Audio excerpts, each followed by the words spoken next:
Ikatan Akuntan Indonesia, akuntan profesional unggul, Indonesia maju. Ikatan Akuntan Indonesia, IAI, telah berkiprah mendukung pembangunan SDM dan transformasi ekonomi Indonesia. Akuntan memiliki peran penting dalam pembangunan nasional yang berkesinambungan. Profesi akuntan mendukung upaya peningkatan profesionalisme SDM Indonesia agar bisa optimal berkarya mendukung pembangunan ekonomi yang efisien dan transparan.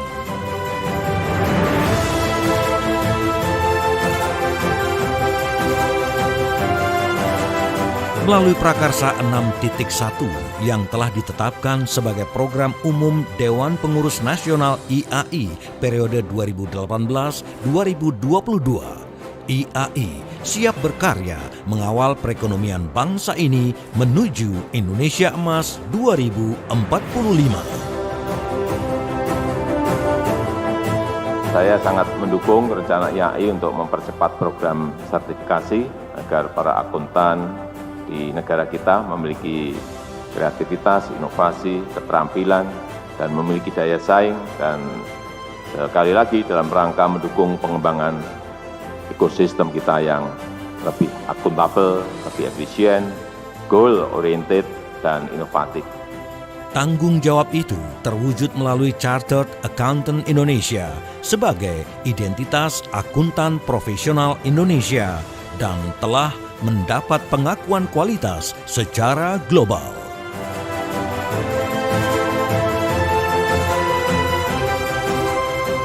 Prakarsa 6.1 berisi 6 langkah aksi dengan satu tujuan strategis untuk memperkuat peran IAI dalam meningkatkan kepercayaan masyarakat terhadap entitas bisnis dan publik dengan menyiapkan akuntan profesional berintegritas siap menghadapi masa depan.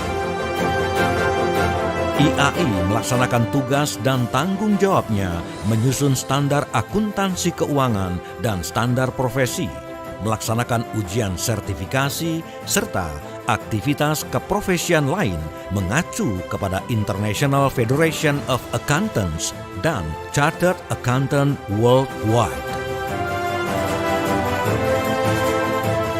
IAI for Society dijalankan untuk memberikan manfaat yang semakin besar bagi masyarakat serta untuk mendekatkan profesi kepada publik.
Founding Fathers IAI telah menetapkan 2 tujuan pendirian IAI.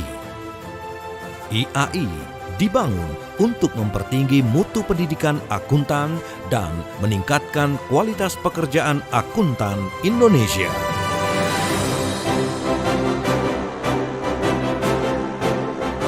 IAI menguasai perubahan, menyiapkan masa depan.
Gabung Brevet Pajak IAI, pilihan tepat untuk Anda.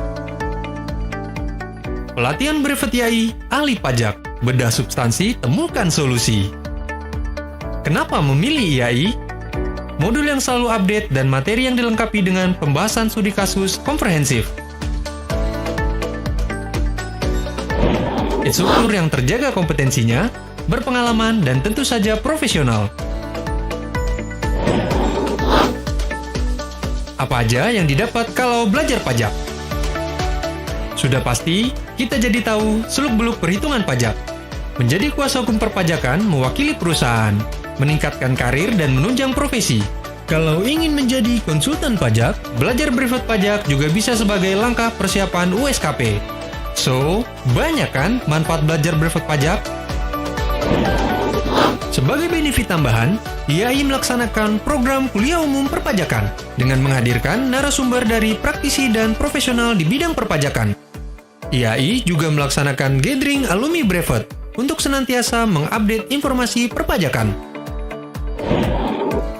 Kalian juga tidak perlu bingung, karena IAI menyiapkan berbagai pilihan waktu belajar, jadi dapat disesuaikan dengan kebutuhan.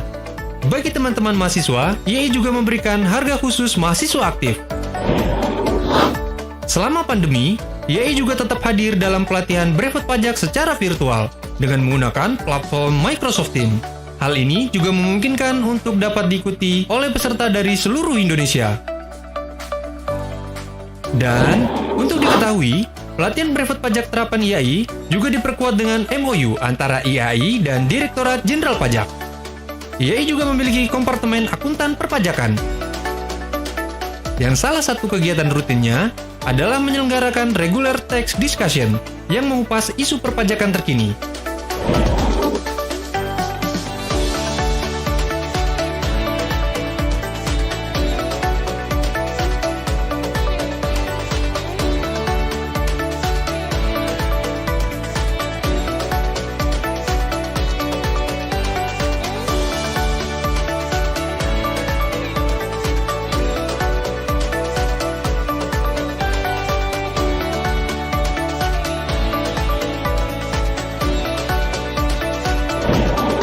Pelatihan brevet IAI hadir di 6 knowledge center di Jabodetabek. IAI Knowledge Center Menteng, Moy, Serpong, Kedoya, Fatmawati, dan Sumarekon Bekasi. Selain itu, dengan standarisasi nasional, pelatihan brevet IAI juga hadir di beberapa IAI wilayah di Indonesia. Nah, jadi tunggu apa lagi? Ayo segera daftar pelatihan brevet pajak terapan IAI. Pelatihan brevet IAI, ahli pajak, bedah substansi, temukan solusi.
Council for the period of 2018-2022. IAI is ready to work and contribute to the safeguarding of the nation economy towards Indonesia Emas 2045.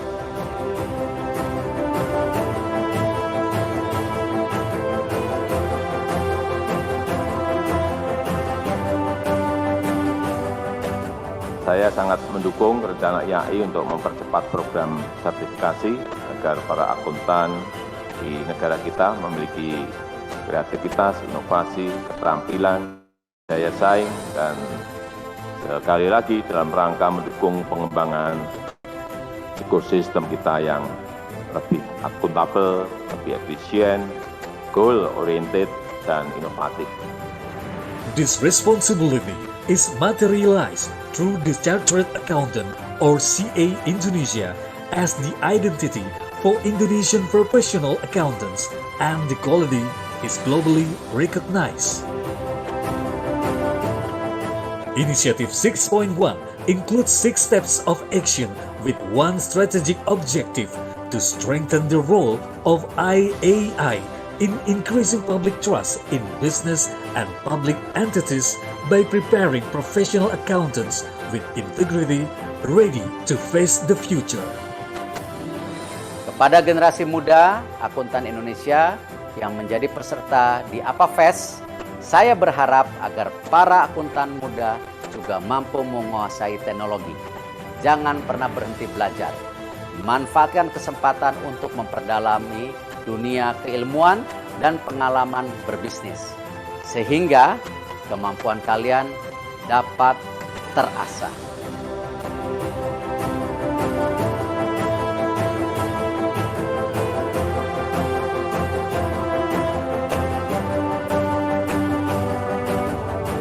IAI carries out its duties and responsibilities to compile the financial accounting standards and professional standards, carry out certification examination, as well as other professional activities referring to the International Federation of Accountants and Chartered Accountants worldwide.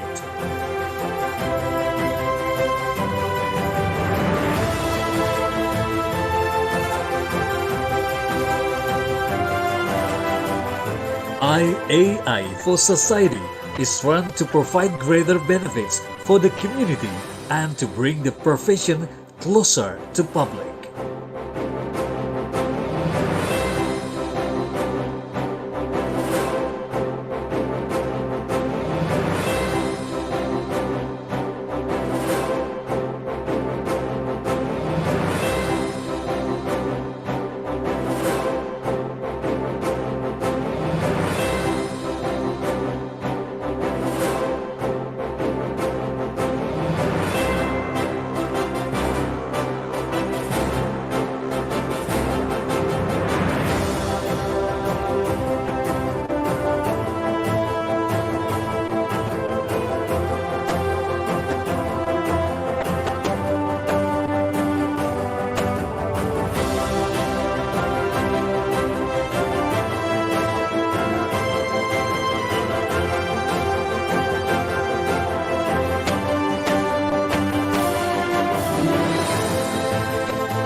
IAI's founding fathers have set two goals for the establishment of IAI.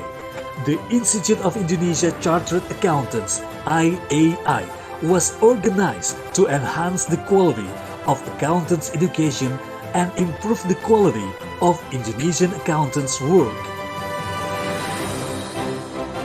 IAI, Mastering Change, Preparing for the Future.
berbakti untuk ibu pertiwi, selalu berkarya dan jaga integritas. Ikatan Akuntan Indonesia, Ikatan Akuntan Indonesia.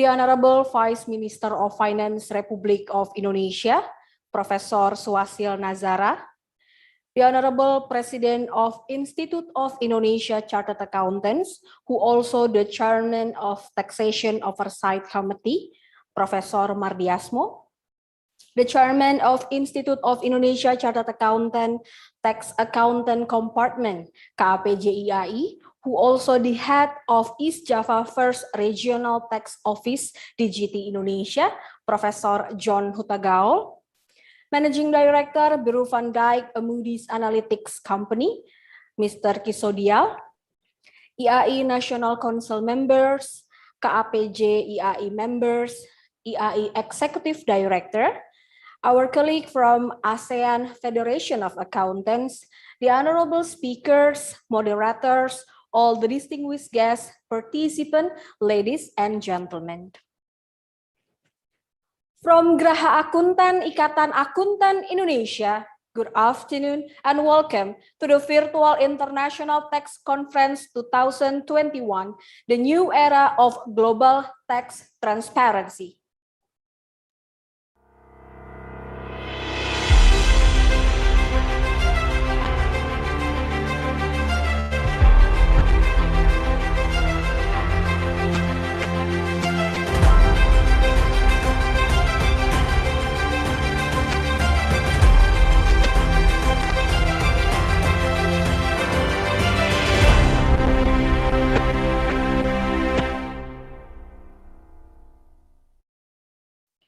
Ladies and gentlemen, my name is Monica Nabilia and I'll be your host for this 2 days conference.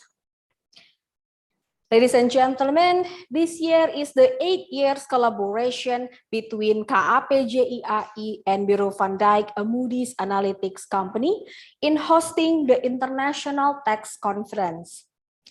Before we start this event, we would like to kindly invite you to sing the national anthem, Indonesia Raya.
Ladies and gentlemen and the distinguished guests, to open this conference, we would like to humbly invite the President of IAI, Professor Mardiasmo, to deliver the opening speech. Good afternoon, Professor Mardiasmo. Good afternoon. Hope you are well. Yeah, thank you. Okay. Yeah, Now the screen is yours. thank you, Monica. Honorable Professor Suhasil Nazara, Vice Minister of Finance, Republic of Indonesia. Professor Jonathan Gaul, Chairman of Tax Accountant Compartment. Mr. Kisodial, Managing Director, Bureau Van Dijk. Honorable speakers and moderators, ladies and gentlemen, Assalamualaikum warahmatullahi wabarakatuh. Praise to God Almighty. Today we can hold a virtual international tax conference, or ITC, with the theme, The New Era of Global Tax Transparency. Tax Accountants Compartment, again, held the 8th collaboration with Bureau Van Dijk. This event is also supported by Directorate General of Taxes and Directorate General of Custom and Excise, Ministry of Finance, Republic of Indonesia. International Tax Conference present diverse speakers consisting regulators, tax experts from within the outside and the country. The activity aims to provide up-to-date information on regulations and practices that occur in the dynamic of international taxation. Due to COVID-19 pandemic situation, the 2021 ITC is held virtual with Zoom webinar platform. It is such a pity that we can't meet and discuss physically, but by going virtual also brings a lot of opportunities for ITC. Besides more international participants, ladies and gentlemen, I want to start this opening speech with a simple acronym, but it can be translated into a strong message in organization this ITC. The acronym is STRONG, which can be translated into S, sustainability, T atau T, tax agenda, R, recovery, O, opportunity, and N, new form of technology, and the last G, goal-oriented. First, sustainability. Sustainability is a keyword used throughout the reflect the direction of global recovery after the world was devastated by the COVID-19 pandemic. Indonesia also supports the acceleration of global recovery, especially as the only member of the G20 and ASEAN. Indonesia has a target to become a developed country in 2045, or commonly called Indonesia Good 2045. This effort is becoming increasingly relevant with the existence of the Indonesian G20 presidency in 2022, which will make Indonesia the host of the G20 as well as the leader of the G20 in 2022. Under leadership of President Joko Widodo, I believe that Indonesia will definitely be able to take optimal benefits from the G20 presidency. Within the framework of the G20, IAI, as an accounting professional organization, also participate in supporting the global economic recovery, either through direct contribution to a number of activities, as well as a true IFAC as a global accounting professional organization, which periodically provide strategic recommendation for G20 countries in formulating their policies. Second, T, tax agenda. In responding to the crisis, the tax agenda is more relevant than ever. Fiscal measures have played and will continue to play a critical role as the countries continue to navigate their way through the COVID-19 crisis. Government has outlined various tax incentives, schemes, and relaxation. So new regulation like Bill of Job Creation, or we call it Undang-Undang Cipta Kerja, and the news bill of harmonization of tax regulation, which was just published a few days ago, are become important milestone for tax policy in Indonesia. In addition to that, the global tax environment has entered into a new era of transparency. One of the most tangible outcomes of the Organization for Economic Cooperation and Development, or we call it OECD, Peace Erosion and Profit Shifting, or BEPS project and oversight of business taxation, is that the corporate tax transparency environment is undergoing a transformation change. The essence of the new era of transparency is that information shared with one tax authority will now be quickly available to all other tax authorities. Tax transparency demonstrates responsiveness to corporate responsibility issues, acknowledging stakeholders' pressure to be more transparent and accountable with taxation. Here, transfer pricing, exchange of information, tax challenges emerging from digitalization are still very hot topics to be discussed. Still, transfer pricing plays an important role, which if it is mishandled, it can be costly for stakeholders, resulting in audits, adjustment, penalties, and double taxation, not to mention litigation. R, recovery.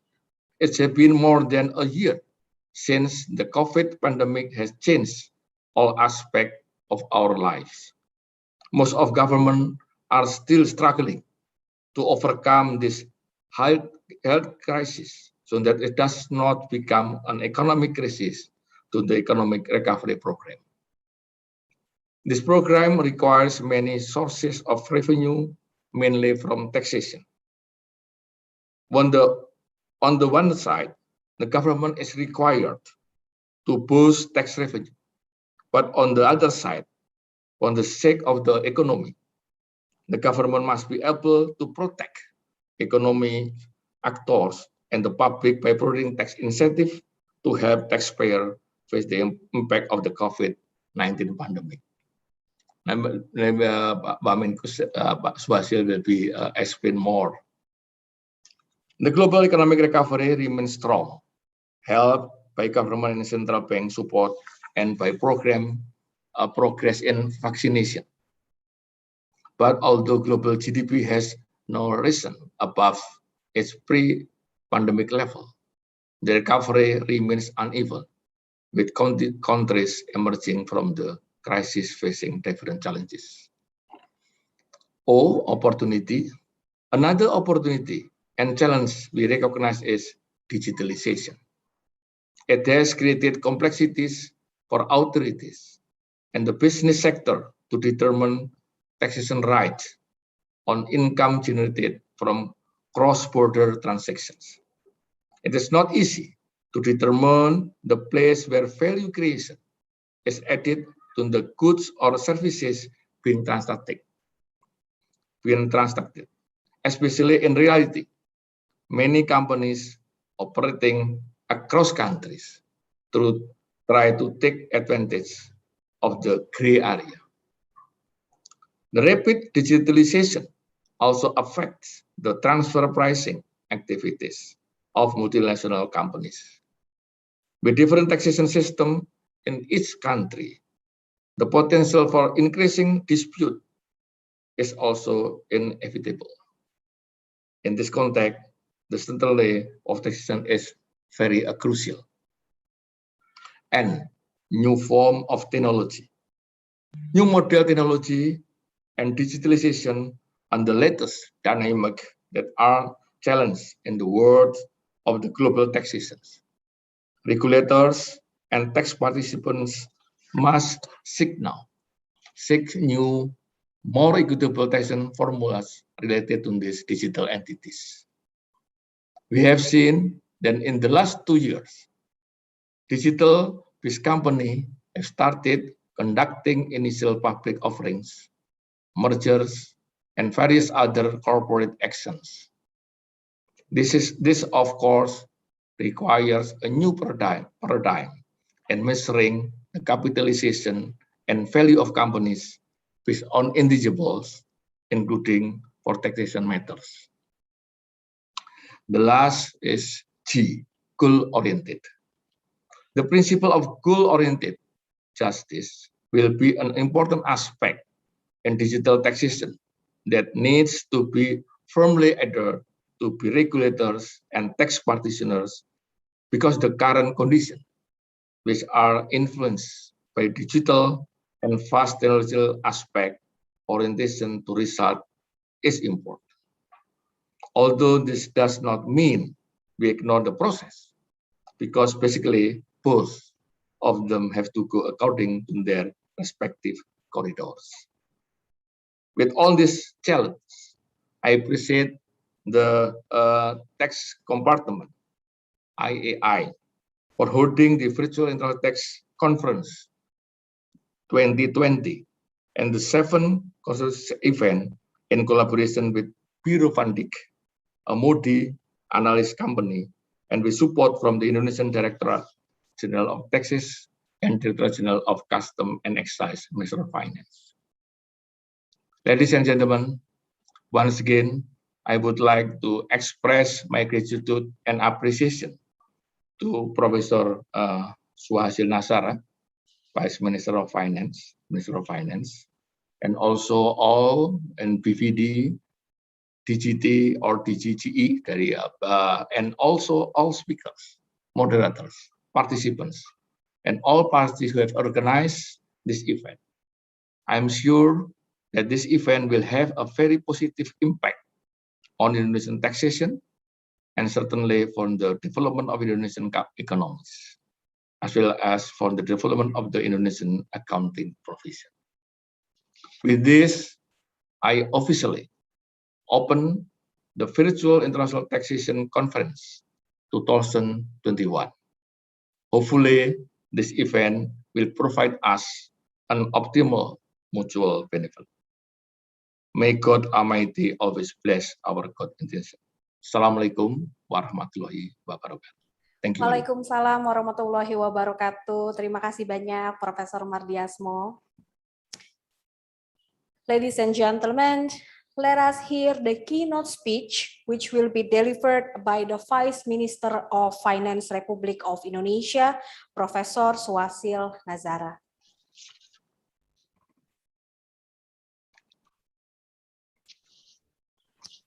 Very good afternoon, Professor Suhasil Nazara. Good afternoon. Can you hear me now? Yeah. Yeah, Okay. we can hear you perfectly. It's very clear. Okay. Now the screen is yours. Thank you. Assalamualaikum warahmatullahi wabarakatuh. Waalaikumsalam. Honorable Professor Mardiasmo, I can spell out many different functions of Professor Mardiasmo, but to me the most important function is my senior. So my senior, Professor Mardiasmo, also the chairman of the Indonesian Indonesian Chartered Accountant Institute, chairman,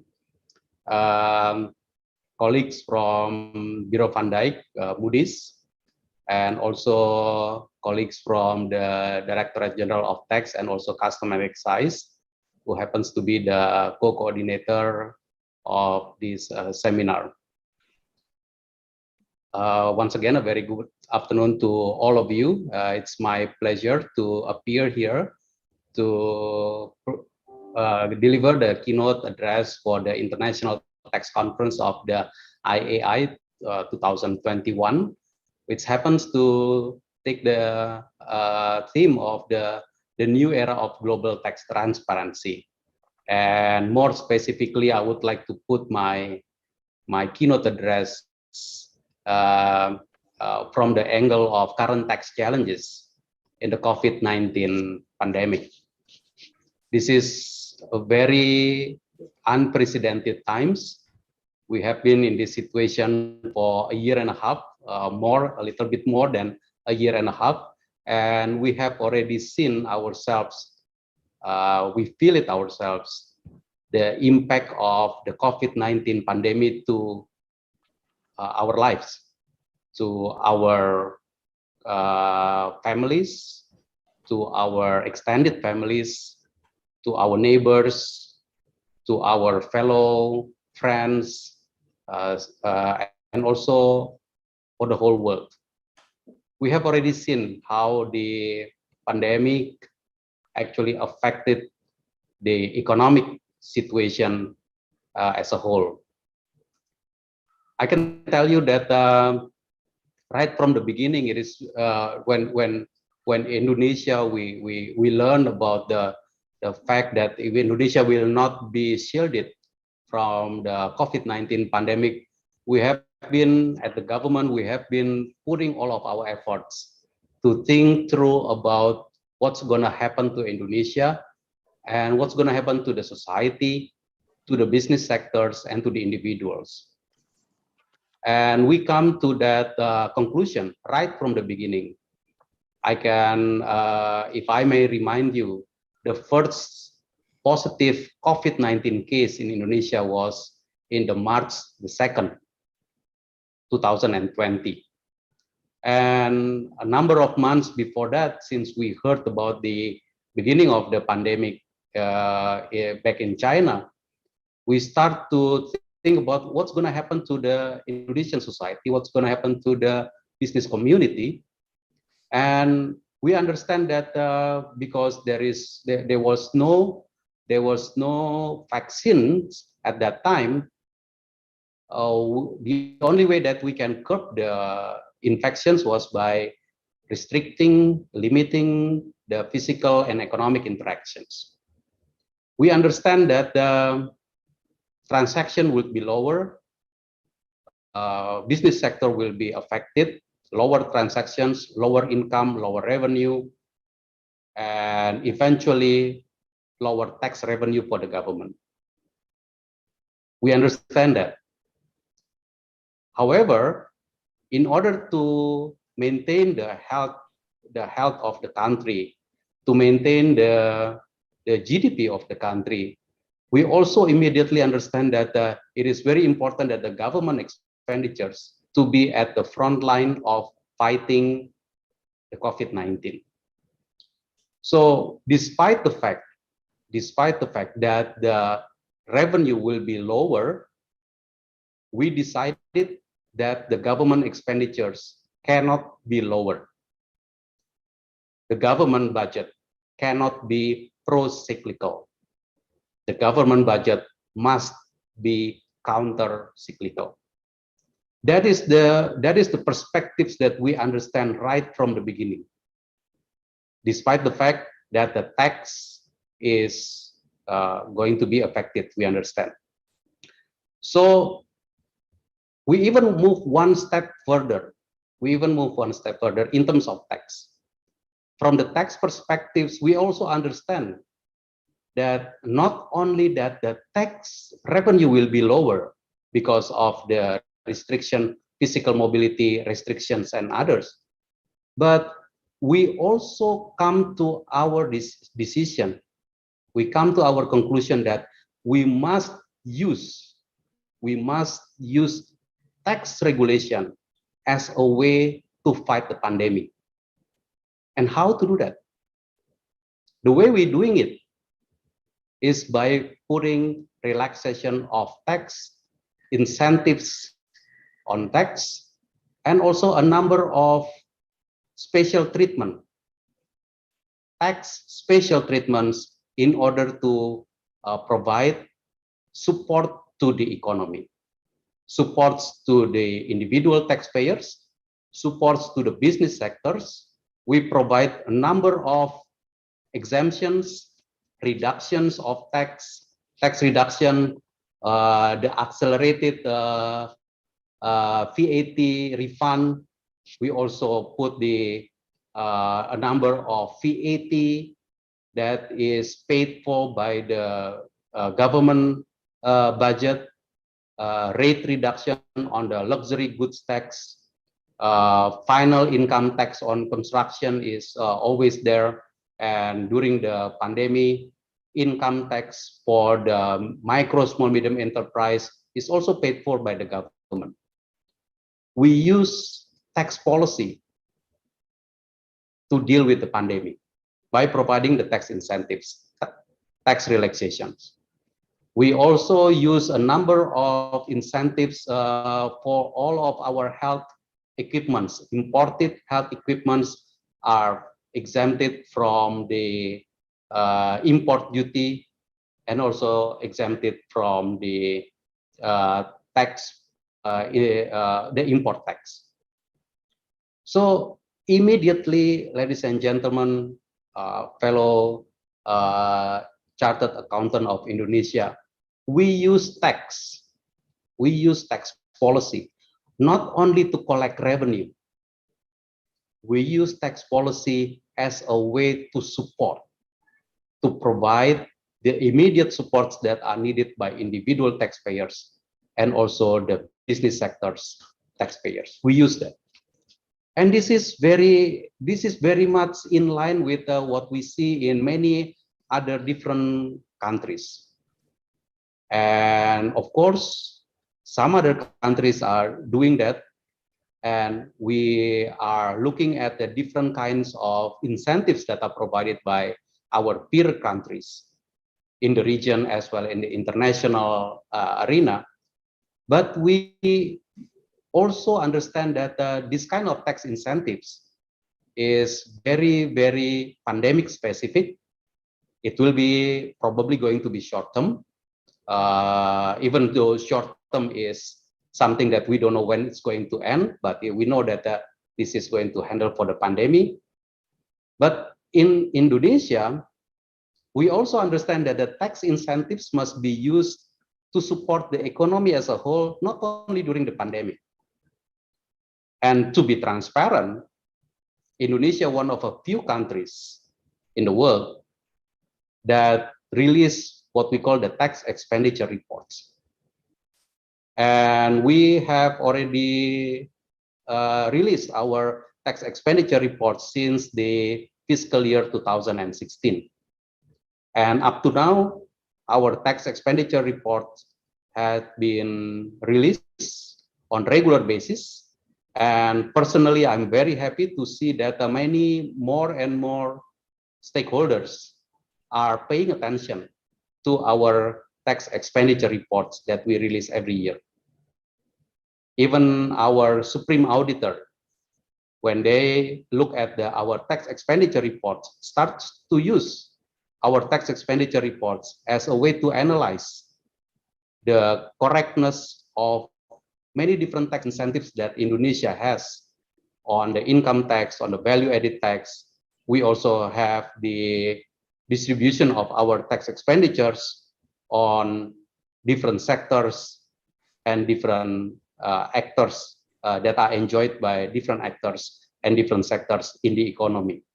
I think this is part of the global transparency, and it is our commitment that we should continue to publish our tax expenditure reports as a way to show the economy and our stakeholders what kind of tax incentives that we provide. Ladies and gentlemen, I can also tell you that during the pandemic, it is expected our tax expenditure reports are going to increase. The amount of tax expenditures that we provide to the economy is going to increase. But it turns out that we are still calculating. But despite the belief that during the pandemic the tax expenditure reports are going to increase, it turns out that it may not be necessary. And the reason is because a number of tax expenditures can be calculated because there is economic transactions, because there is economic activities. When the economic activities is actually curbed, then the amount of tax expenditures is also going to decline. However, there is an additional tax incentives which we put put to the economy in order to support the taxpayers during the hardship of the pandemic. So the global transparency that Indonesia are going to put in, we are going to continue with the global transparency standards. This is, of course, on top of the international cooperation under the OECD. We have already conducted the automatic exchange of information with a number of jurisdictions in the world, and more the Digitex are collecting data from many different jurisdictions, and we are using it as a part of the way how the DGT improve the compliance of our taxpayers. Now, ladies and gentlemen, it is also very important to note here.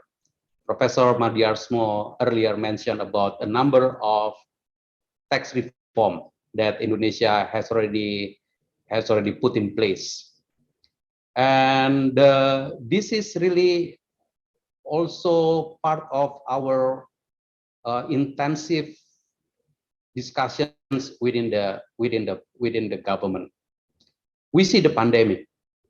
We know that it is very hard for everyone. This is very difficult time.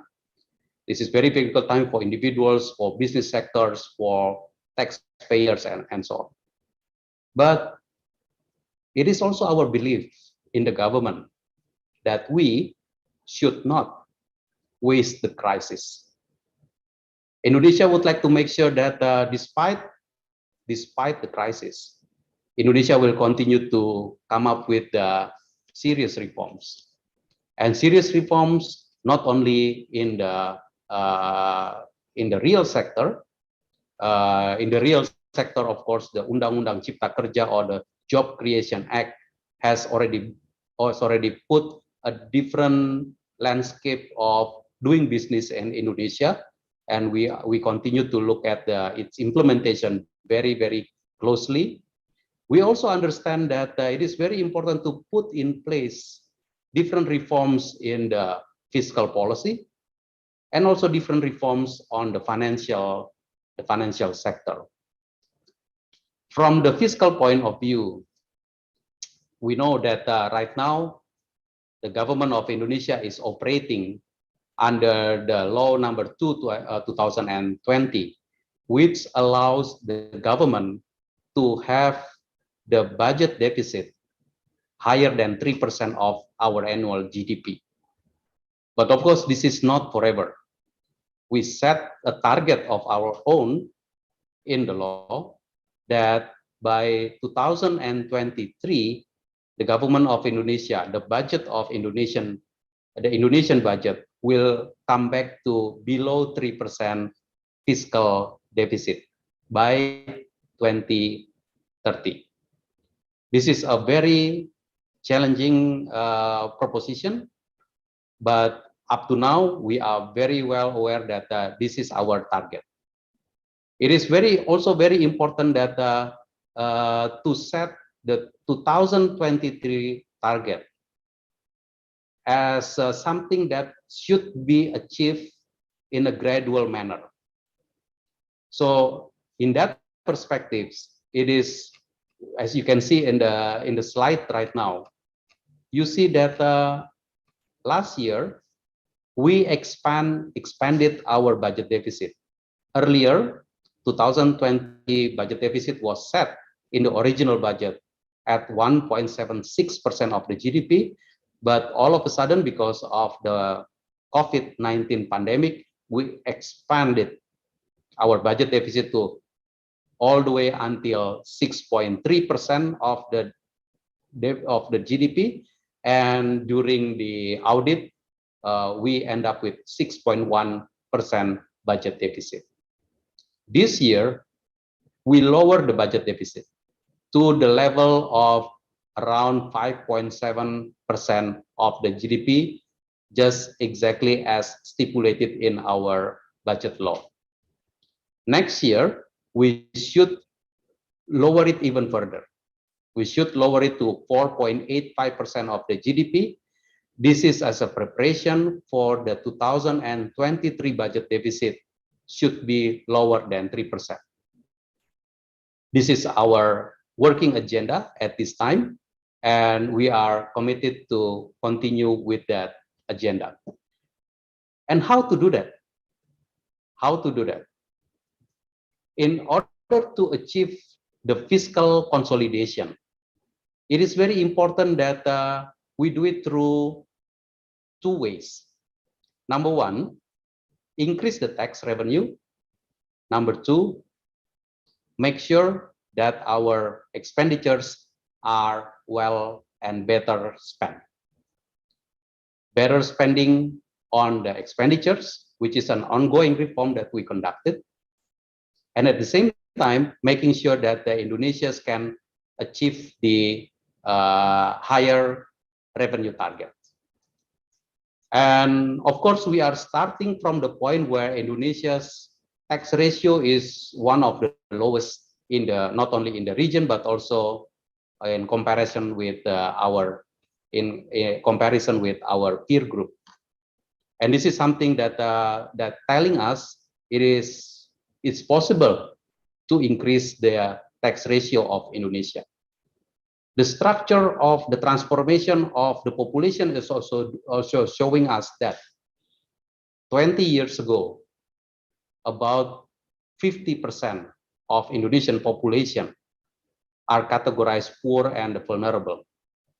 Right now, the category of poor and vulnerable is only around 30%.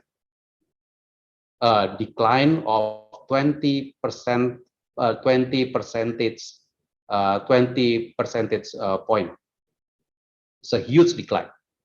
At the same time, the aspiring middle class is increasing from around 41% 20 years ago. Right now is around 47%. It's a huge increase of our middle class. So Indonesia has been able to transform our society.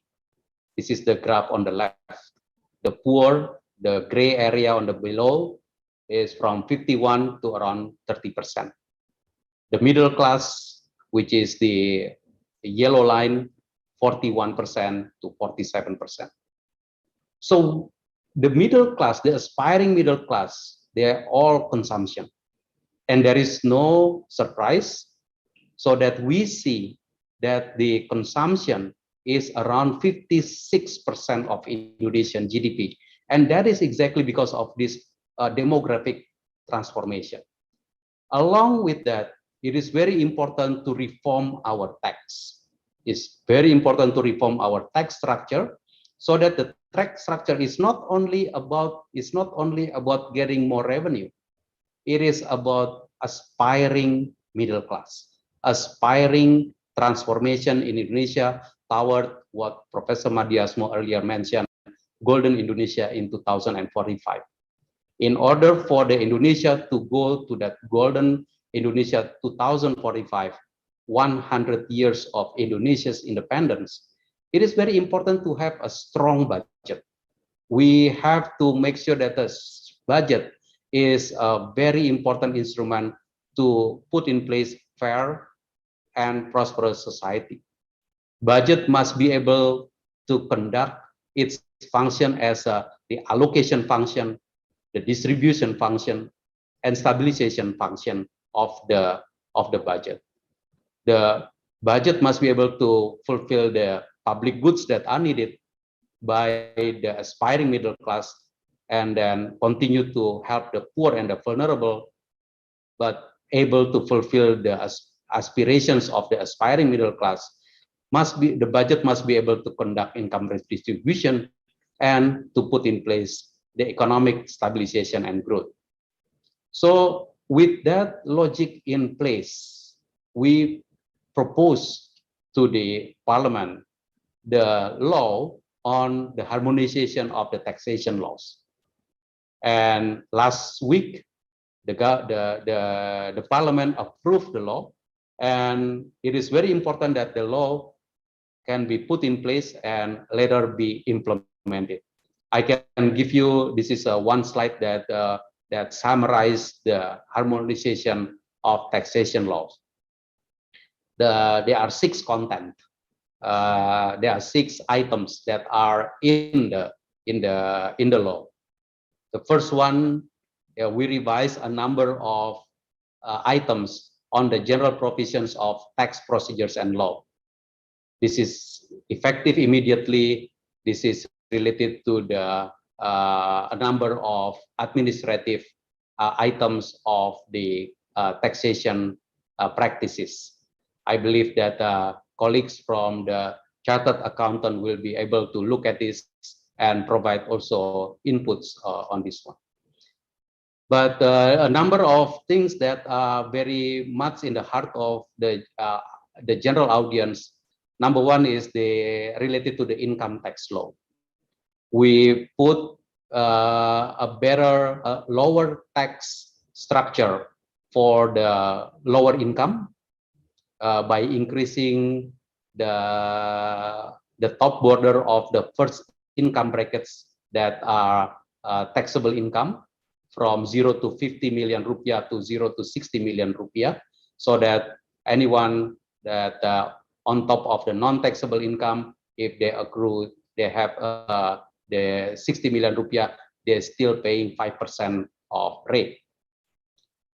On the other hand, we create a new level on the top for the top rich income earners. Previously, anyone with higher than 500 million rupiah taxable income pay 30%.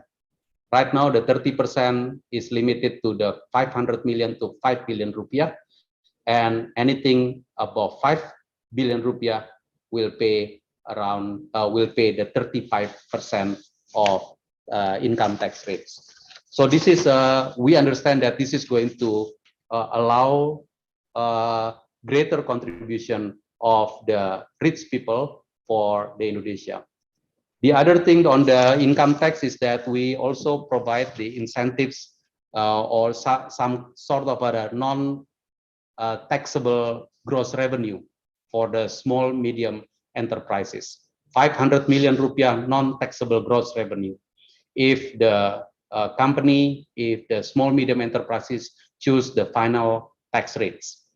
If they choose the final tax rate, the rate is 0.5% of the gross revenue, and the first 500 million rupiah is non-taxable. So this is also something that we put in place.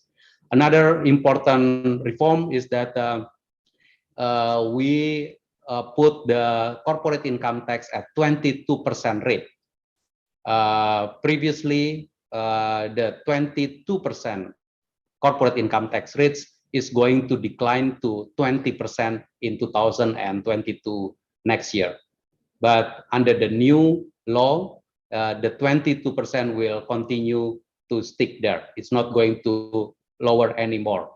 And the comparison of average corporate income tax rates with other peer group countries shows that 22% is still very competitive enough for the corporate income tax.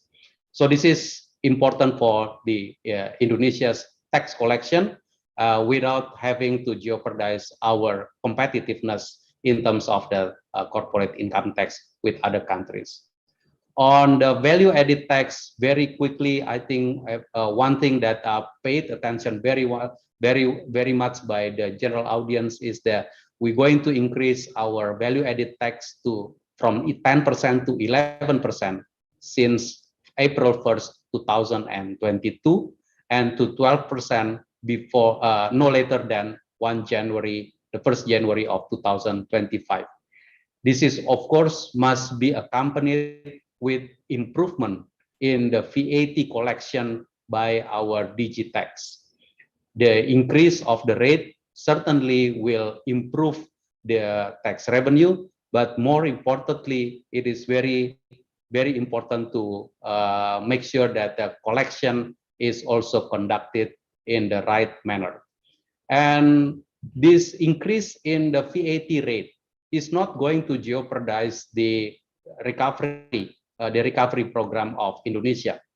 It's not in conflict with the economic recovery, because a number of VAT for the basic needs, VAT for the education, VAT for the health services, and also VAT for the social services are still exempted. We are going to make sure that the low-income people is not going to pay. Low-income people not going to pay VAT for consumptions of those items. So this is not in conflict of the economic recovery of Indonesia. The other thing that are very much in the mention in the media is what we call the voluntary disclosure program. It is very important to note that the voluntary disclosure program is targeted toward voluntary compliance. This is an offer from the government. This is an offer from the authority to allow taxpayers, individual and corporate taxpayers, to allow them to comply voluntarily towards the tax system. Those who had participated in the tax amnesty program 2016-2017, and also individual taxpayers who with the assets required between 2016 to 2020 can participate in this offer. This is very important that this is voluntary. On the other hand, Digitax is still going to collect a number of many different data, as I suggested earlier, from the international cooperation, different data sets from domestic institutions in order to assess the compliance, the tax compliance of our taxpayers. It is going to be very important that the taxpayers can come up with in the voluntarily manner, so that the Digitax, whenever they get the data, they will be able to make sure that the voluntary compliance of the taxpayers, the assets that are registered by the taxpayers are similar to the one that are collected by the Digitax from many different sources. This is an offer. So a number of questions to me is that how much money that the government is anticipating from the voluntary disclosure program. My reply is always the same. The target of the voluntary disclosure program is not the amount of revenue. The target of the voluntary disclosure program is the voluntary compliance. So I would like to stress this once again. The target of the voluntary disclosure program is the voluntary disclosure of our taxpayers, so that they can be in the Digitax system, and together we will build for better Indonesia. And ladies and gentlemen, another tax that is also very important reform in this law is what we call the carbon tax. Carbon tax is not an emission tax. Carbon tax in Indonesia in the law is set as a cap and trade and tax. We are going to commit to the Paris Agreement. By committing to the Paris Agreement, we intend to make sure that we will reduce the CO2 emission in Indonesia. The CO2 emission in Indonesia should be reduced by having different caps, different emission caps for different sectors in Indonesia. And in order to do that, different sectors later will have a cap, and the players within the sectors may be trading emissions. A number of companies who are emitting emissions below the cap may sell their carbon credit to other companies who are emitting above the cap. If this trade is taking place, so this is going to be very good.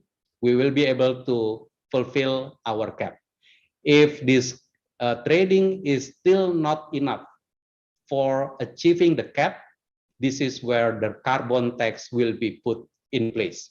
So the law already mentioned about the carbon tax, but the implementation of the carbon tax will follow what we call the carbon tax roadmap, which will be issued by the government. Of course, for the if we would like to have a good carbon tax environment in Indonesia, it is very important we have carbon credit registry, carbon credit MRV, the verification process, and all other infrastructure for the carbon credit and carbon emission. And this is what we call the carbon tax roadmap for Indonesia. This is not going to be immediately effective, but the law has already allowed us for issuing and designing the carbon tax for Indonesia. So we are very grateful for this, because this is showing the Indonesia's commitment toward the green economy and net zero emission of Indonesia. And the last point, the last content of the law is the revision on the excise law. The Undang-Undang Cukai is also being revised, so that not only about the penalties, but also we are able, by the new regulation, by the new law, we are able to issue a new excise goods by putting it in the annual budget law. So this is something that is very, very constructive, and we are very grateful to the lawmakers in our parliament that allows us to come up with this structure. So, ladies and gentlemen, these are the very brief of 6 areas of taxation reform in Indonesia, and I hope fellow accountants will be able to help all of the clients, making sure that they understand and they will be able to fulfill not only their taxation obligations, but also the taxation rights on Indonesia. Finally, I would like to appreciate once again the Indonesian Chartered Accountants Institute for having this international tax conference. I really hope that the international community will be able to look at the different reforms that are conducted in Indonesia, and our chartered accountants who are very, very, I believe, very, very active in making sure the accountability, the transparency of the financial reports will also be able to support the economic recovery. As just shown by the government during the economic recovery, in order to handle the pandemic, the government is stepping in with a counter-cyclical measure that I explained earlier. I really hope that the standard, the financial standard issued by the chartered accountant will also help us in maneuvering, navigating through the pandemic, and eventually go with the economic recovery programs of business sectors in Indonesia. Once again, my appreciation, and have a fruitful discussions, telling stories about Indonesia and getting stories, lessons learned from international community for Indonesian better taxation and Indonesian better economic development. Thank you very much for your attention. Wassalamualaikum warahmatullahi wabarakatuh. Waalaikumsalam. Waalaikumsalam warahmatullahi Thanks a lot, Pak wabarakatuh. Suhasil. Thank Thanks you a lot. very Terima kasih, much, Pak Mardiasmo. Professor Suhasil, for a very insightful and update on our newest bill on taxation.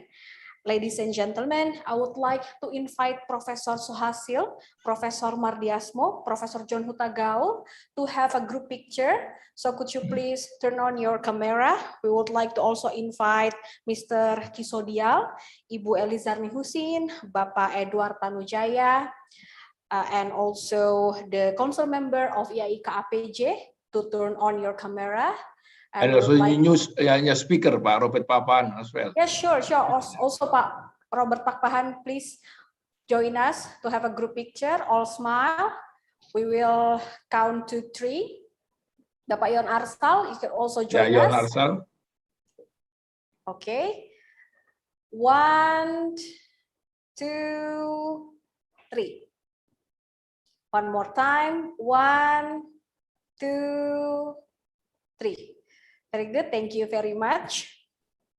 Ladies and gentlemen, now we might excuse. Terima kasih, Pak. Terima kasih, Pak. Terima kasih semua, Pak Robert. Terima kasih, Pak. Sehat selalu, Pak. Sehat selalu. Terima kasih, sama-sama. Salam sehat semuanya. Saya pamit. Ya, terima kasih, Pak. Ladies and gentlemen, now we might excuse Professor Suhasil Nazara to leave the webinar room to attend another commitment. Before we enter our first panel discussion, allow me to read the housekeeping rules applied for this conference. Ladies and gentlemen, please put your microphone on off position, also your camera. This webinar is recorded and I will broadcast on our social media. To raise the question, please use Q&A function. The material and recording will be accessible on EAI website or our other communication platform. Okay, ladies and gentlemen, let's kickstart our discussion for today. Our first panel discussion will discuss about the effect of COVID-19 pandemic on macroeconomics and business sectors. As a panelist, we will have Bapak Yon Arsal, PhD, Assistant of Minister for Tax Compliance, Ministry of Finance. Also, we will have Dr. Stephen G. Cochrane, Chief APAC Economics, Moody's Analytics. We will also have Bapak Dr. Robert Pakpahan, the President Commissioner PT Dana Reksa. As the moderator, we will have Ibu Inge Diana Rismawanti, PhD, the Deputy Director of Dissemination Service and Public Relations DGT Indonesia. Before we start the session, allow me to read a brief CV of Ibu Inge Diana Rismawanti. Ibu Inge is currently served as Deputy Director of Dissemination Service and Public Relations DGT Indonesia. Previously, she served as the head of Primary Tax Service Office Duren Sawit, Jakarta. And ladies and gentlemen, now I will hand the session to Ibu Inge to start the panel discussion. Okay, thank you, Monica. Can you hear my voice now? Is it loud and clear? Okay, thank you. Yeah. Okay, good afternoon, everyone, or probably I should say good morning or good evening for those who are not joining us from Indonesia. The Honorable Vice Minister of Finance, Bapak Profesor Suhasil Nazara, the Honorable Chairman of EAI, Professor Mardiasmo, all distinguished member of EAI, also all the participants of the webinar. Is it an honor for me to be the moderator of the first panelist? I'm Inge, has been introduced by the MC, then I will be the moderator for the first panel discussion of Virtual International Tax Conference 2021, held by the Institute of Indonesian Chartered Accountant. And the theme for this session is the effect of COVID-19 pandemic on macroeconomic and business sector.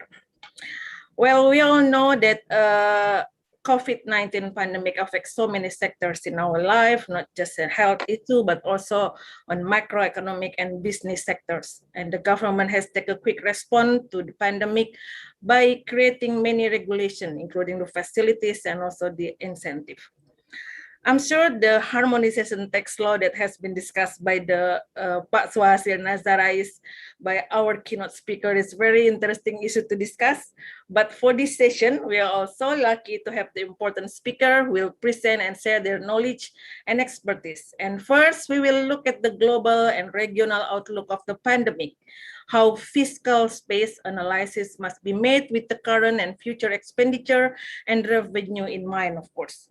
And after that, we will look at the effect of the pandemics on macroeconomic and financial sector in the case of Indonesia. Then the discussion will be narrowed to the impact of COVID-19 on tax revenue and related policy measure. Well, without any further ado, I would like to introduce the first speaker for today is should I say Pak? The Dr. Steve Cochrane. Stephen is the Chief of APEC Economy, leading the Asia analysis and forecasting and activities of the Moody Analytic Economic Research Team, as well as the continual expansion of the company's international, national, and substantial forecast models. Well, yeah, it's a pleasure for us to have Steve around, with us today. So he earned a PhD in Regional Science at University of Pennsylvania and it is a Penn Institute for Urban Research Scholar. Well, ladies and gentlemen, please welcome Dr. Stephen Cockridge. Stephen, are you on us, with us now? I am here, Ibu Inga. Thank you very much for that very, very kind introduction. Okay, Steve, well, I think I should give you 15 minutes for presentation, and the floor is yours. Very good. And can I share my screen to share the PowerPoint? Sure, I think. Okay. Is it okay? Yeah. All right. So again, thank you very much for that very kind introduction. Very good to be with you.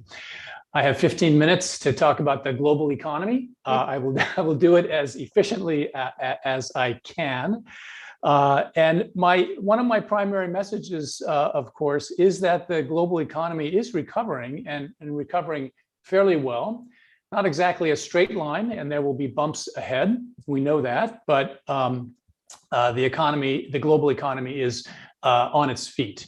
And you can see this in this first chart. This first chart shows both global industrial production and global merchandise world trade, and how quickly actually it came back after the pandemic hit back in the second quarter of 2020. This was the one part of the global economy that came back as a V shape. And we are now, in terms of both industrial production and trade, above where the global economy was back at the end of 2019. So that's a good sign. Now things have begun to slow, and that's to be expected. Merchandise trade peaked in March. It has come down a little bit since then. Industrial production has begun to level off for a couple of reasons. One is that simply pent-up demand has been sated, so to speak. And also the supply chain disruptions that the global economy is facing right now is forcing production to slow as well. So that will be with us for a while, and will be probably the biggest hurdle going forward in terms of the global economy continuing to recover. But most of the global economy is, although rather unevenly. This chart shows where I expect where I assess the business cycle is in each of the major countries around the world. The green countries are those which, in a sense, have completely recovered, and GDP, the total value of production of goods and services, is well above where it was prior to the pandemic. So you can see China, Hong Kong, Taiwan, Korea, New Zealand, others at that point. The blue countries are those that are recovering and getting towards very near that point where GDP has completely recovered. But there are a number of countries still at risk. And you can see that I have assessed that a lot of Southeast Asia is still at risk, partly because we're just coming off the latest hump of the Delta variant of COVID-19. Still a little uncertain where that path of growth is going to go, but at least we do know that most countries in Southeast Asia are beginning to open up, and the domestic economy should do better in the current quarter, the fourth quarter of this year, and into next year. The global pattern of growth has shifted. It's no longer China, essentially, that is driving global growth. It is more North America and Europe, as those countries have ramped up their vaccination, their domestic economies have opened up, and consumer spending on services as well as goods is continuing to do very well.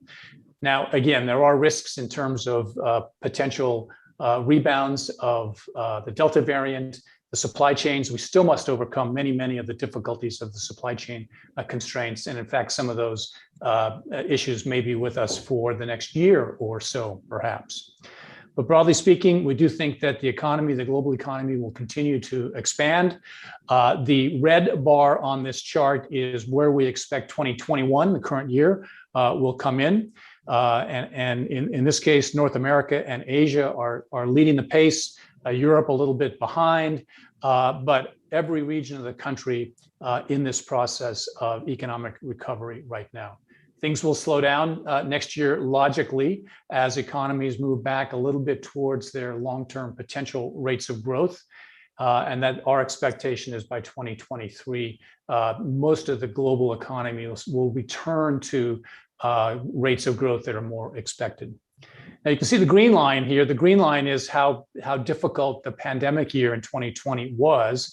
The green line for Asia is the least negative. It looks very, very good for Asia, but this hides many of the differences or variations of economic performance across the Asia-Pacific region. And this chart is one way of illustrating that. This chart shows you when countries either rebounded completely and GDP exceeded its pre-pandemic level, or when that will happen going forward.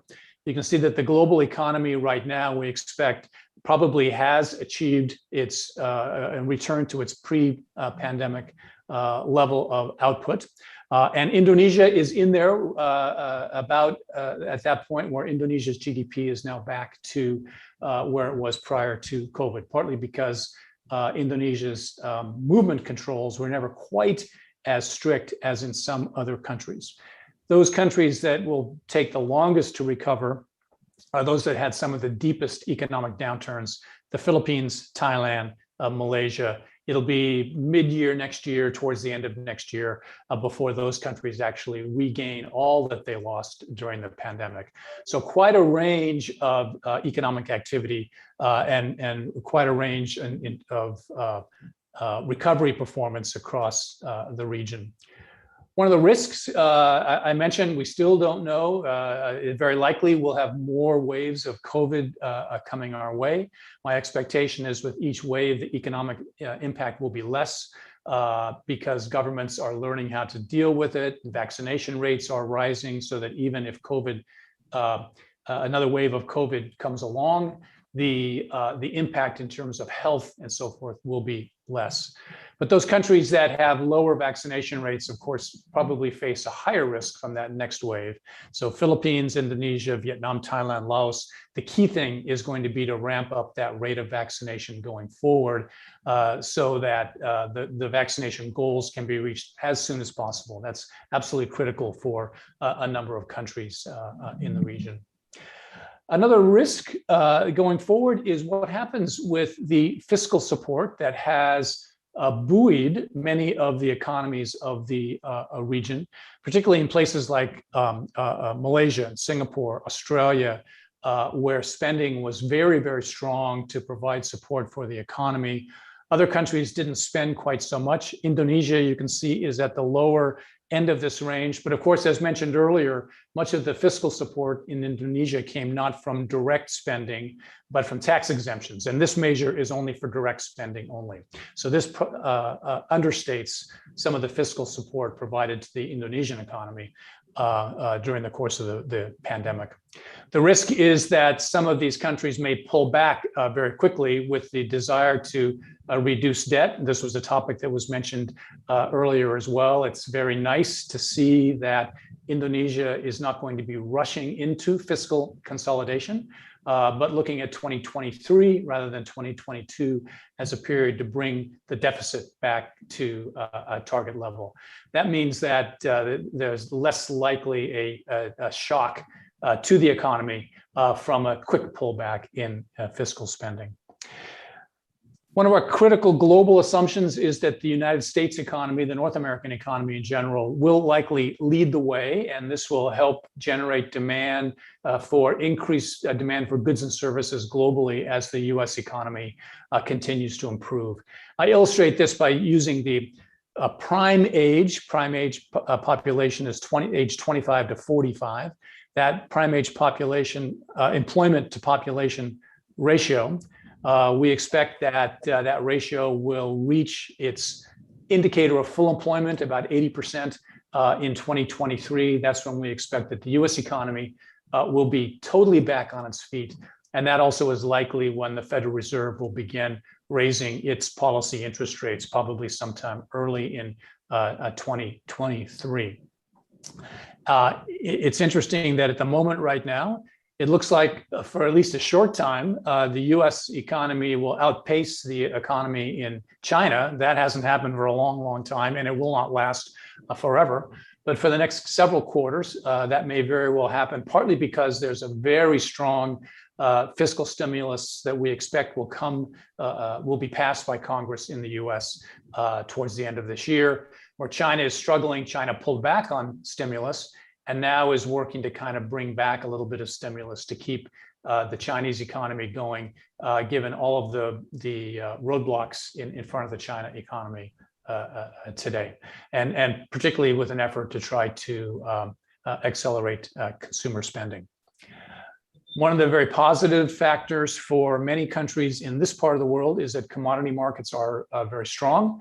This is particularly true for crude oil, but also for other commodities. And this has been one factor that has boosted the value of exports out of Indonesia, out of Malaysia, out of most countries of Southeast Asia. And indeed, exports have been the lifeline really for the Asia Pacific economy over the last 12 months, as the domestic economies have been hobbled by the government restrictions due to COVID-19. One of the big risks going forward is inflation, partly because of rising commodity prices and because of the global supply chain disruptions. Inflation seems to be less of an issue in the Asia Pacific region than elsewhere, which means that central banks, broadly speaking, across the region will probably hold off until sometime middle of next year to begin raising their policy interest rates.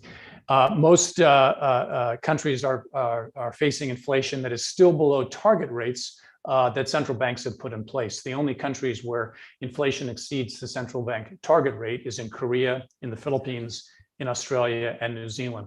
And actually, Korea and New Zealand have begun raising rates already. Australia is waiting because its economy is still struggling to get to accelerate. And the Philippines economy, as I showed earlier, is one of the weakest economies in the region. And I don't think the central bank will begin raising rates anytime soon there. So the Asia Pacific region, in terms of inflation, in terms of monetary policy, is in a better shape than in many other places around the world.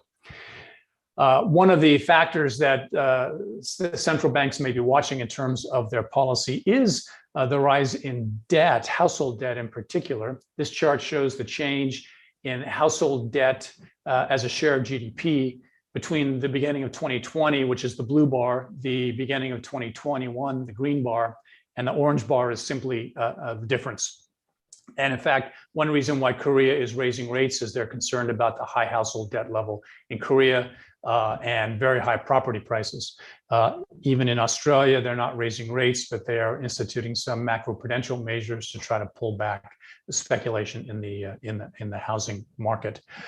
Elsewhere, the issue isn't too great, although Malaysia and Thailand have fairly high household debt ratios, and the increase was very large. That would be one factor that central banks in Malaysia and Thailand may take into account when they decide the timing is right to begin to normalize interest rates, if you want to use that term.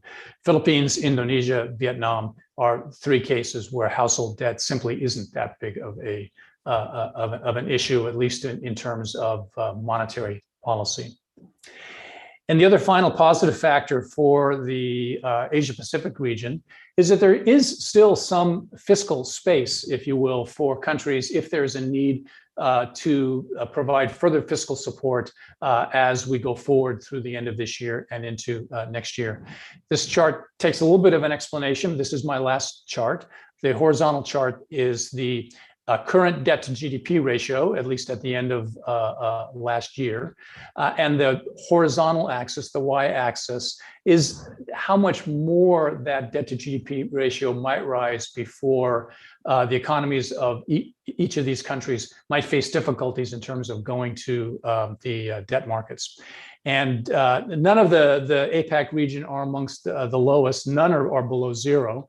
And in most of the region, there is a sufficient amount of fiscal space so that were there a need for additional borrowing to support the economy going forward, if we had another huge wave of COVID, say, or something else that were to get in the way of economic recovery, there are ways for governments to jump in and provide some fiscal support. So all in all, there's lots of uncertainty, again, in terms of COVID, in terms of supply chains, in terms of the pace of monetary policy and fiscal policy. But broadly speaking, it'll be perhaps a bumpy road ahead, but a positive road ahead in terms of economic recovery for the global economy and for the Asia-Pacific region in general. And thank you very much. Ibu Inga, I return the mic back to you. Okay, Steve, right on time. Thank you very much. Good. Thank you. Well, I highlighted some key points from your presentation. So with the vaccination rate still vary across Asia, and then direct fiscal support also varies across the globe and the region, the inflation rate is fortunately still manageable. So the fiscal space measures, of course, become one of the important factors that has to be considered on how much the government can increase its public debt. Okay, yeah, well, this is interesting issue, Steve, and I'm sure some of the participants already have questions for you. So for those who have questions, you can please fill your question in the Q&A link in the bottom of the Zoom meeting screen, or you can raise your hand, but we have to wait until the discussion session. Okay, and please, if you put your question in the QA link, state which speaker that you want to answer the question. Okay, all right then. And for now, I would like to invite our second speaker, Dr. Robert Pakpahan. He's currently serves as the President Commissioner and the Independent Commissioner of PT Dana Reksa Persero. And currently, he is also the Deputy Chairman of the Tax Supervisory Committee, Ministry of Finance, for the period of 2019 and 2022. He previously served as the Director General of the DGT, of course, and he also served as the Director General of Financing and Risk Management. Well, completed his diploma from State College of Accounting in 1981, I think. I know him better than the organizing committee. Wow. He earned his MBA and also PhD from the USA and finished his doctoral at 1998, not 88, but Robert, I think, in 1998, but still fresh, energetic. Well, ladies and gentlemen, please welcome Pak Robert Pakpahan. Pak Robert, you have 15 minutes as well. Terima kasih, thank you Bu Inga. Honorable Chairman of EIE, Professor Mardiasmo, colleagues from Moody's, distinguished ladies and gentlemen, a very good afternoon to all of you. It is a privilege for me to present today regarding how the pandemic of COVID-19 affect the macroeconomics of Indonesia. Especially, I would present data and specifically in 4 areas. Number 1 is the impact on GDP, number 2 on inflation, number 3 on banking sectors, and number 4 on bond markets. Allow me first to my presentation, please, Pak Edu, ya. Halaman 1, page 1. Even though all of us knows about this, but to start, I will read very brief regarding overview of the Republic Indonesia. We are still number 4 most populous country in the world, 217 million people. And the good things also, Indonesia is rising middle class and affluent consumers. 5.03% GDP growth on average from 2014 until 2019, before the pandemic. And very good things about Indonesia also, we are having demographic bonus until 2025, meaning more young people at the labor force compared to the old one. So we will benefit from the demographic dividend. And Indonesia currently has investment grade ratings by Moody's, Fitch, and S&P. Now, next page, please. I will show you regarding how the impact of the pandemic on GDP of Indonesia. Before the pandemic, we see the graph on top left here, GDP growth of Indonesia in 2019, 5.02%. And then immediately after the pandemic, last year, 2020, we experienced negative growth, which is 2.07%. It's not the worst among many countries, still okay, but we experienced negative 2.07% in 2020. Luckily, in 2021's economic recovery looks very positive, even though slightly slower than several countries. Some countries have started positive economic growth in Q1. We started in Q2 with a very strong signal, 7.07 positive growth in Q2 2021. Combined with Q1, end up with 3.10% in 2021. And at the end of 2021, we are seeing in the area of 3.8% to 4% from what I read in the media. Now let's see the component of this GDP growth. Where are they coming? So let's see if we see how the pandemic impacting from the demand side. We can see here on the presentation at the bottoms. Number one, government consumptions, as has been mentioned by Professor Suhasil. During this pandemic seasons, government consumption is the one which is positively, which is consistently positive in 2020 and 2021, as we can see in the graph here. So 9.8, 8.1. There is Q2 last year a little bit negative. However, the overall year of 2020, government consumption was positive. Unfortunately, there is some limitation of this, the role of government consumption. As you can see the graph here, the component or the contribution of government consumption towards all the economy is around 8.5%. So there's some limitations. The second demand side is household consumption. So we can see this the second one. Household consumption's role is quite important in the GDP. 55.1% of our GDP comprises of the household consumptions. In last year, mostly negative. Luckily, beginning Q1, end of Q1 to Q2 2021, this year, there's a positive growth, 5.9. Same with investment also, positive in this year.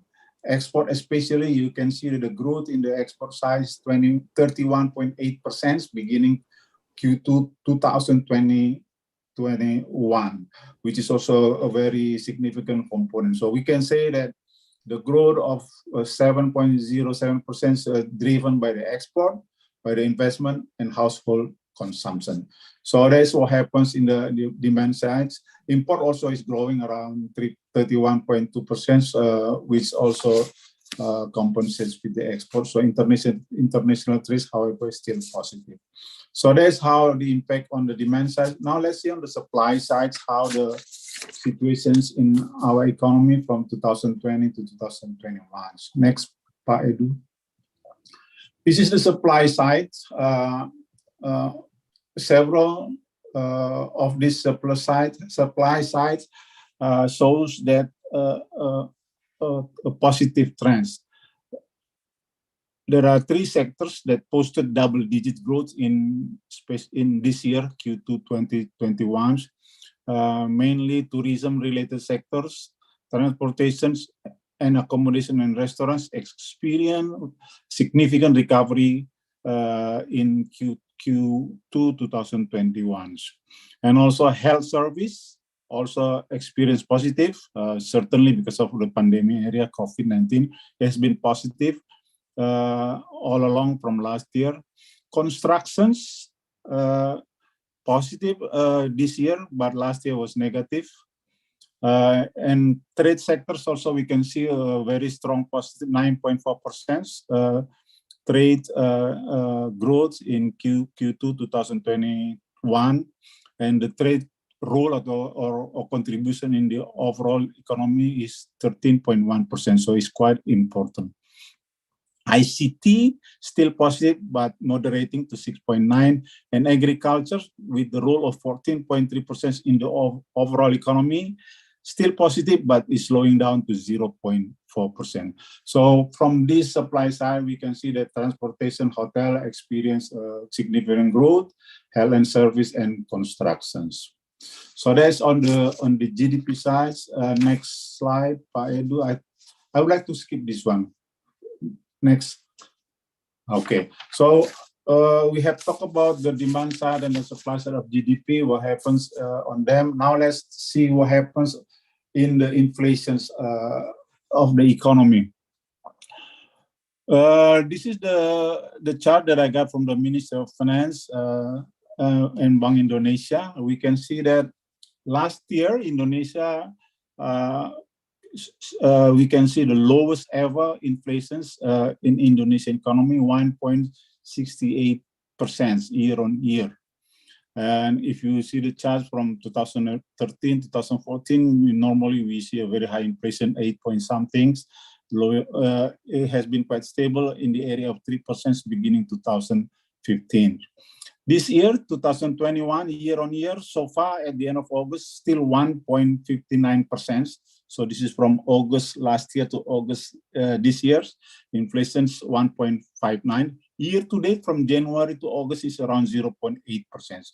So this is a good sign that hopefully at the end of this year, we are not experiencing 3% target that was mentioned in the budget and also by Bank Indonesia. These low inflation will help Indonesia to post a positive real interest rate later on that I can show you.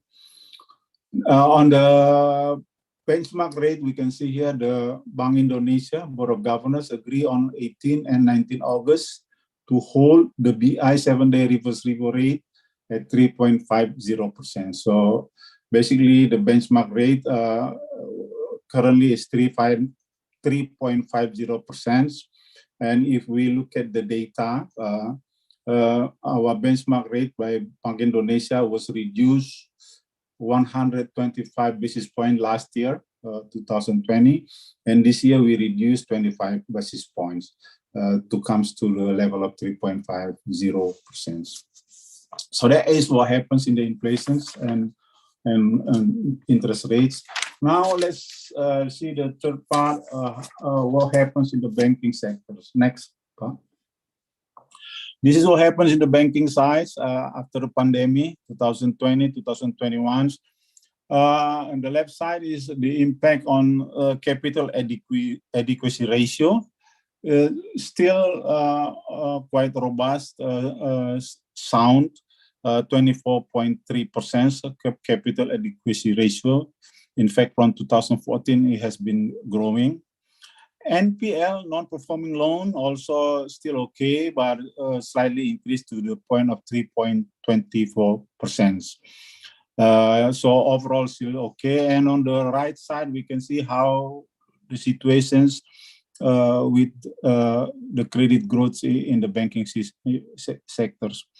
If you see the solid blue colors, that is represent the total growth of credit loan from the banking sectors. In 2020, we can see a big drop to the area of negative.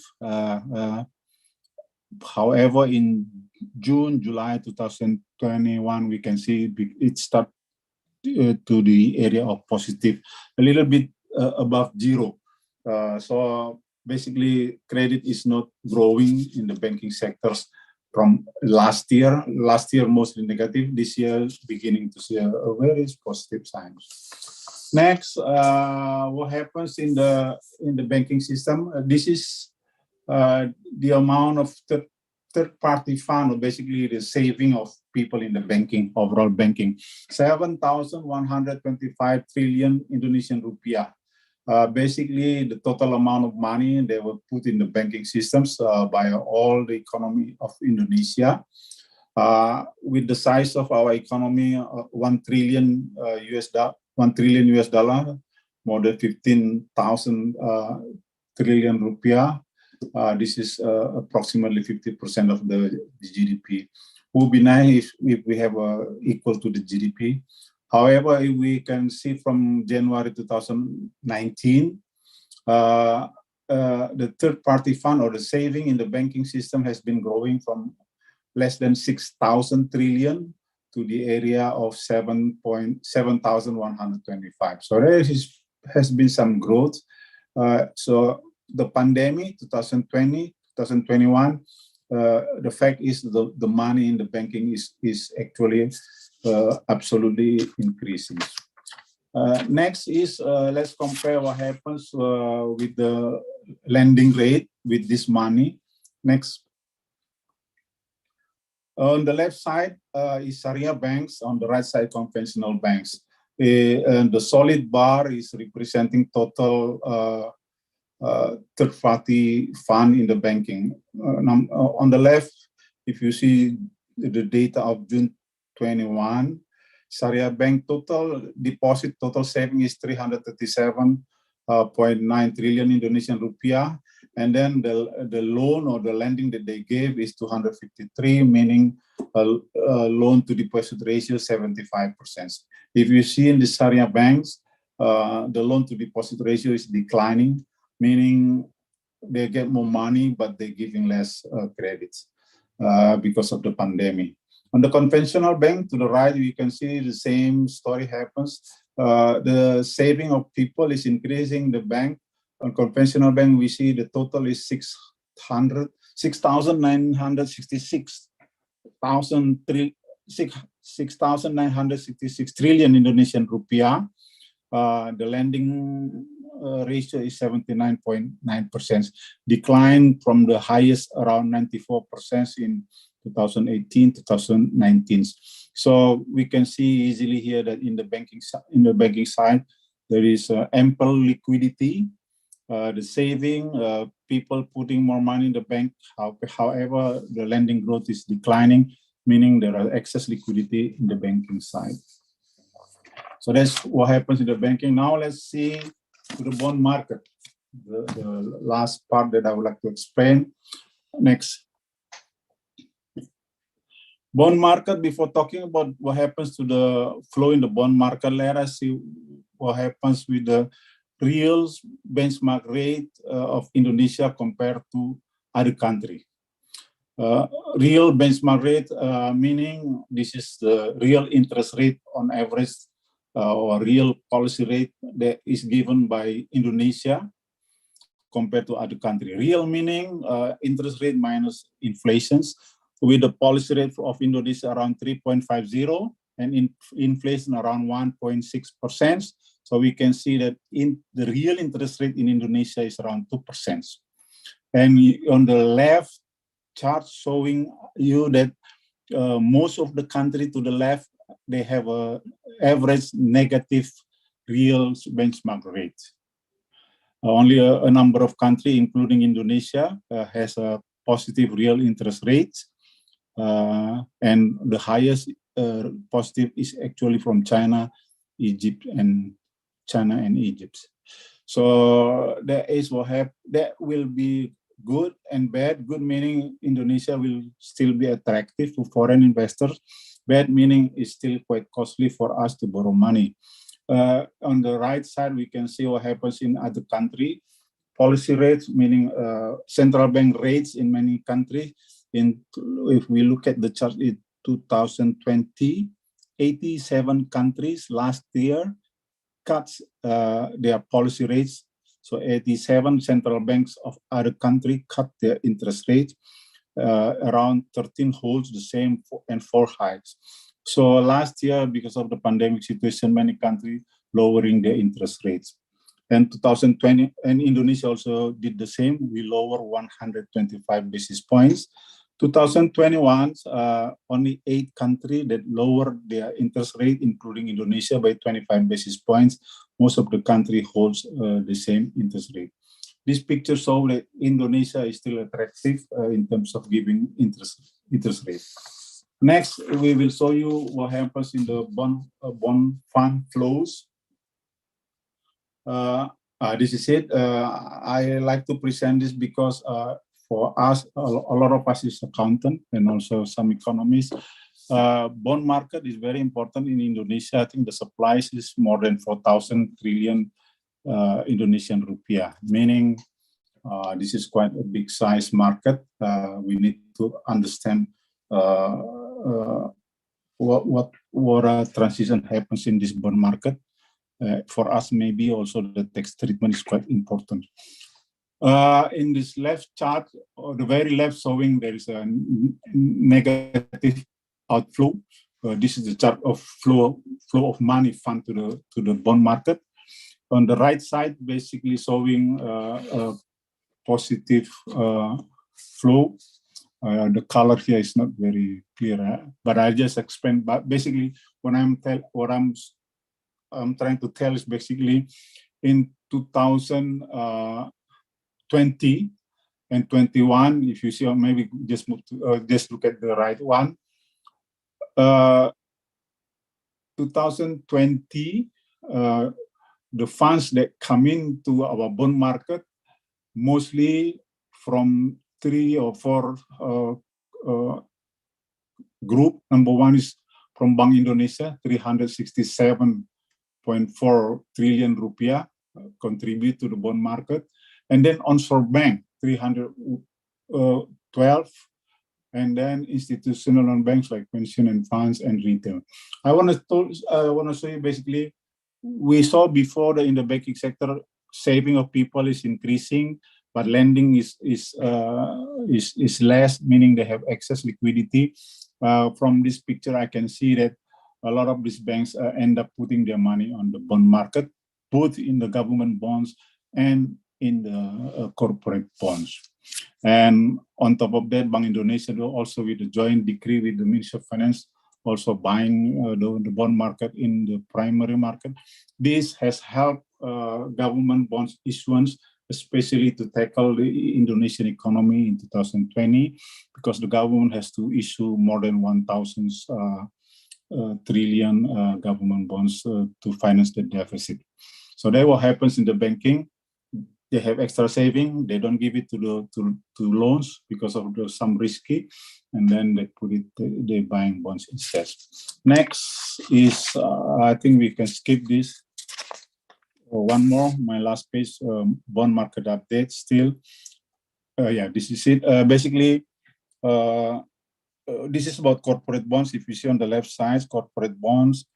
We are saying interest rate cut transmissions to capital market is faster than to banking, meaning the cut in the interest rate by BI, 125 basis point last year and 25 basis point this year, improve the corporate bonds issuance by 27%. See the charts from 47 to 60 trillion for corporate. While on the right side, you can see the graph show that loan growth is slightly above zero. Corporate bonds grew at 27%. So that will be my presentations, the impact of pandemic on GDP growth, inflation, banking sector, and bond market. Thank you. Aku kembalikan ke Bu Inga. Oke, siap Pak. Oke, thank you Pak Robert for your presentation. Well, yeah, ladies and gentlemen, it's nice to hear that the economic trend continues to show the sign of recovery. From the production side, we can see that the many sectors have shown resilience and continue to grow during the pandemic. Further strengthening a commodity policy mix are also in place to boost economic recovery. As presented earlier by Pak Stephen, Pak Robert also said that economic recovery is supported by low and stable inflation. Thanks God for that. And in terms of financial sector, Pak Robert also highlighted the solid and sound banking system in Indonesia and update us with the bond market in Indonesia as well. Well, ladies and gentlemen, I would like to remind you that if you have question, please fill your question in the QA link at the bottom of the Zoom meeting screen, and we can have your question answered during the discussion session, which is later on, not a few minutes later. Okay, then let's move on to our third speaker for today. We're going to have Pak Yon Arsal. Pak Yon Arsal, he was appointed by the Minister of Finance as the Assistant to the Minister of Tax Compliance Affairs on January 2020, and previously he served as Director of Potential Compliance and Revenue in 2016.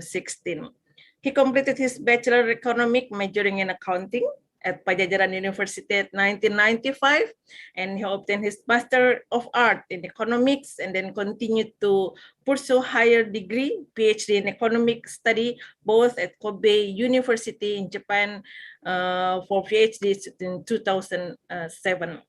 Well, ladies and gentlemen, please welcome one of the bright leader in the Ministry of Finance. Pak Yon, the floor is yours. You have 15 minutes for your presentation. Thank you, Bu Inga, very kind introduction. So thank you very much for that. Honorable Pak Mardiasmo, Pak Wamen, if still here, Pak Robert Papahan, my teacher also, and Steve, and all the participants today.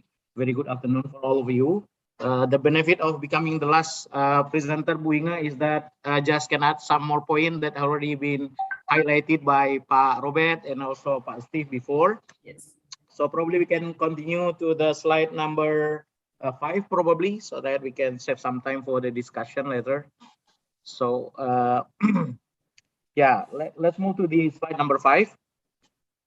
Here, like continue the what Steve presented before, I guess in the terms of the tax revenue, I think that's also have been highlighted by Pak Steve before, that during the pandemic we see that we experienced a very significant pressures on the revenue performance, like in many countries.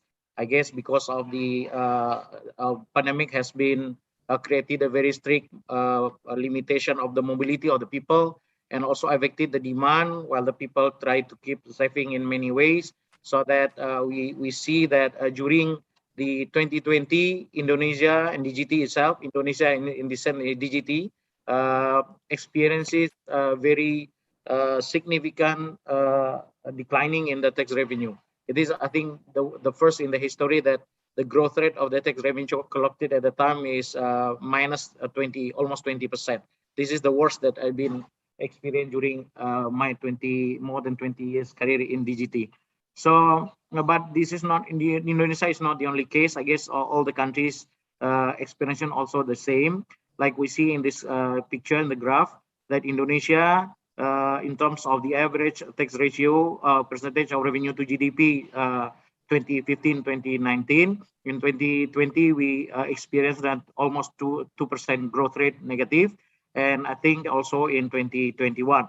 But if we compare with the other countries, also we are still much better than China, for example, and some Turkey and Vietnam. But there are many other countries in the world that are performing better than Indonesia. So I think this one is very critical also for us.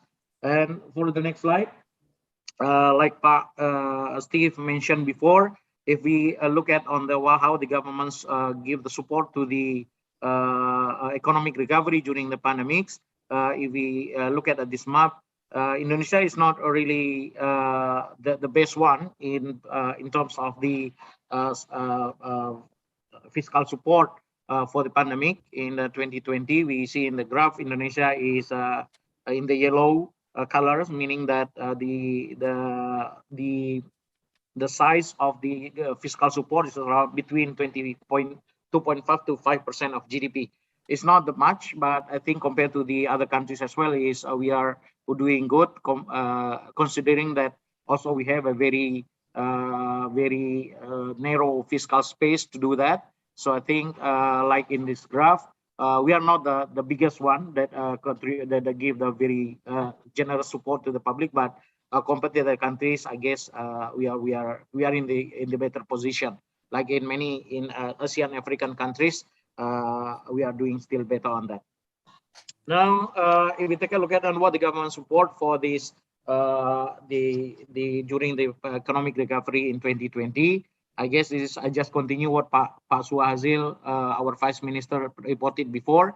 In next slide, we see that during the pandemic in 2020, government has already realized a kind of almost 600 trillion rupiah for the support for the economic recovery and health sectors during the pandemic. Like we see in this graph, for the health sectors, during the pandemic, we give a support of 63.51 trillion. And also for the small businesses, social protection, sectoral, corporation, and also for the business incentive. I may address some issue on the business incentive because it is related to the tax, like mentioned also by Pak Suhasil before. But overall, if we take a look at this number, the contribution is around, in total, in percentage of GDP, is around 4.5 to 5% of GDP. Again, it's not that much, but compared to the average countries in the world, we are still doing okay on that one. And I guess by doing these sectors, has already proven to be giving the very good benefit for the people. Like in terms of the business incentives, Minister of Finance already launched the survey involving many taxpayers, observing how the benefit they are willing on the fiscal incentive during the pandemic. And most of the cases, we find that the survey found that the fiscal incentive that's been given to the taxpayers has been quite significant and playing a very significant role in maintaining the sustainability of the taxpayer during the pandemic. And so that, because of that, we are continuing to give more incentive in 2021, since also the pandemic has not really still exists in 2021. And the next slide. In 2021, we see the government has also continued the commitment to support the economy with the three main objectives: to strengthening the household consumption, but at the same time also the promoting government expenditure and boosting public sector investment. So I think this program, these three programs, have been we can say is a continuation of the previous program in 2020. Next slide. In 2021, we see that the amount of the government spent on the incentive for the economic recovery has been increased quite significant. I think while previously realization on during 2020 is almost 600 trillion, in this 2021 government commitment is about 745 trillion. So I think a very significant improvement on the amount of the government spending on this economic recovery program.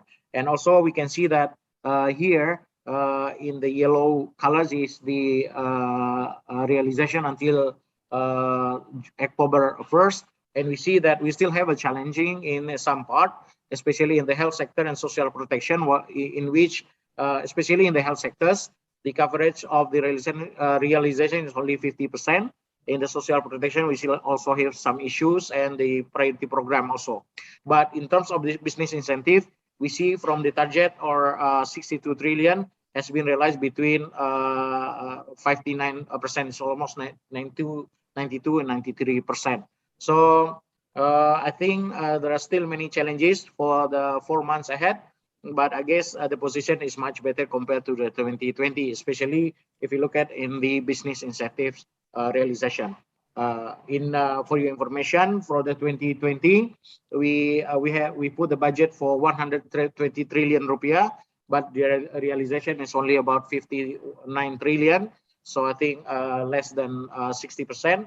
But this year, from the budget of 62 trillion, we already realized 59 trillion. So I think based on our outlook, the realization might be larger than the what we expect of the budget. So this, in the sense, giving us the sign that the people use this incentive quite good, and we expect that the incentive can contribute to the sustainability of the taxpayers, or resiliency of the taxpayers in fighting the impact of the COVID-19. Next slide. If we took a look at the tax incentive itself, we can see there are two main groups of that. The one is the permanent support. In that sense, is a tax expenditure, like Pak Suha mentioned before. The tax expenditures in the last 3 years has been significantly increased also. And nowadays, the contribution of tax expenditures is around 1.6% of GDP. It's just quite a significant number. So that I think we support in the tax expenditure. We give some support for the SME, for the sectoral base, and also for in terms of the support reduction and investment allowance. And also we can see that during pandemic there are so many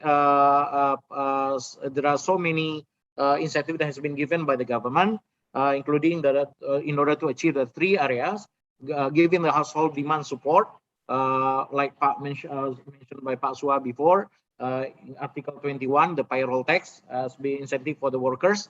And then the other part, we also try to support the cash flow for the businesses by CIT rate card, reduce monthly payment, and also for the MSE tax that are paying by the government. And also the last one is also to give the support for the medical devices and vaccine.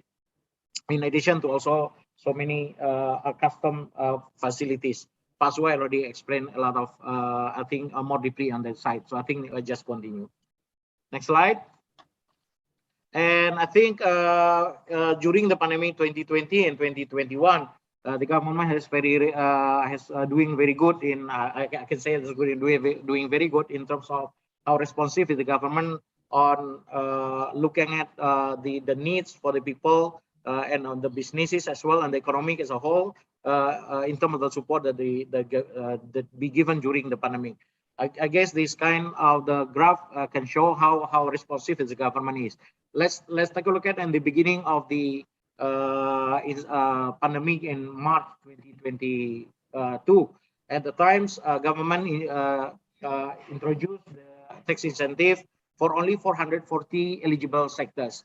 And I think because at the time, what we need as the challenges at the time is necessary. I mean, not coming from the demand side, but mostly on the supply side, where the China is one of our trading partner has been impacted so much on the COVID-19, and there is some problem on the supply side at the time. So we are giving a very limited incentive only for 440 eligible sectors, mostly on the area of manufacturing that are very impacted a lot during that time. However, only in 1 month period in April, we observed that it's not only the supply side problem, but also has been coming to the demand side problem. So the government responded very quickly by expanding the 4,400 eligible sectors to 1,062 sectors and continue in July, only in 3 months. And then we expand into almost 1,200 eligible sectors.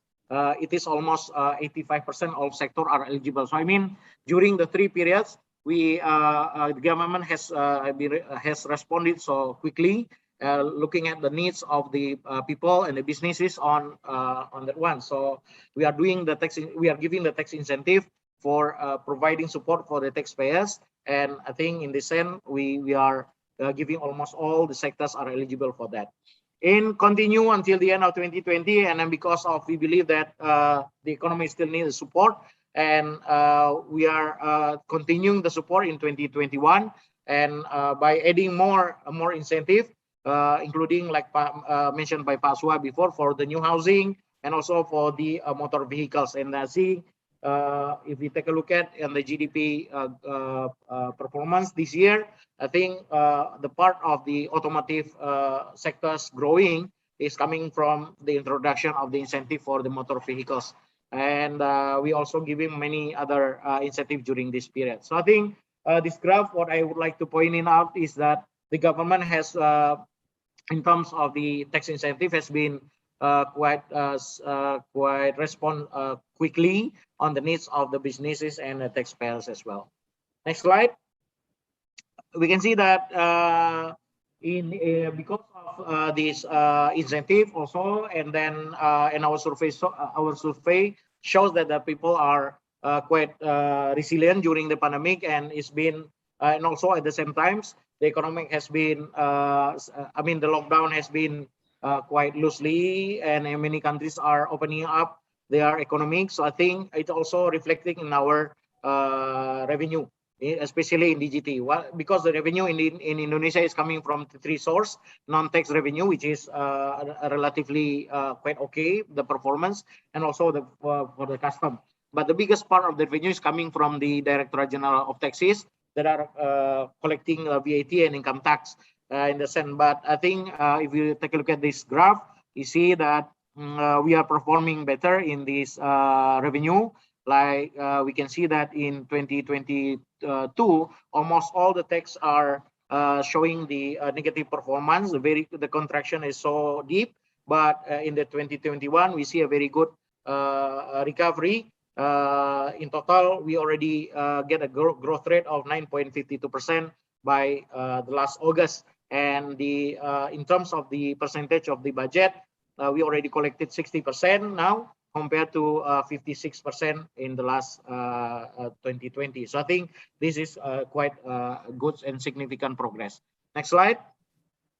If we look at in the positive trend in major type of tax, in any activity related to the any activity related tax, especially for the import and VAT, has been showing the very significant and continue and expansive trend. If you take a look at, for example, Article 2022 on import, there is significant increase, but in the bottom left, domestic VAT and import VAT also showing a very significant and consistent growth rate during the 2021 compared to the 2022. It's showing us that the economic has recovered somehow, and we are very optimistic that since the economic is recovered, and probably the revenue also will be recovered, and like Steve mentioned before, we're gonna have some more fiscal space, while at the same time we try to get the fiscal consolidation in 2023. If we take a look at on the sectors, the picture on the next slide is also the same. There's almost all the sectors, especially manufacturing and wholesale and retail, has been showing the very critical and significant improvement and very consistent performance, a very good one in 2021. Again, showing us some hope and optimism that Indonesian economic might survive during this pandemic, and we might see recover soon in 2021 and 2022. Next slide. Just to give you some highlight, please, the next slide. Now here, just for giving some highlight, because 2022 is a very extraordinary year, so we try to look at in the 2019 as the normal years, quote unquote, and the total revenue actually is still less than 2019, but I guess we might achieve the better performance compared to what we predicted before. For your information, in the medium-term report by Bu Minister to the Parliament last June, we reported that the outlook for this year, probably the growth rate for the tax revenue is around 6.6%, but fortunately by August we already get the 9.5% growth rate. It's much better than what predicted before, and I think still we see the very significant improvement by the end of September. So we might try to achieve as much as possible the revenue target has been given to us this year. And looking at the domestic VAT and import VAT, this graph shows that even for the domestic VAT in 2021, we already achieved the better than position in nominal term compared to the 2019. So again, in terms of the activity-based taxation, we already achieved at more than what we achieved in a normal year in 2019. And also for the import VAT, again, these two type of the tax giving us some optimistic point of view that we might achieve the recover period soon. So hopefully we're gonna achieve that. And the last slide for me that as a conclusion is that there are some positive trend, and managing optimism is still we see some light on that. There are some positive area, which is the robust economic indicators, like Pak Suhasil and Pak Robert mentioned before. There are so many macroeconomic indicators showing a very positive sign. And also we, in the other sense, we also showing the flattening COVID daily cases, which is in the world, I guess Indonesia has been pointed out as one of the successful story of dealing with at least the second peak of COVID Delta variants.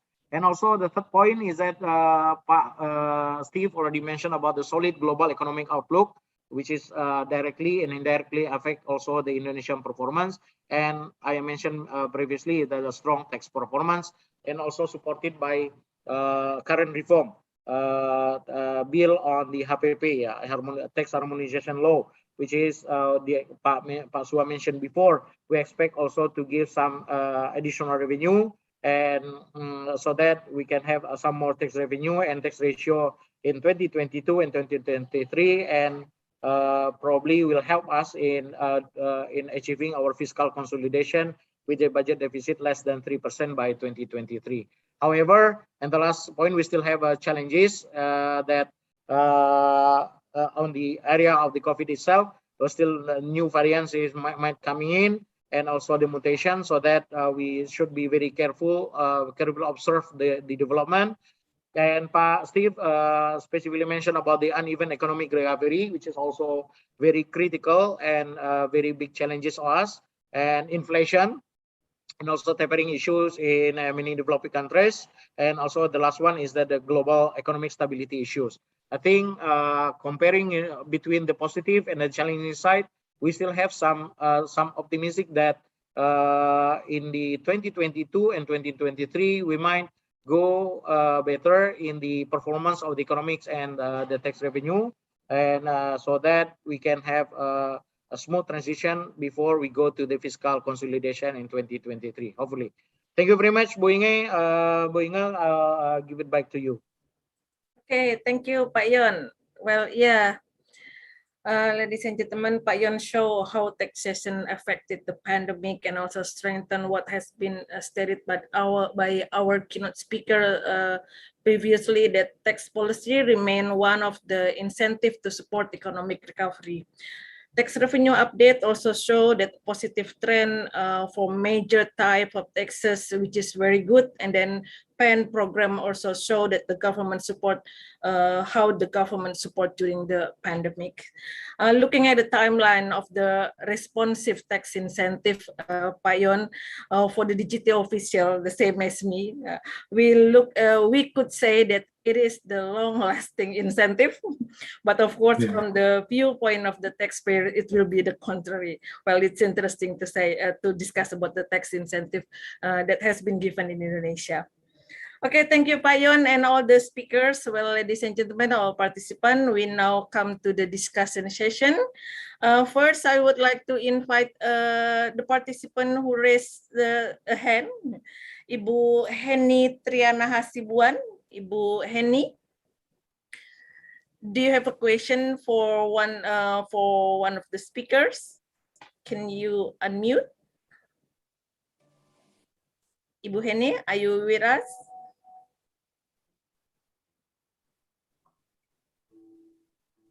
Bu Heni? Okay. Oh, all right. Probably changed her mind. All right, then I will go to the Q&A. This question here from Anak Agung Gede Sila Astungkara. Okay, let me read the question. Based on what happened to Evergrande in China, the property corporation that defaulted to pay its debt, does Indonesia has taken any precautionary measure to prevent the systemic effect on of Evergrande default? Wow, this is a heavy question, I guess.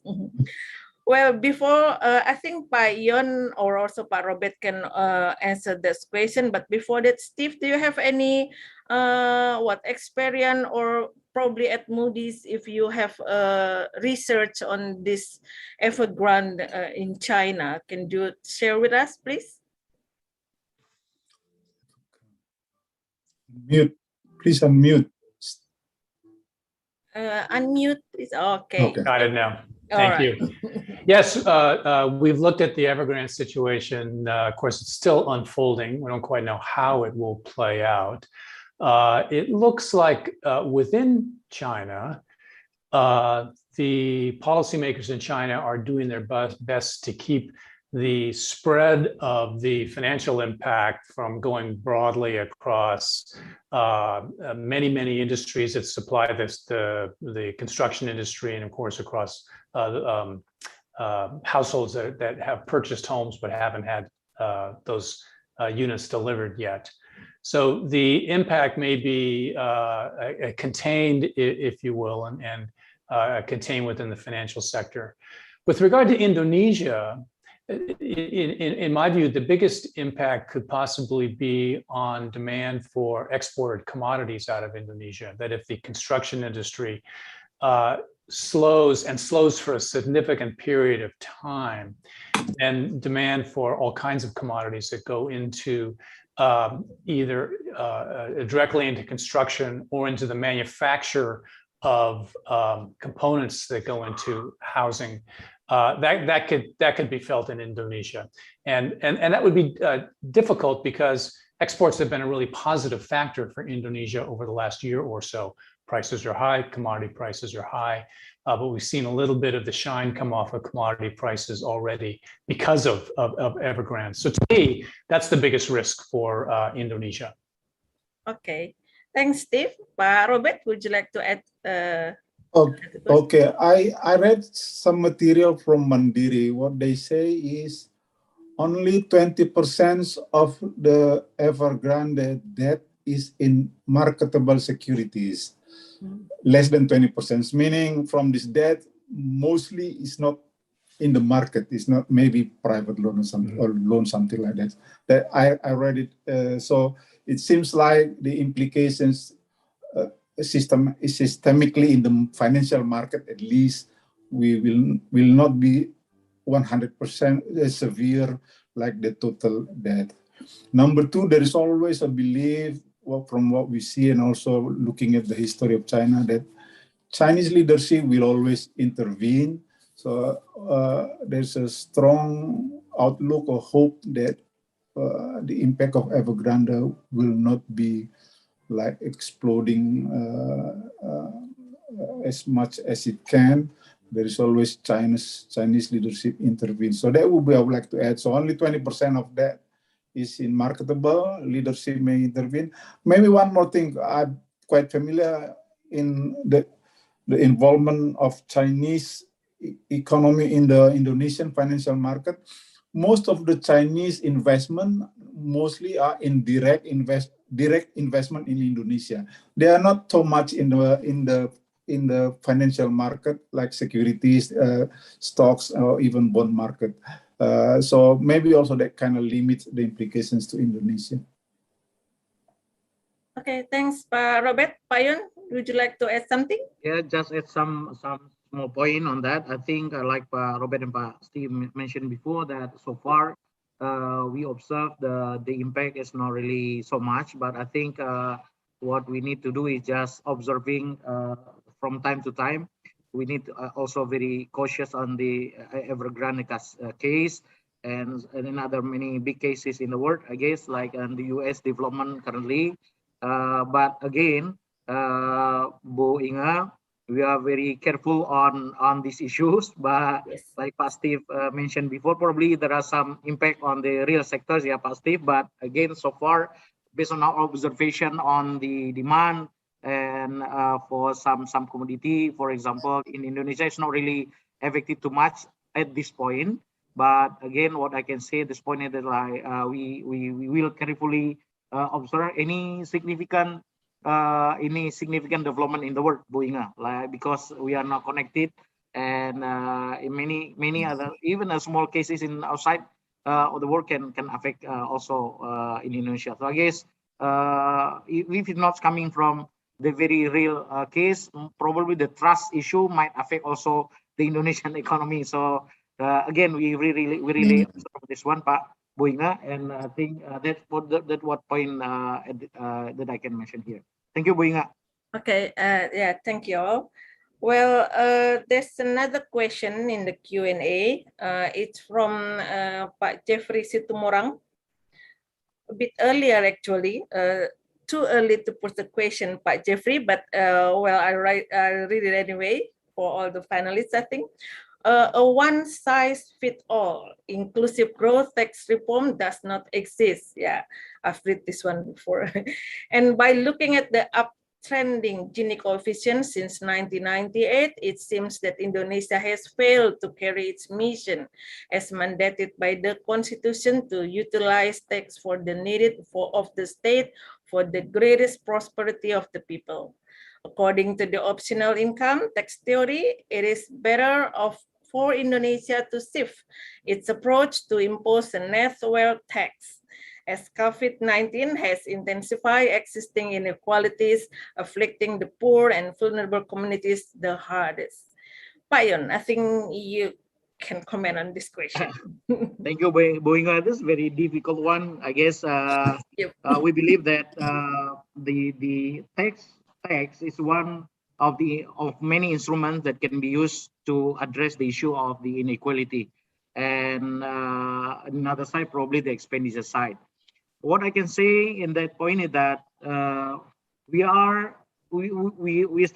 also have a discussion on the area of net wealth tax probably, but I guess looking at the other countries' experience, not every country are also approaching on this side. Not every country's implemented this kind of scheme. So what we are doing now, like Suhasil mentioned before, is try to look at on the existing systems and what can be improved in the existing one. For examples, in our current bill, we are giving more room for the by extending the tax bracket, not taxable tax bracket, or even we are trying to introduce what we call the non-tax for the non-tax limit for the SME.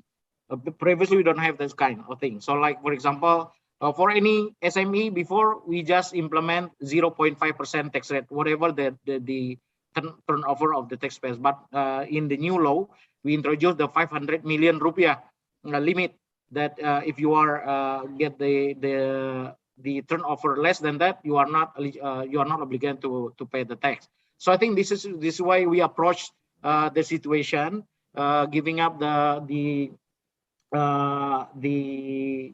looking at and the review all the existing regime that might give the benefit for the medium and low class taxpayers. On the other side, at the same time, we introduce also the higher rate of the individual tax rate. We introduced the 35% tax rate now. So I think we are doing step by step. We might not because we also need to consider the timing and also how the words move on this situation.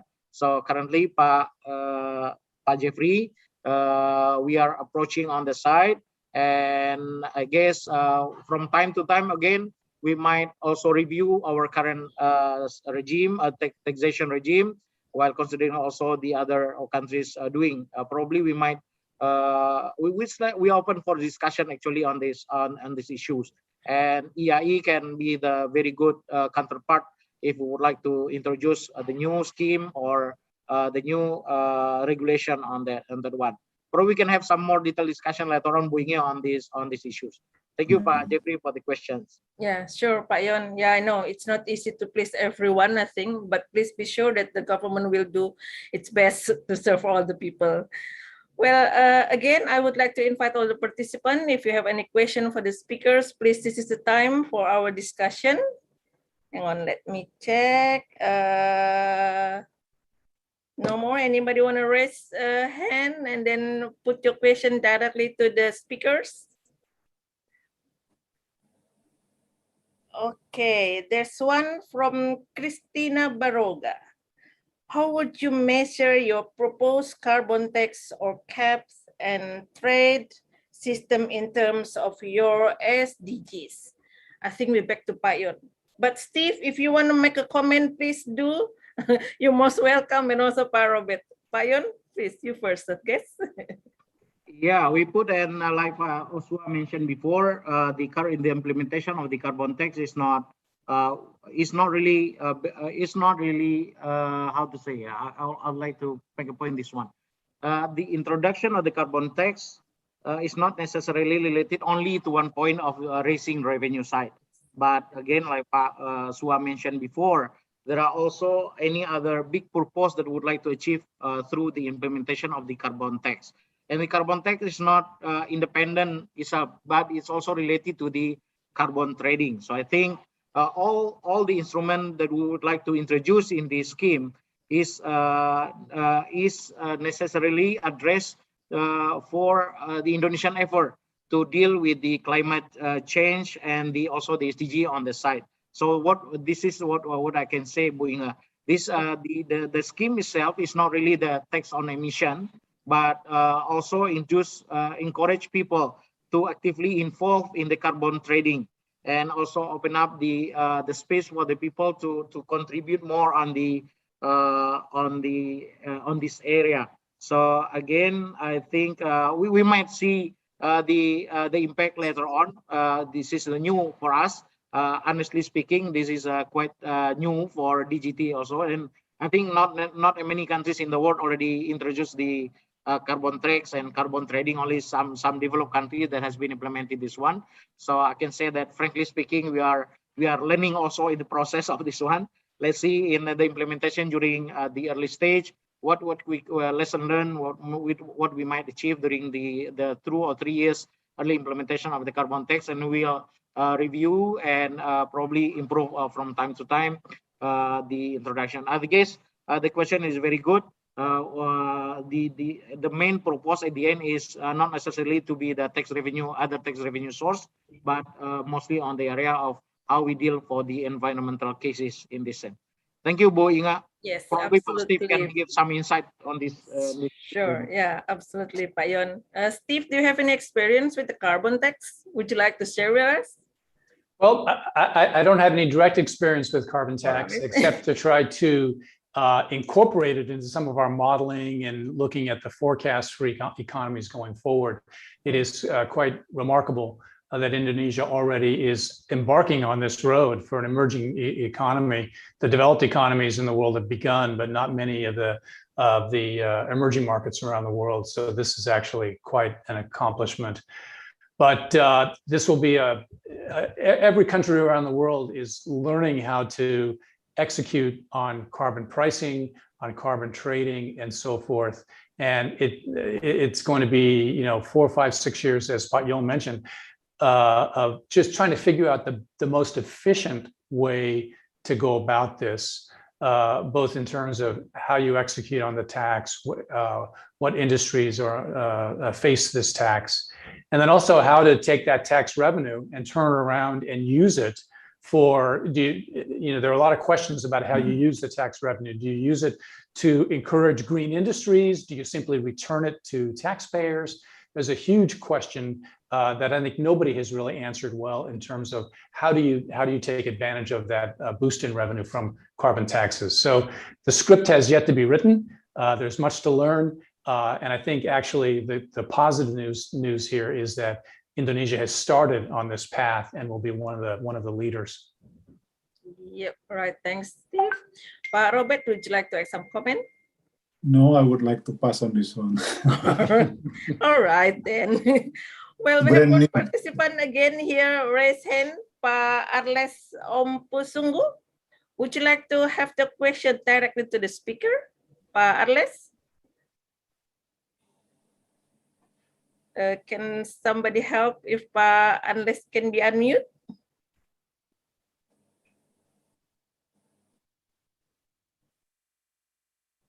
Hello, Pak Arles.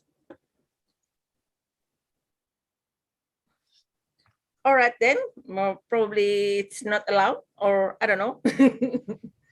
Okay then, Pak Permana. Oh, no? All right then. Okay then, I think we only have like 5 minutes left. I will then ask the speakers probably to have the closing statement for this session. Pak Robert, will you do the first one? Yeah. On the economic growth, we can see that Indonesia this year, 2021, will start to print a new positive growth. next year, 2022, maybe the growth will be similar to prior to the pandemic. So it's not this year. On the financial market,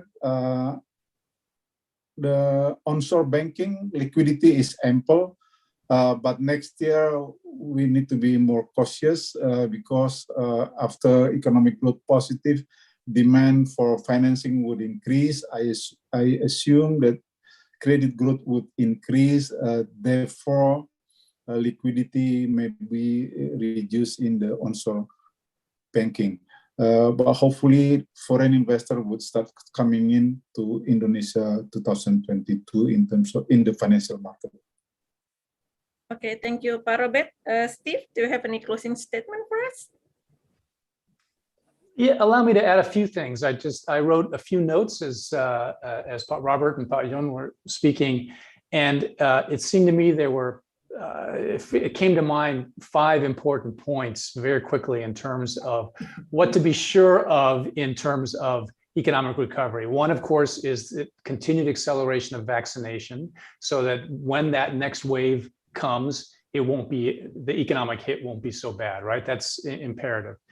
Number 2, there was some comments about infrastructure. I know infrastructure spending was very important in boosting the economy pre-pandemic, both in terms of the immediate impact and creating efficiencies longer term for the economy. And that infrastructure spending, I think it'll be very, very important to get that ramped up and going again. Third, liquidity. Pak Robert mentioned that already. I think that's going to be very important, particularly for SMEs going forward. Fourth, opening up international travel will be very important because of the importance of travel and tourism in the Indonesian economy. I know there's some small steps being taken now. I know it's going to be slow, but that I think will be a critical point. And then fifth is simply investing further in public health facilities. So again, when the next pandemic, whatever it may be, comes along, if it can be managed, at least there's enough space in public health facilities to take care of those who become critically ill. I know that was a very huge difficulty for the Indonesian economy, Indonesian policymakers, and so that would be my final point. Okay, thank you very much, Steve. Well, yeah, it is indeed a shock for all of us in Indonesia, especially when we had the second peak of COVID-19 pandemic a few months ago. Yeah, hopefully it's not going to happen again. Well, Pak Yon, I think it's your turn to have your closing statement, please. Thank you, Bu Inga. So I think a very short one, I guess, that because due to the uncertainty in many ways in economic and I think even the pandemic itself, we never know the development in the futures, and also the uncertainty in the area of the economic recovery also.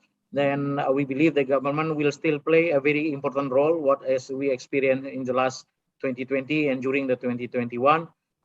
Sometimes, especially during the 2020, the government is sometimes only the player in the town, Steve. So I think the government has been forced to still play a role in this area. In terms of the revenue side, I guess the Minister of Finance in Customs and DGT also will still use the tax incentive as one instrument to help the people, to help the businesses during this pandemic.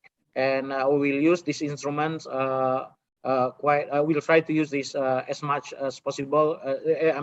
As efficient as possible, so that the result will be benefited for the economic recovery in the future. At the same time, like Steve mentioned before in the presentation, we will have a very limited fiscal space to do that. So we'll do that very carefully, observing many sectors, aspects, so that giving the incentive will be very crucial for us. At the same time, also we evaluate from time to time the development of each sector. So again, Bu Inga, in addition to that, collecting the revenue that has been targeted increase by 2022 is already decided in the Parliament. So we DGT and the Minister of Finance have to collect more revenue in order to close the gap on the fiscal space. At the same time, we also required to give more prudent and efficient and effective incentives. So I think the government will still play this role in this area. Thank you very much, Bu Inga. Okay, thank you, Pak Yon, and thank you all the speaker, all participants. Please give our 3 speakers a big virtual round of applause. Well, yeah, thank you very much, Pak Robert, Pak Yon, and also Pak Steve for your presentation today, for our discussion, and also for the participants who have the question, for all the speakers. I hope you all safe and healthy forever. And thank you very much once more time. Let me finish with saying Assalamualaikum warahmatullahi wabarakatuh. Waalaikumsalam Waalaikumsalam. warahmatullahi wabarakatuh. Terima kasih, Bu Inga. Thank Pak you Robert. very much, Ibu Inge, Bapak Robert, Pak Pahan, Mr. Stephen, and also Pak Yon Arsal. I would like to invite 4 of you to have a group picture. Okay, looking good, all is looking good. Now I'll smile. I'll count to 3. 1, 2, 3. One more time. 1, 2, and 3. Let us give big round of applause for our panelists and also the moderator for this session. Thank you very much, ladies and gentlemen. Yeah, thank you. Let's move on to our second panel discussion. We will discuss about transfer pricing and implementation. Now let's welcome our esteemed panelists, Bapak Ahmad Amin, the head of Batam Madya Tax Service Office, Digiti Indonesia. Also Bapak Permana Adi Saputra, Vice Managing Partner of PB Taxan. Mr. Louis Carrillo, Senior Director for Tax and Transfer Pricing Solution, Bureau Van Dijk, a Moody's Analytic Company. And also Bapak Bagus Arianto, Section Head of Audit Execution 2C, Directorate General Custom and Excise. As the moderator, we will have Bapak Jules Saventa Tarigan, the Head of Tax Division of PT Adaro Energy. Before the panel commences, please allow me to read the brief CV of Bapak Jules Saventa. Jules Saventa Tarigan is the head of tax division of PT Adaro Energy. He is also the council member of KAPJIAI. Jules Saventa began his career at Directorate General of Taxes and also PB Taxan. Okay, ladies and gentlemen, one more time, I would like to remind you to raise a question. You may use the Q&A function. Please to kindly state to whom your question is being asked. Our moderator will later pick your question and then our panelists will answer it. Ladies and gentlemen, now I would like to invite Bapak Jules Saventa Tarigan to host the session. The screen is yours, Pak. Thank you, Mbak Monica, for your kind introduction. Let me start by firstly greet my Bapak Profesor Mardiasmo, our President of IAI, and then Bapak Profesor John Hutagao, our Chairman of Tax Accountant Compartment of IAI, our distinguished speakers, and all of you participants. Good afternoon, ladies and gentlemen. Hope you are well today. We are so grateful that today we can hold an online seminar on the topic of transfer pricing and its implementation. This is the session 2, after we have heard the first session that enlightening our knowledge in terms of our current development in our economics. So in this pandemic situation, I hope that we all remain in good health and shape. And when this pandemic is under full control, we believe we can all recover quickly. Transfer pricing have been regulated in our tax law for a long time, but not until 11 years ago, it has developed very rapidly.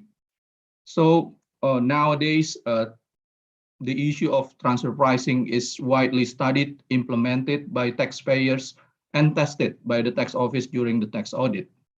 So I believe this topic is very interesting, as it will be delivered by four resourceful speakers who are very knowledgeable in these fields. First, Mr. Ahmad Amin, a tax official who is well known for his knowledge of transfer pricing regulation and implementation. Then Mr. Luis Carrillo, a consultant from BVD, will explain to us the application of technology in transfer pricing. Then Mr. Permana, who is already familiar, is an experienced tax consultant in area of transfer pricing. And the last but not the least, Mr. Bagus, a customs officer who is master in the application of transfer pricing in the customs sector, which currently growing. So each speaker will deliver a 10 to 15 minutes presentation, and then a question and answer session after that. The order of presentation start with Mr. Ahmad Amin, then Mr. Luis Carrillo, Mr. Permana, and finally Mr. Bagus' turn. Okay, the first speaker, I'd like to read his brief CV. Bapak Ahmad Amin, his position now is head of Batam Madya Tax Service Office, Directorate General of Taxes, previously as Deputy Director of Prevention and Settlement of International Taxation Dispute, and then Deputy Director for Tax Treaty and International Tax Cooperation. He graduated from State College of Accountancy, STAN, and earned his Master of Science in Fiscal Administration in 2005 and Master of Law in Economic Law in 2014. So, ladies and gentlemen, I hope I can moderate this session as good as our previous session, Ibu Inge. So, without further ado, I will allow Pak Ahmad Amin to start your presentation for 15 minutes. Thank you. Please, Pak Amin. Okay, thank you, Pak Jul, for your nice introduction. Without further ado, allow me to present what the material I bring from Batam when we implement the transfer pricing regulation that currently enacted in 2020. We know that in 2020 we have PMK 22 2020, and actually this regulation is advanced pricing agreement regulation, but in that regulation it also regulates the arm's length principle. In this presentation, this is my practical views when I'm now as head of tax office in Madya Batam. So this is actually the view I express in this event actually strictly personal and does not reflect the institution or DGT views on that issue that I present. Okay,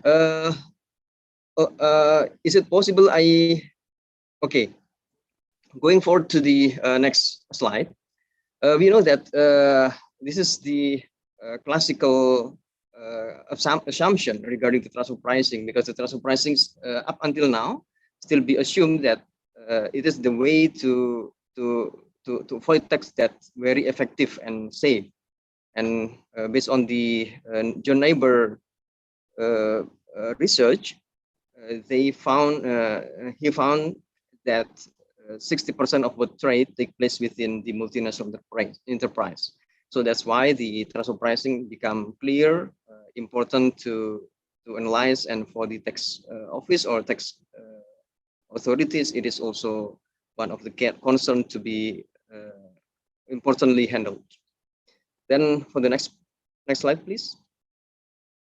In Madya Batam, we have approach to handle the transfer pricing. This is the namely is a tactic, tax avoidance comprehensive treatment with integrity and cooperativeness. The ground or the basis of this tactic is tax law and regulation, actually, because everything we do in our taxation should be based on the tax law and regulation. And we have three pillars, where the pillar is trust, transparency, and mutual understanding. I believe with the trust, transparency, and mutual understanding, everything we do in the taxation, particularly from the side of the tax authority, will be easier when we have a trust from the taxpayer, we have a transparency during our work, and we have also a mutual understanding with the taxpayers. And how we execute and how we do the tactic, we have a 3 area for development. The first is internal understanding. We should first make our internal understand very well and have a strong understanding on transfer pricing. Then after that, or similar with at the same time, we also develop the external understanding by having FGD or discussion with the taxpayer as well as with the tax agent or tax consultant. And this is the most important thing, is the execution. We know that the execution in the taxation, should be persuasive, because the transfer pricing is kind of art. So nobody perfect. Either taxpayer or tax office, they have something that imperfect. So the persuasive execution is very important for us. Then going forward to the next slide, please. This is the detail of each area we developed during the strategy in handling the transfer pricing, together with the aggressive tax planning, because the transfer pricing, in my experience, to be one package with the aggressive tax planning, like thin capitalization or other treaty shopping issues. In the internal understanding, we should have a strong understanding on transfer pricing and also aggressive tax planning. And in this concern, we have an activity to have a regular internal training on transfer pricing as well as the aggressive tax planning in our office. We have a Friday morning session. Every Friday morning we have a session to have a sharing on handling transfer pricing. Then we also discuss about the real case study, and also we also not only to internal of KPP Madya Batam, we also share with other tax office, either in Kepulauan Riau or in other area. For the external understanding, we also have a regular transfer pricing discussion with taxpayers as well as with the tax consultant, and in that discussion, we also deliver some policy. For example, the policy about the high risk the taxpayer. We define in our office that the contract manufacturing, which have having the full cost markup less than 6%, will be identified as a high risk taxpayer. It also happen for toll manufacturing. When the toll manufacturing resulting the full cost markup less than 10%, then we will define as a high risk taxpayers. And in this concern, we also introduce the ex-ante basis. I will explain the ex-ante basis later on. And we also encourage the taxpayer to have voluntary adjustment if they are identifying on arm's length. So this is the kind of external understanding we introduce to the taxpayer as well as the tax consultant, and we will persuade the taxpayer to settle this issue as smooth as possible. So in this concern, we always listen to taxpayer first. Then we will introduce our position. Then we will discuss deeply. Then we will resolve every difference to be meet in one point. Or if we cannot meet each other, we can still stay in our position, but everybody will say we understood the position and we can understand the position. So this is the approach or strategy in our office to handle the transfer pricing. All we did here, as I explained here, actually just to make the taxpayer easy to comply, because the transfer pricing, sometimes quite complex. Then everything we do in that context just to make taxpayer easy to comply. Next, please. Okay, so this is the tagline in our office. We make you easy to comply, because we want to make taxpayer easy to comply. Once you comply, then everything will be good. Yeah, this is our tagline. Okay, next. Then going forward to the PMK 22/2020, where in this regulation, actually, we have arm's length principle provisions, many things to be regulated in this Ministry of Finance regulation. It includes the arm's length principle definition, the application of arm's length principle, and also include the secondary adjustment. In this session, I would like to introduce or to explain our view regarding the application of arm's length principle, as well as the secondary adjustment. But a little bit technical, because I will have some illustration by number, and we hope that you will enjoy my illustration. Okay, next. First of all, before we go into the illustration, I would like to recall what the arm's length principle. In this regulation, actually, arm's length principle clearly explained is a principle that is applied in a sound business practice and observed in independent independent transaction.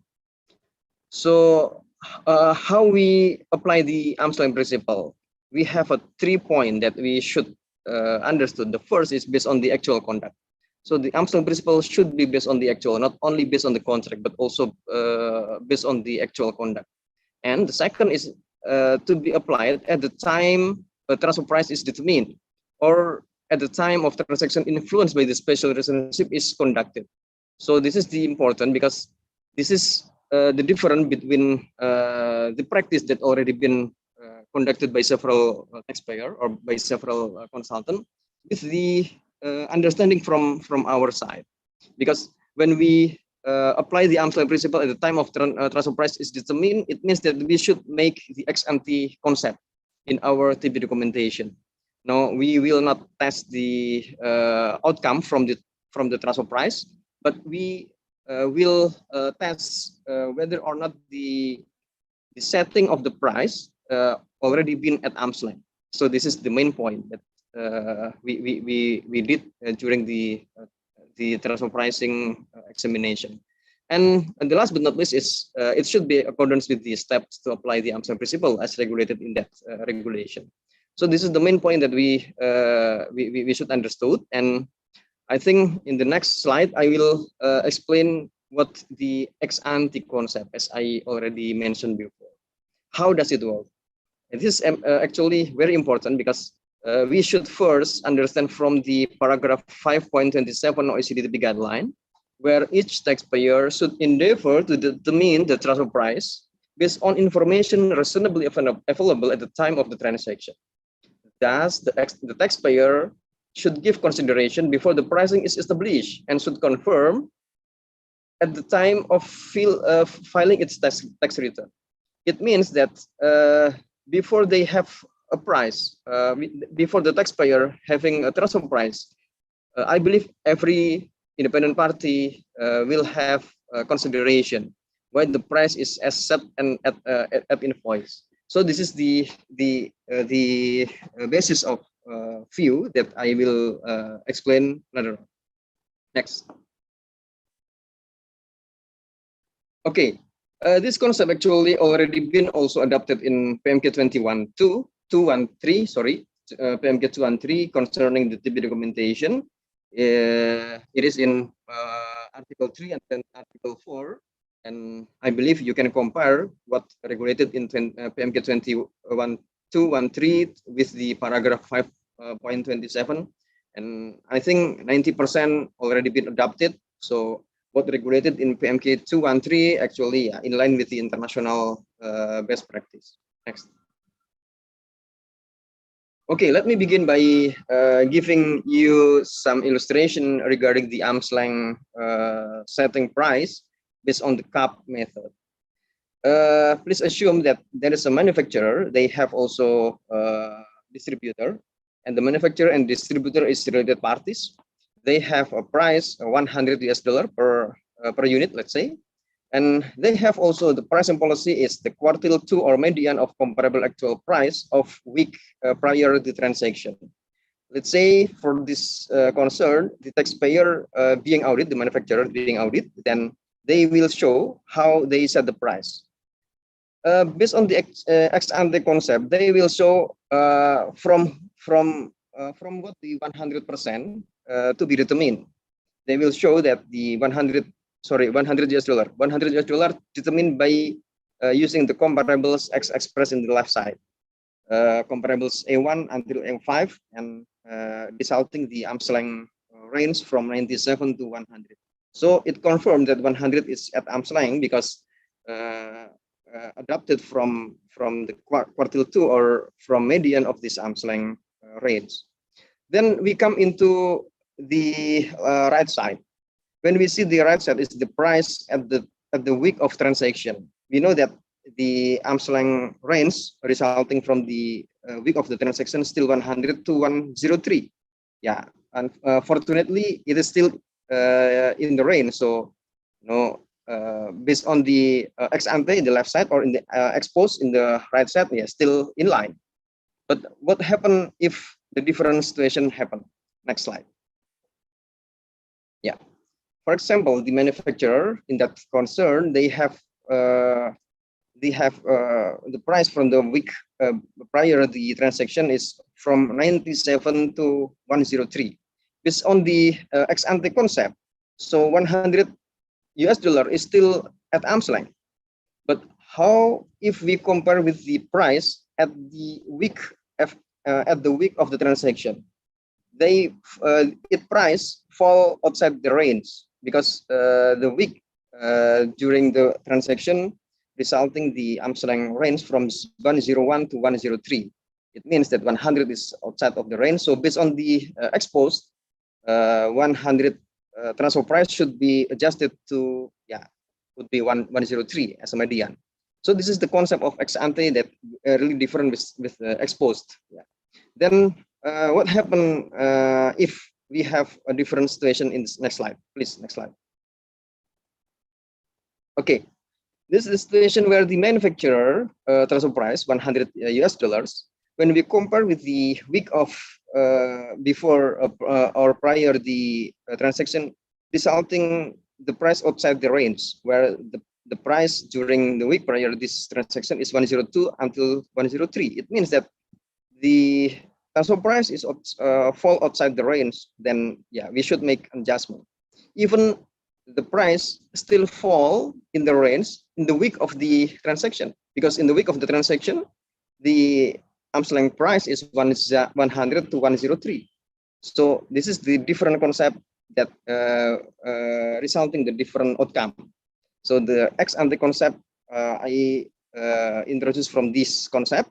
Then how if the taxpayer apply not non-cut method, let's say the cost plus or even the NMN? Is it happen also like this, or we have a different situation? Okay, I will show you the illustration next. So let's say the taxpayer having a price 105.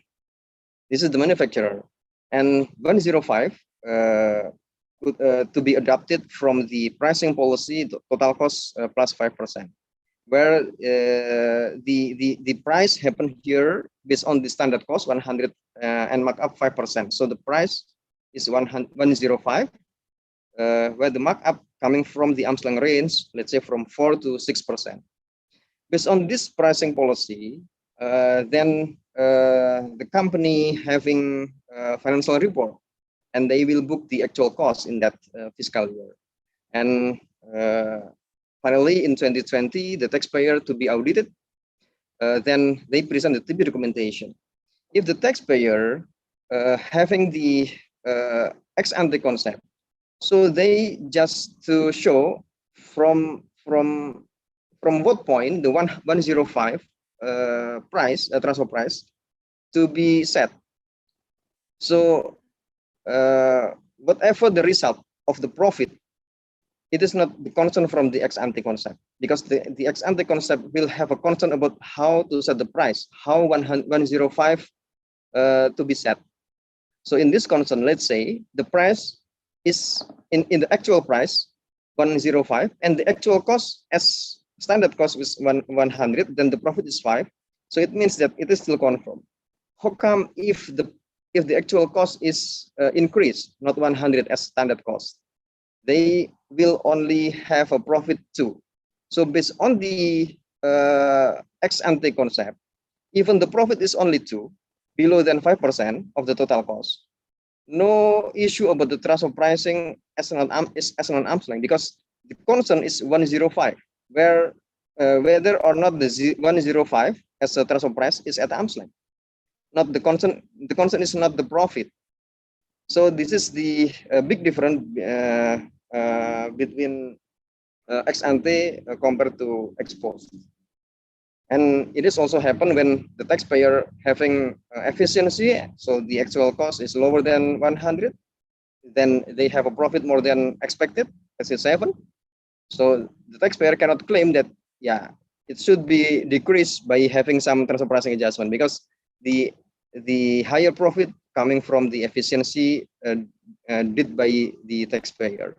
So this is the ex ante concept that I should illustrate in that concern. And actually, I will also have another illustration, but because of time, I don't know, Pak Jul, I still have how many minutes? How long? Around 7 minutes, Pak. Still 7 minutes? Yes. Okay. Okay, I will continue with my presentation with the illustration. Okay, please, next slide. Okay, so based on the ex ante concept, actually we examine the transfer price, not just examining the profit or outcome from the transfer pricing. Then examining whether or not the arm's length price has been applied in setting the price. We use the price setting approach, not examining the outcome. And we also will examine the transfer price based on the contract, from the purchase order, from the invoice. So not only seeing or scrutinizing the profit earned from each fiscal year, but also we will recall everything in the contract, in the PO, and also in invoice. And we also doing the accurate delineation of the transaction through for analysis. And we will not just to reject the taxpayer comparables, because we starting from the contract, we will also follow the pricing policy, and we will do like nature of business, how business set the price. So this is the basis of the ex ante concept that we introduced in Madya Batam, and I believe it is also based on this PMK 22/2020. Okay, next. Okay, I will give you some potential problem when we having exposed transfer pricing adjustment. And it happened also when I was in head office as Deputy Director for Tax Dispute Resolution. In that concern, actually the taxpayer to be adjusted based on the TNMM, and the taxpayer having related party transaction in the sales, in the purchase of goods as expressed in the cost of goods sold, as well as in the operating expense like a royalty or management fee, resulting the full cost markup 2%. Then the taxpayer to be adjusted by using the full cost markup 5%, because the arm's length range is 4.5 to 6%. So the profit confirmed to fiscus is 50, where the profit confirmed to taxpayer is 20. The TP adjustment is 30. The question is which related party should be adjusted. Let's say the sales is to Singapore, purchase from Japan, and management fee from US. So which related party should be adjusted, and how to allocate the transfer pricing adjustment to each transaction. And if the taxpayer want to have mutual agreement procedures to resolve this double taxation, how to negotiate with the map, in what country they should have request for map. So this is very difficult, because in that concern I have an experience when I have a map discussion with Japan, and the transaction not only to Japan, then Japan will ask to me how you allocate the transfer price adjustment, to Japan, because the transfer pricing not only covering the Japan transaction but also with other country transaction. So this is the potential problem. So that's why the ex ante concept will resolve this problem or this situation. Okay, next. Okay, I will give you some illustration based on the audit process in Madya Batam. Please assume that the taxpayer having actual transaction with the sales 1050 and cost of goods sold 900, resulting the net operating profit is 50. The full cost markup is 5%, and we know that the pricing policy based on a contract is cost of goods sold plus operating expense and plus markup 5%. The taxpayer in that concern present that their outcome, the full cost markup 5% is at arm's length because the comparable showing that the arm's length range is 4.5 to 6.6%. But when we check and recheck again from the PEB or export document, we found that the total sales is 1,100. And from the list of invoice also 1,100. But the sales confirmed to financial statement is 1,050. So why the 50 US dollar foregone from this financial statement? After we clarified to taxpayer, the taxpayer clarified that there was a price adjustment. The price adjustment is 50. The 50 to be calculated based on the TB documentation, because the TB documentation showing that the arm's length price should be 5% profit. Then they have adjustment from this calculation by having transfer pricing adjustment of 50. Then we discussed with the taxpayer how you set the price. We understood from the pricing policy from the contract that the price is coming from the budgeted total cost plus 5%. Then we recall the information about the budgeted cost. They identify the budgeted cost is 950 and budgeted operating expense 89. Then total budgeted cost is 1048 plus markup 52. Then the sales is proven 1,100. So in this concern, we have a focus to the transfer price in the sales, but the taxpayer having a focus in the profit. So little bit different. Not little bit. The big difference, because we test whether or not the sales of 1,100 is at arm's length, but the taxpayer having a different view to test the net operating profit, the outcome. We ask the taxpayer 1,100 is at arm's length or not. They answer that it is at arm's length. So no issue actually, no issue with the transfer pricing. But how come the taxpayers having a price adjustment? They mentioned that, they explained that because the arm's length price is net operating profit 5%. I argue that how you can get 100 operating profit? The taxpayer answer that because we have some efficiency, then we have profit more than expected. Then the conclusion is because the profit higher than expectation because of efficiency, then the price should not be adjusted down. So this is the outcome from our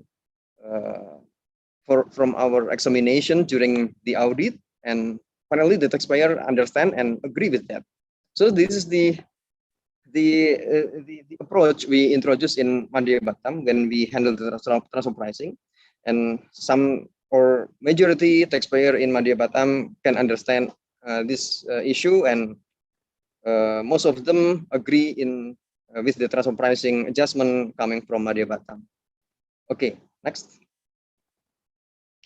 Then we will also introduce the secondary adjustment or constructive dividend as mentioned in Article 21 of PMK 22/2020. Okay, next. The definition, I believe you already been understood from the OECD glossary. You can identify what is the secondary transaction, what is primary adjustment, and so on. Okay, next. I will give you some illustration like this. If PTA having a transaction with A Limited and the sales to A Limited from PTA to be adjusted from 10,000 to 12,000. So the primary adjustment is 2,000. It means that the primary adjustment in PTA is 20,000, and the corresponding adjustment to eliminate the double taxation in A limited is minus 2,000 of purchase price. So this is the adjustment that we understood from the definition. And what is the secondary transaction? It is coming from the primary adjustment. Okay, next. Next. This is the secondary adjustment. Back. Actually, the secondary adjustment is a constructive transaction or secondary transaction whereby the excess profit resulting from a primary adjustment as treated as has been transferred in some other form and taxed accordingly. So in that concern, in PMK 22, we identify as a constructive dividend or dianggap sebagai dividen yang dikenakan pajak. So this is the adoption from the paragraph 4.68, and we apply in Article 22, Article 21 of PMK 22. Next. Next. Okay. This is the provision in Article 22. Sorry, Article 22 of PMK 22 and 2020. Oh, so many two in that presentation. So this is the original word in Article 22 that a basis for secondary adjustment. Next.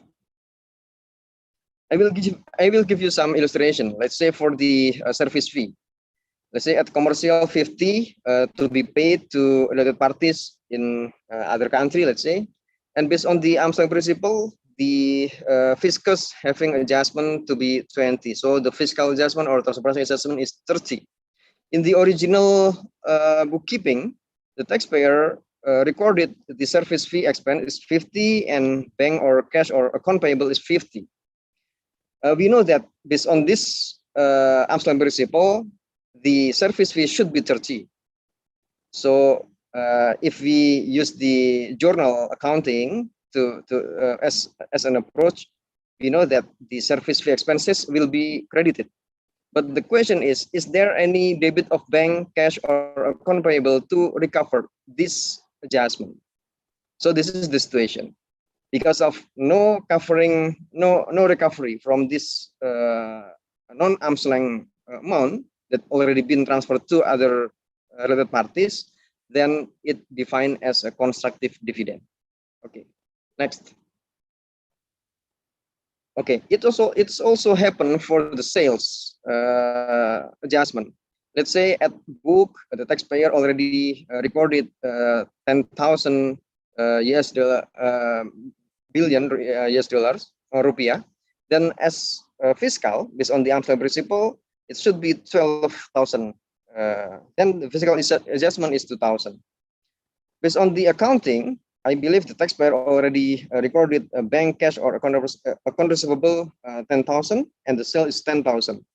Then after adjustment, they should make the sales adjustment by having journal entries.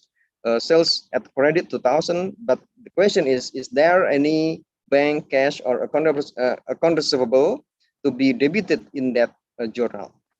Because no account receivable, no additional account receivable, or no cash to be repatriated in that concern, then 2,000 to be treated as a constructive dividend and taxed accordingly. Next. Okay, next. This is actually just journal entries to make it clear that the journal entries are finally like this. The service charge will be 20, and the cash already been paid is 50. Then shortage or the difference is dividend should be calculated as a secondary adjustment. Next. And for the sales, it is also similar. The sales actually 10 and 2. But account receivable still 10. Then the different 20 or 2 is dividend. So this is the logical thinking from the secondary adjustment that I hope you can understand. But the question is there any way to avoid this adjustment? This is also the question from the taxpayer. So in Madya Batam, we introduced the exit way from the secondary adjustment. Next. Okay, This is based on the paragraph 4.74, where mentioned that to avoid the secondary adjustment, the taxpayer should make a repatriation to the excess profit by having setting up an controllable or by reclassifying to other transfer, by having additional transfer price or refund of transfer price if the original price was too high. So this is the exit clause to avoid the secondary adjustment. And as a practice, next. As a practice, we have a 3-step to avoid the secondary adjustment. The first is the taxpayer agree with the TP adjustment, and the second is doing the price adjustment by issuing the debit note or credit note or invoice, then make a repatriation. Repatriation is in case of TP adjustment concerning revenue, then the taxpayer repatriate cash or having additional of transfer price or adding a controllable. Or in case of TP adjustment concerning cost or expenses, then the taxpayer should repatriate the cash or refund of transfer price by deducting the account payable. So that's all my presentation. Next. Thank you. And all we present here actually just to protect the interest of Indonesia for the benefit of Indonesian people. Thank you. And I move back to Pak Jul. Please, Pak Jul. Thank you. Thank you, Pak Amin, for your very, very nice and interesting presentation. Though it took more than 15 minutes, I enjoy a lot your presentation, Pak. So just very short, I would like to take notes from your presentation. One, there's a special approach engaged by the KPP Batam as part of the office strategy. I hope you many office also in other city also engage that approach. What we should understand also of arm's length principle and ex ante and contemporaneous concept as mentioned in TP guideline, and you presented some cases that enlightening us, very informative, and some ways to prevent secondary adjustment. Thank you, Pak Amin, for your presentation. So next, the presentation will be by Mr. Luis Carrillo. He is a transfer pricing specialist with 14 years of advisory experience, including Big Four and software. He's Senior Director of Transfer Pricing Solution at Bureau van Dijk, Moody's Analytic company, and is responsible for guiding BVD's value proposition in transfer pricing market, which includes tax authorities, advisory firms, and multinational. Luis holds a bachelor's degree in economics from the University of California, Santa Cruz. So, well, please, I give the forum to Luis for 15 minutes. Thank you. Thank you, Pak Jul. Assalamualaikum. And thank you all for having me again as an invited participant in the event. Looking forward for next year to be in person, hopefully, God willing. If we can please have the slides, or do you want me to share myself directly?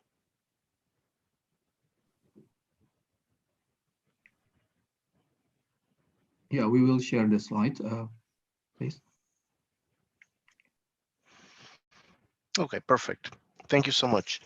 So, you know, the topic of today was transfer pricing implementation. So this is you know, what does this mean really?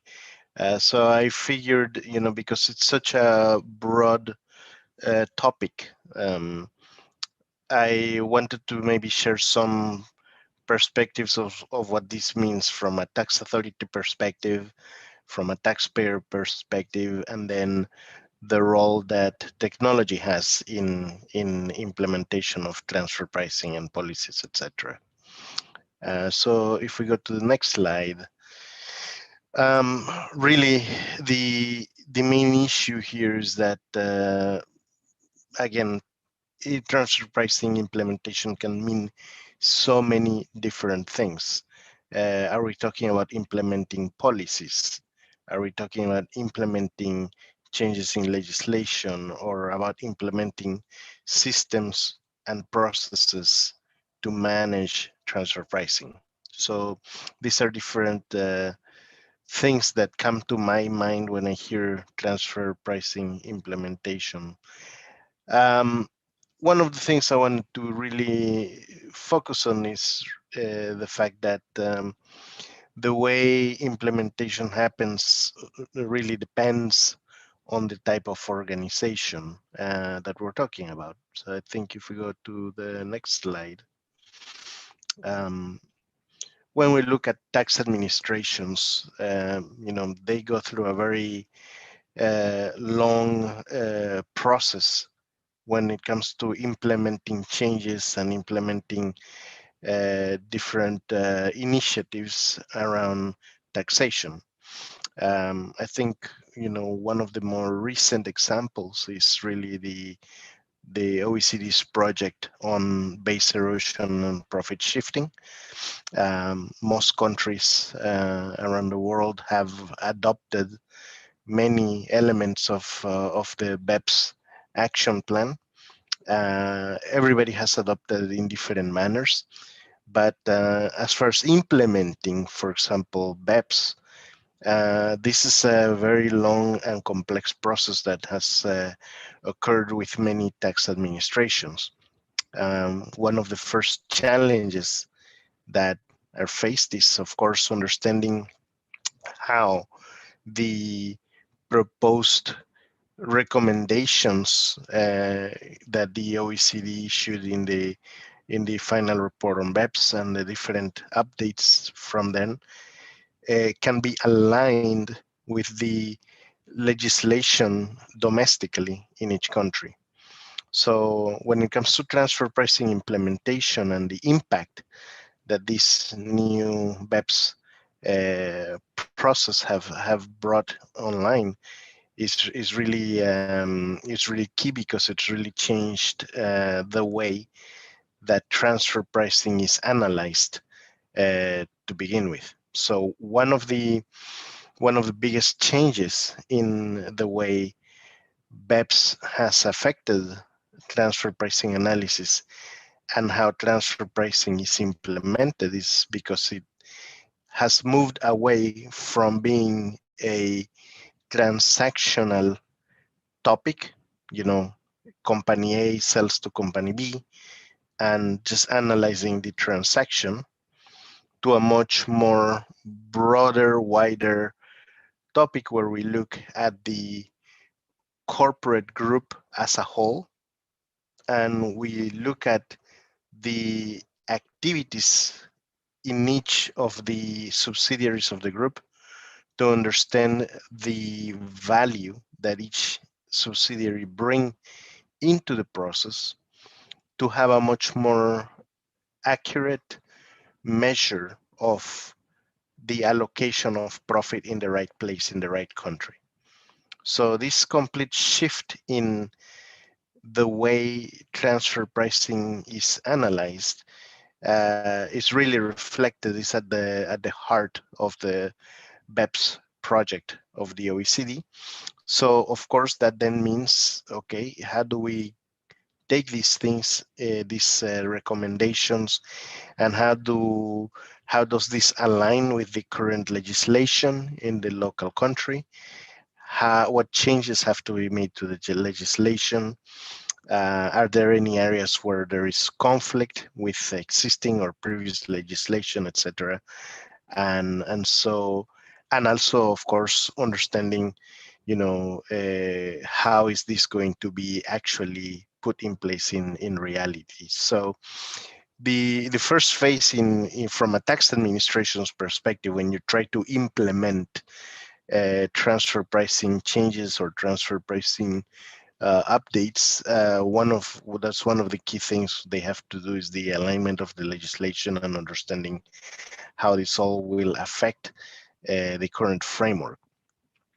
The next phase from a tax authority's perspective really is to understand whether there are the right processes in place to be able to enforce the legislation, to analyze taxpayers, and to make sure that it's possible to to keep track of these policies and changes. So implementing processes and systems means, of course, training again the tax inspectors to make sure that they are up to date with the new legislative changes, to understand that if they're up to date with the new process of analyzing transfer pricing. And oftentimes it means also implementing technology tools that can help facilitate these processes and makes the analysis a lot easier.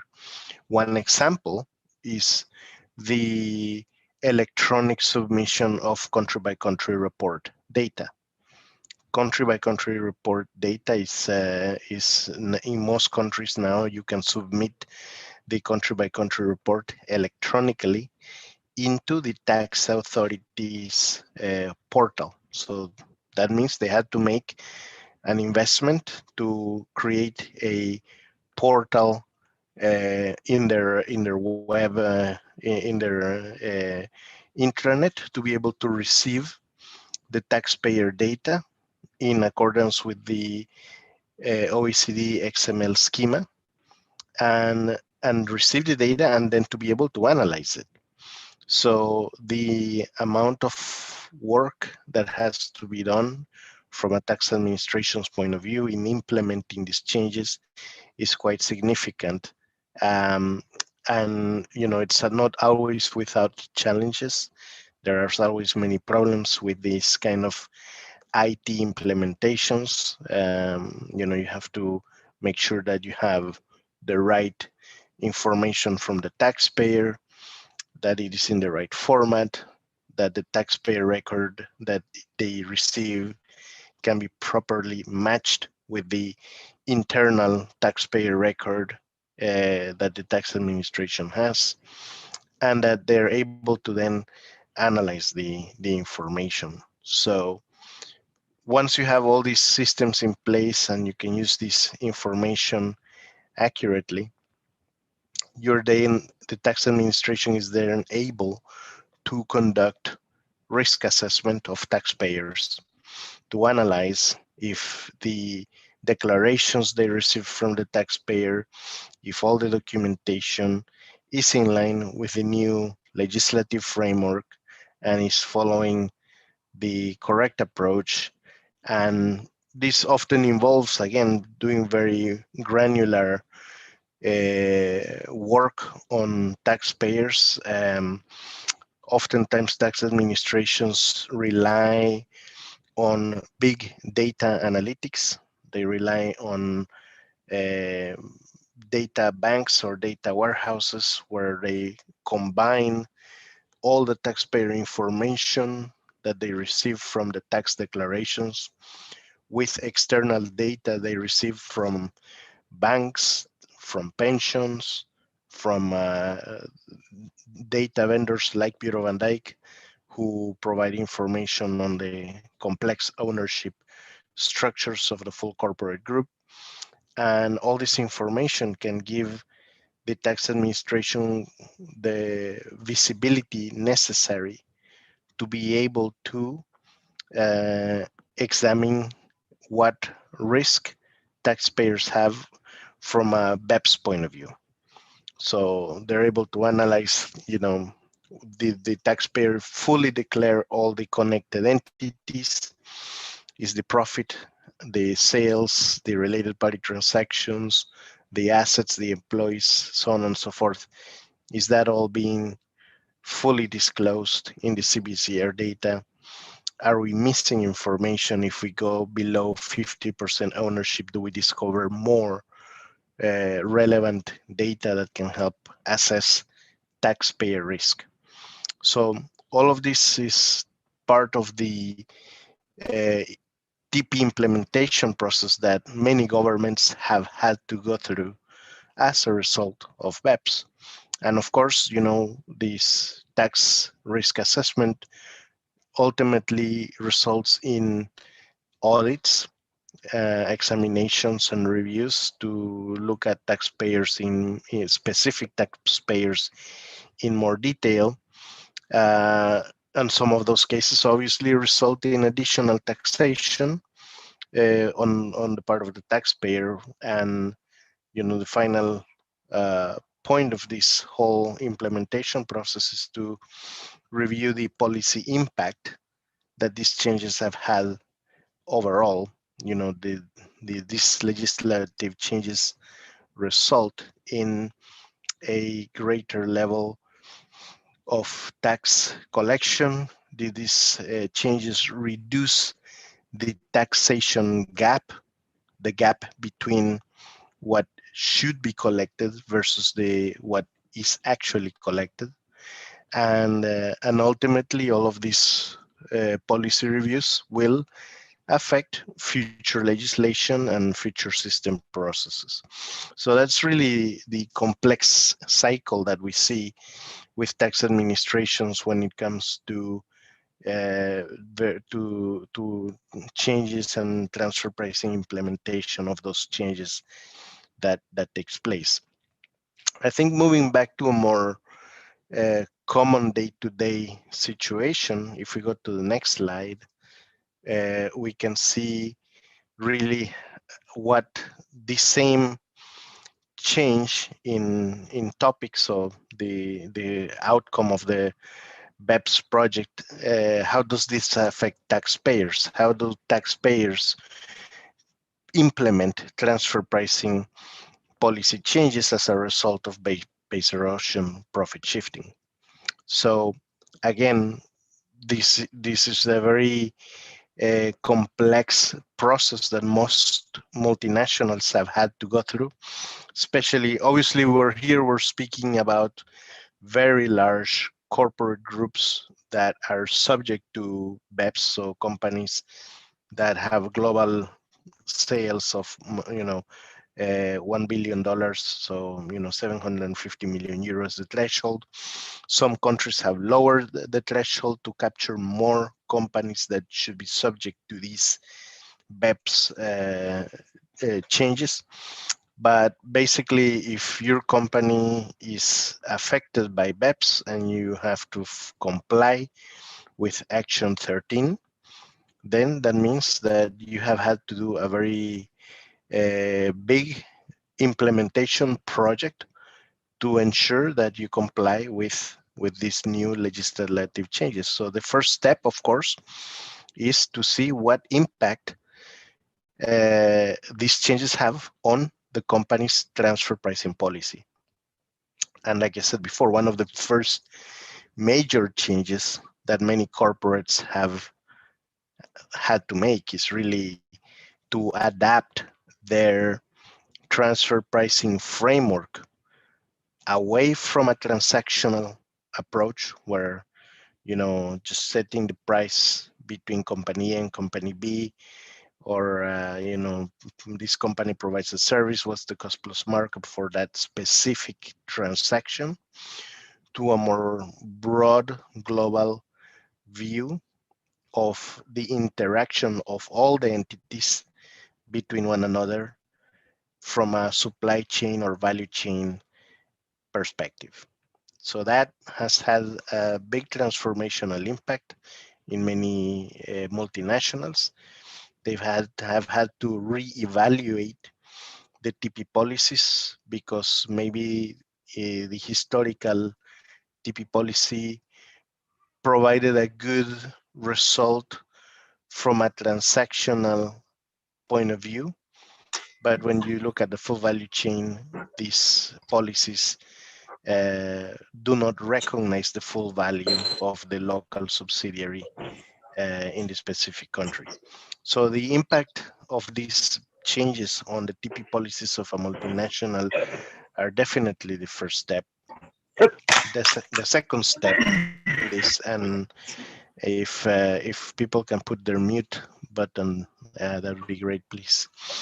The second phase of this is, of course, just like any tax administration or just like anyone affected by this type of changes, you have to have systems in place to help manage and properly get the information needed for these changes. In many cases, most multinational taxpayers had to basically produce, install and integrate new systems. They had to spend money on changes to their existing ERP, to their existing way of collecting information, different ways of documenting all the different transactions and having a different understanding of the company's business.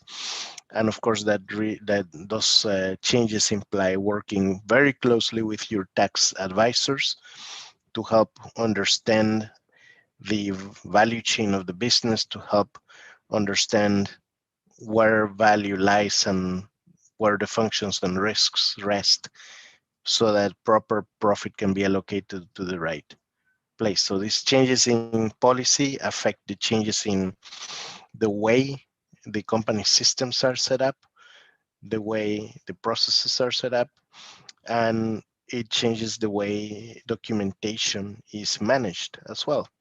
One of the biggest impacts of BEPS within many corporate multinationals is a shift away from separate local transfer pricing documentation prepared in isolation for that particular country.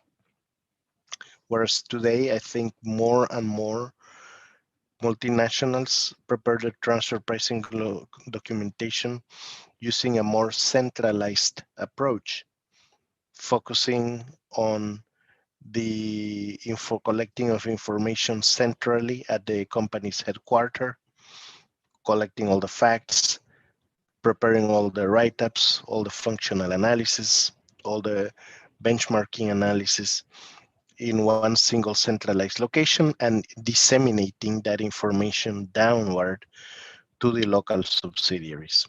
I think that's a massive shift in the way transfer pricing documentation has been implemented as a result of BEPS.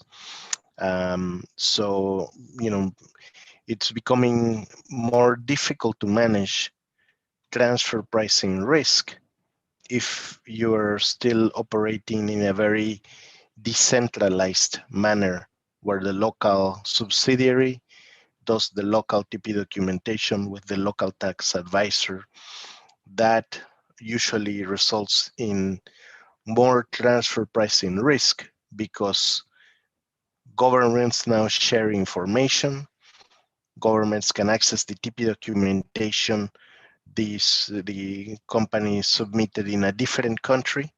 And if there are inconsistencies in your TP documentation in Indonesia versus the TP documentation in Malaysia, that's going to create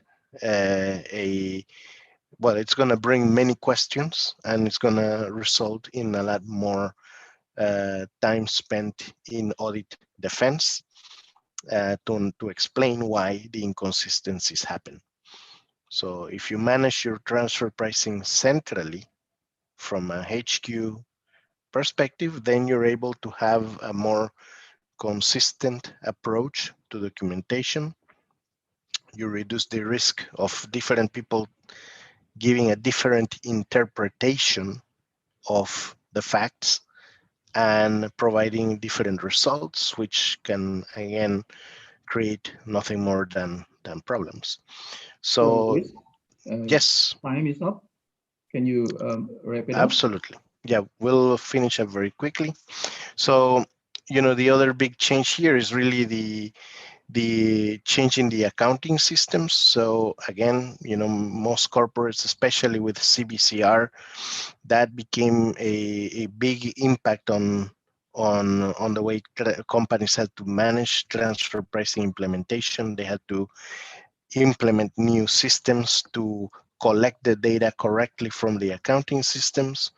And so oftentimes it's become a necessity to implement a transfer pricing CBCR software that can help collect all the facts in one single location to be able to produce the right solution and the right answer that you can submit to the tax administration. So this is really, these are the considerations that we have to take into account when we talk about transfer pricing implementation. Is, what does this really mean? Are we talking about implementing systems? Are we talking about implementing new policies? What's the impact of these policy changes? There are many challenges that come with implementing transfer pricing, not just from a accounting point of view, but also from a practical day-to-day operations point of view. So, it's not a very easy topic, but I thank you for your attention, and if there are any questions, we'll be happy to answer afterwards. Thank you, Luis, for your nice presentation. So I may take several notes from your presentation. One, that implementation of transfer pricing regulation should be understood by the government regarding the ecosystem and must be analyzed in advance, I believe. Using the appropriate technology, it may help the tax authority to have a good and efficient result from a complex analysis. At the end, the policy may tackle BEPS effectively. Thank you, Luis. And now we move to the next speaker, Pak Permana Adisaputra. He is the Vice Managing Partner in PB Taxan. PB Taxan is one of the leading tax advisory, compliance, and TP service provider in Indonesia. Pak Permana TP expertise includes supply chain management, price profit structuring. So Pak Permana is graduated from University of Indonesia with Master in Management and Bachelor in Economics. Pak Permana, please, the floor is yours. Okay. Good afternoon, everyone. Thank you, Pak Jul, for the introduction. It's very nice. And could you please share the committee? Could you please share my presentation material? Okay. All right, then. Thank you very much. Go to the next slides. Next slides. Yes, that's that one. Yeah, I think we heard that Pak Amin has already mentioned earlier about the PMK 213. So I think one of the big changes in our transfer pricing practice is PMK 213, 2016. Whereas as Amin mentioned also earlier, that this PMK is adopted from the BEPS Action 13, then it's related to the 3-tier transfer pricing documentation. So in that case, transfer pricing in Indonesia, it's more transparent, and because every group of company, they have to provide a TP documentation when the tax office require. And I think the transfer pricing, not only in Indonesia, in some countries, especially the big countries in the world, there are no challenging transfer pricing cases, especially during the tax audit. But I think nowadays there is a lot of love letter as well from the account representative, and then questioning or asking about the transfer pricing. And I also seeing that the impact of the COVID-19 pandemic on the company's profitability in the fiscal year 2020, it's quite significant. So a lot of companies, they currently, especially in 2020, they are suffering loss, and probably if not suffering loss, their profitability decrease significantly and become a very thin profit. Next. So in that case, I'm trying to explain 5 topics that I think, based on my experience as the tax consultant, become a latest transfer pricing issue. Although I think there is a lot of other things that become an issue, but these 5 is gonna be a big issue, current issue, and the future. The first one is related to intragroup service transactions. And then number 2 is intangible asset transaction, intragroup loan transactions related to interest and guarantee fee, and secondary adjustment. I believe Amin already explained about the secondary adjustment earlier, so I can skip that one. And then the last one is a transfer pricing on the pandemic period. I can next. So the common challenge on the intragroup service transactions is basically most of the tax auditor, when doing the audit, they questioning about the economic benefit on the transactions. So the taxpayer cannot say just, okay, because we already providing the TP documentation, and then they will say that we are already in accordance with the arm's length principle, especially for the intragroup service transaction, because as stated as well in the PMK 22, there are preliminary stages that you need to analyze. So one of it is the economic benefit on the transaction. So in order to prove that this transaction accepted by the tax officer, you need to provide this economic benefit. And then the second one is related to cost allocation. Some of the companies, usually this is the American companies or European, they have a regional office in, let's say, in Singapore or in Shanghai or in Malaysia. So usually they charge a regional fees. This regional fees related to management, then IT, for example, and the HR, and also the finance. So some of the fees that they need to pay, I mean, the Indonesian company need to pay because there are pooling of the expert in the regional who assists Indonesian company. So this is something that allowable. However, you need to make sure the cost allocation about these regional charges. And then the other one is about duplicative service. Duplicative services means that, let's say you pay, you hire the related party to perform the services, but in other case, you have a complete set of employee who can do that. Let's say, for example, IT. But you have a IT backup, which is they have a knowledge, they have full understanding on the IT, and then even they can develop the software itself, and then they can purchase a hardware and so on.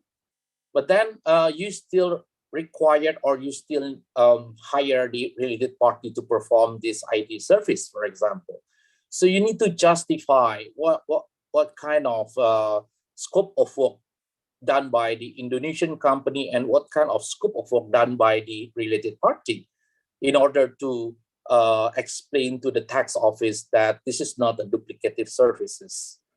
And number 4 is the shareholders' activities is related to the, actually this is an activity for shareholders, but sometimes the shareholder asks the related part, I mean the subsidiary to perform, or sometimes shareholders require the subsidiary to pay as a service. So this is something that you need to identify as well. And the last one, I think this is quite common, the service fee is not arm's length. Next. Yeah, this is the one that I mentioned earlier, that the in relation with the intragroup service, I took this from regulation PMK 22 in article 14. I think you can read in details, but I can give some brief that basically this service is actually been provided. So this is not like a fake service, they're just charging, but there is no performance on this activity. So in that case, you need to provide a document to prove that this service already provided by the related party. And this service also required by service recipients, means that the person who pay for the service fee, they need to, again, I think it's also related to the economic benefit. They need these services. Although you can prove the economic benefit, but you need to prove that, yes, we need to the services. For example, as I mentioned earlier, they don't have any people, any person, and they need to do this, but then they require the from related party, which is they have a pooling of experienced people who can handle this function. So this is something that we need to prove as well as the economic benefit that I already explained earlier. I think I already explained the shareholders activity as well, and the rest is actually the activity that also you need to be more careful on that, because we need to avoid like a passive association, duplicative, as I mentioned earlier, incidental benefit, and as well as the on-call contract.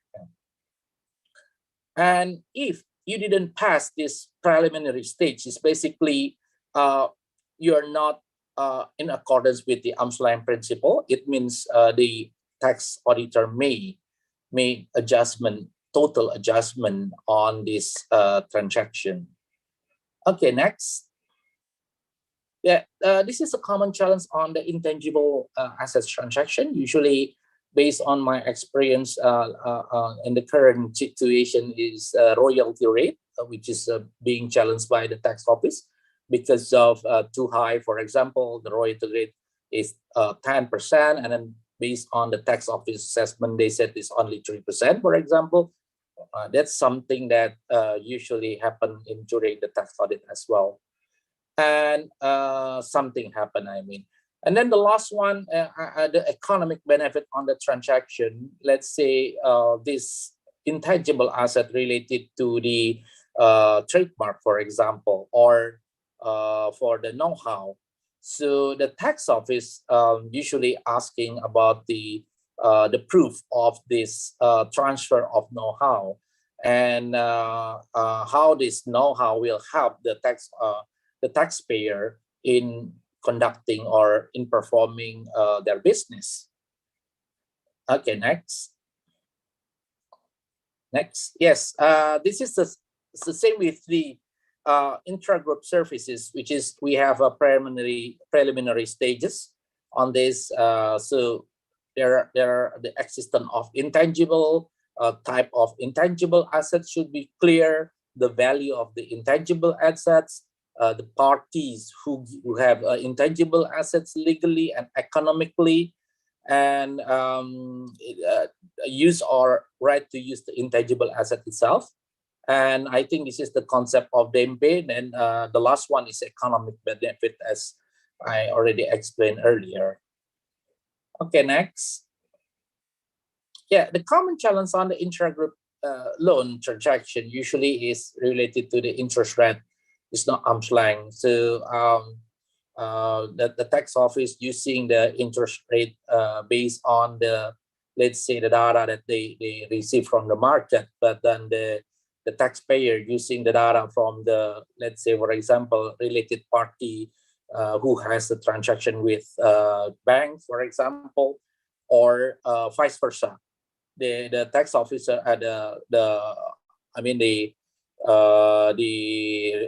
party or taxpayer using the international or not international market data, but then the tax officer using the internal data. So this is something that usually become an issue.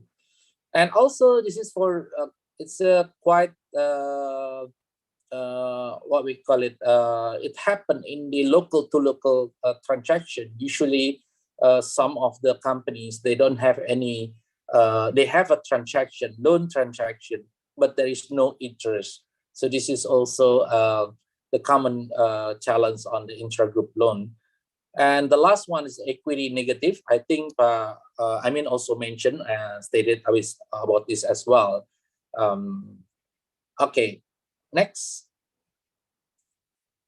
Yes, the intra-group loan transaction, I think it's quite similar as well in the with the intangible asset and intra-group services.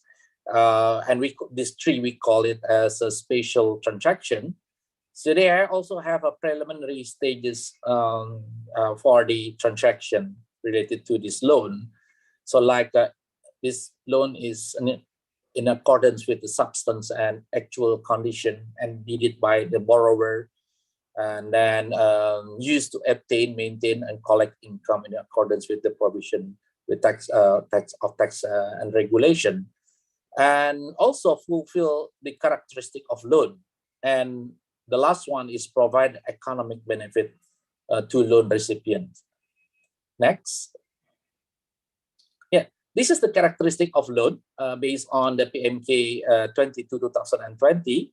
So let's say the creditor acknowledge that the loan economically and legally, and then there is a maturity date of the loan, and then obligation to repay of the loan principal, also the payment schedule, for example, and then when loan is obtained, and the borrower has an ability to get a loan from independent creditor to repay the loan principal and loan yield as an independent debtor.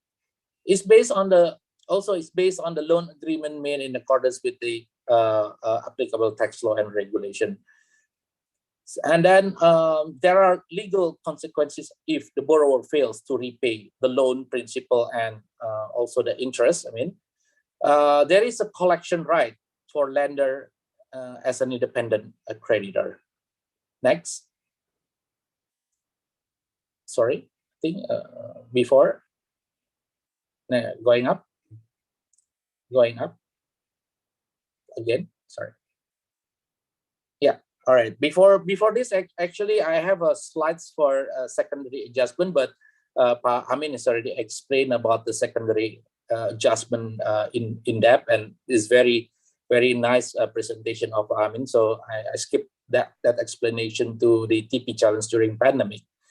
So during crisis due to the COVID-19, most of the company incur loss, as I mentioned earlier, or earn a very low profit. So in order to keep the business going, so then we suggest that the company need to revise some TP policy, like prepare revised agreement if they have changes in the agreement. For example, in my case, one of the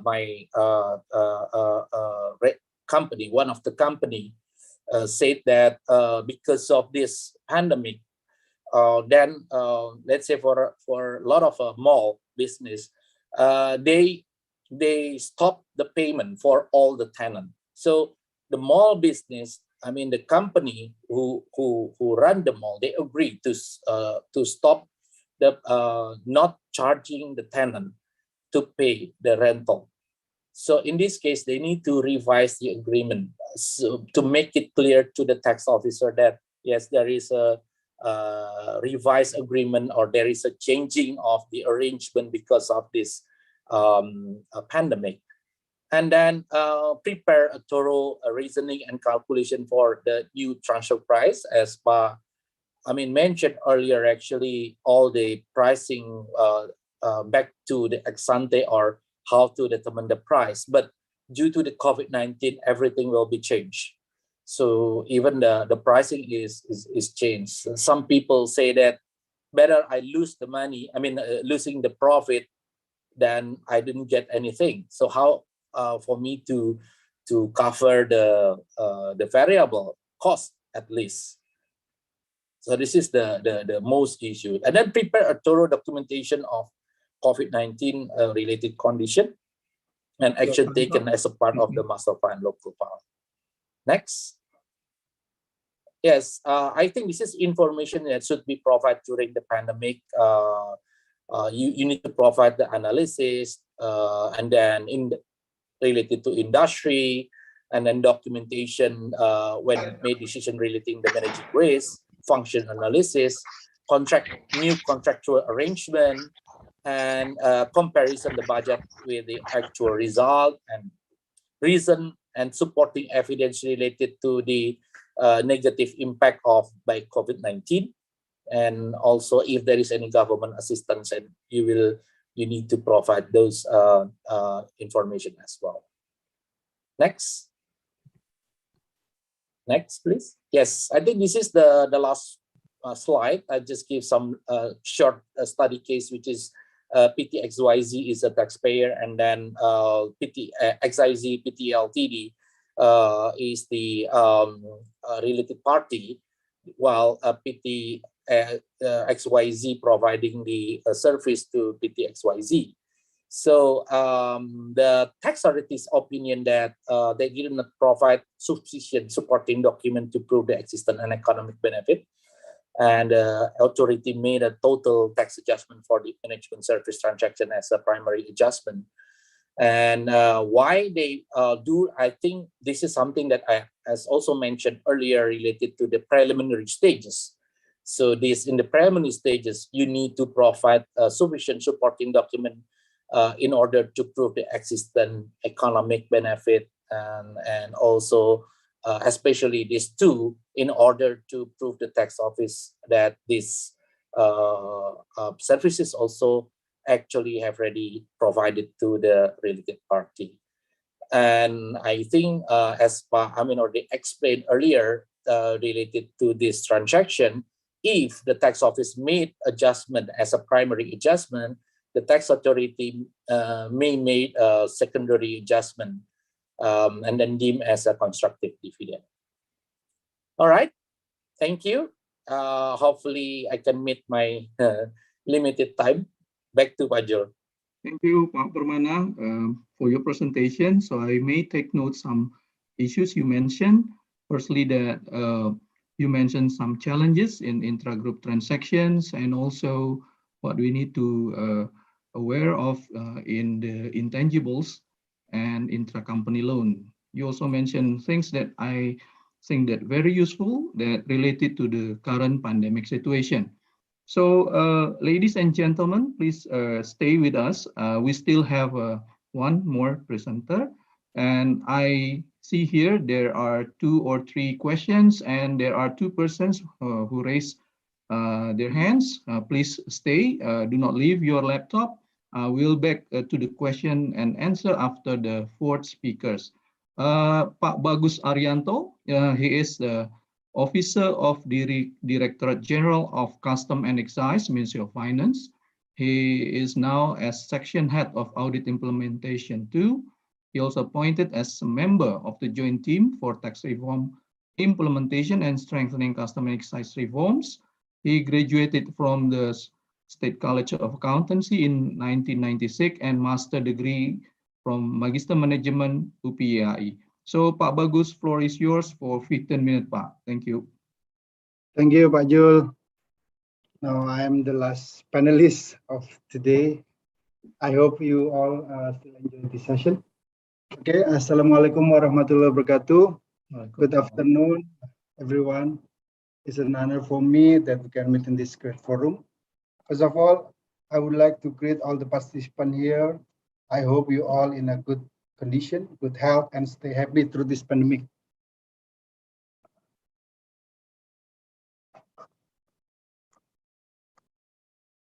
Slide, please.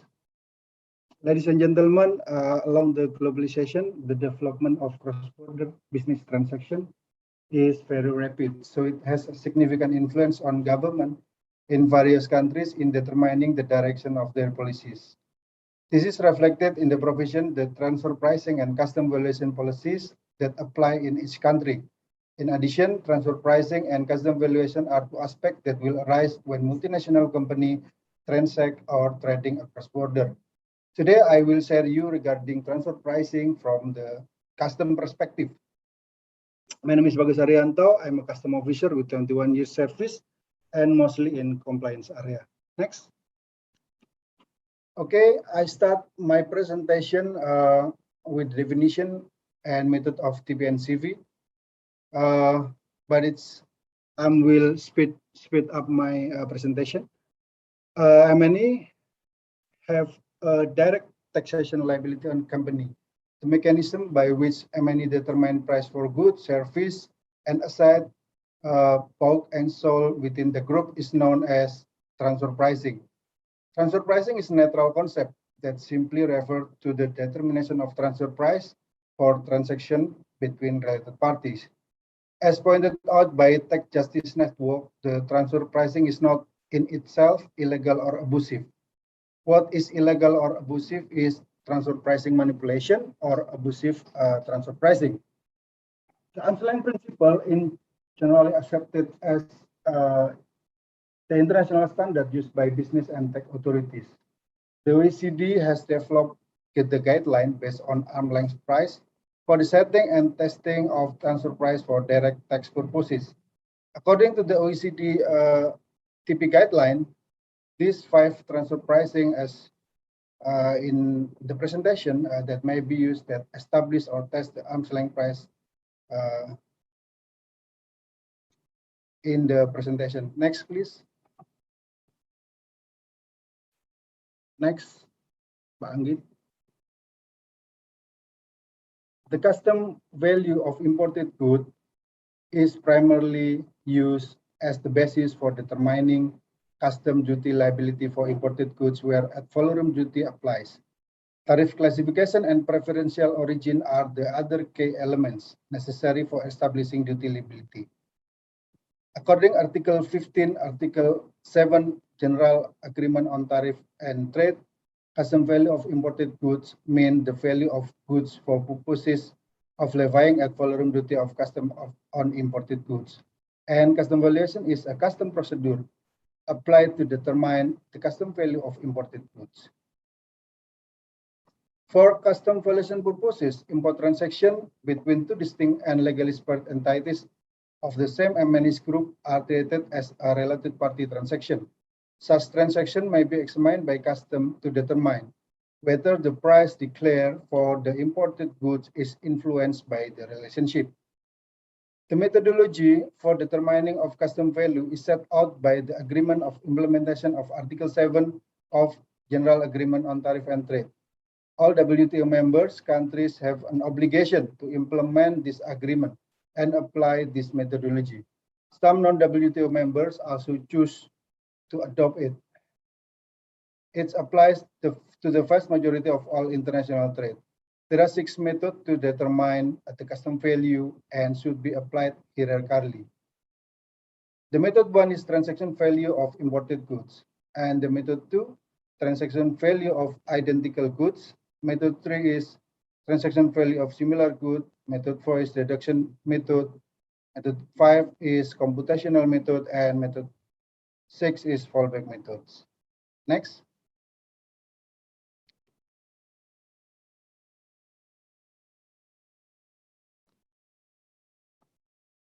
The reference for TP is OECD TP guideline for multinational enterprise and tax administration, while custom valuation has its reference WCO Guide to Custom Valuation and Transfer Pricing. This is as a guideline for WCO member countries, and this guide explains custom valuation and related party transaction. This guideline also describes transfer pricing and transfer pricing method, and also describe the linkage between transfer pricing and custom valuation. Next.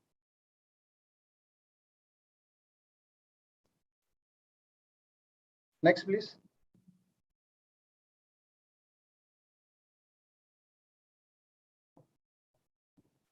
According to the WCO Guide to Custom Valuation and Transfer Pricing, it can be seen that the aim of both custom valuation and transfer pricing methodology is very similar.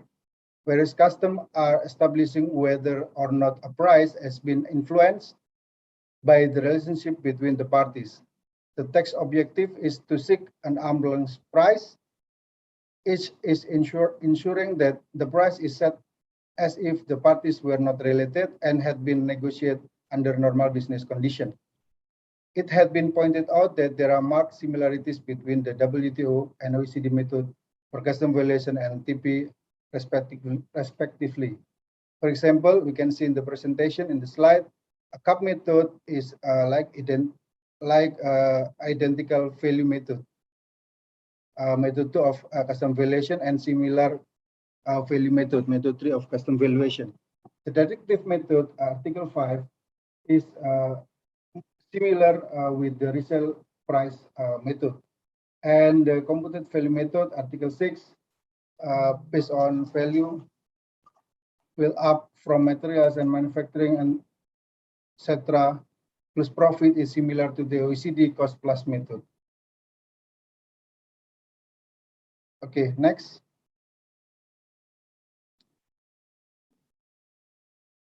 Here's the explanation of the comparison between transfer pricing and custom valuation.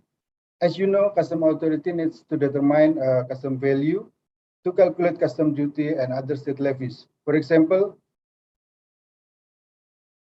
goods A with custom duty rate 5%, good B has custom duty rate 3%, and good C rate 8%.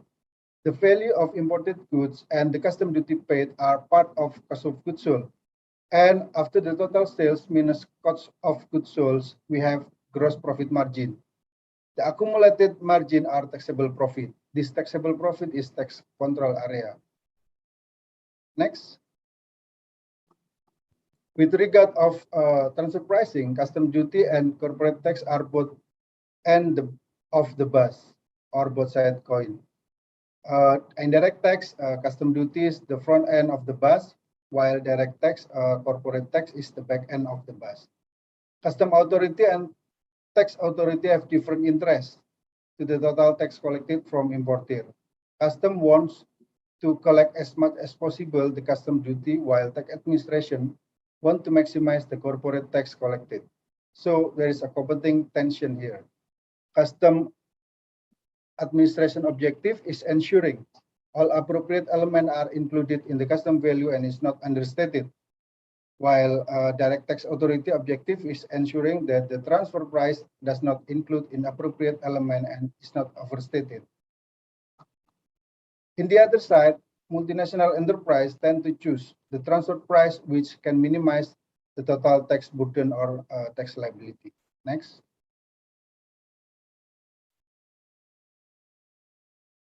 Among many deciding factors of transfer pricing, tax may be the most important factor.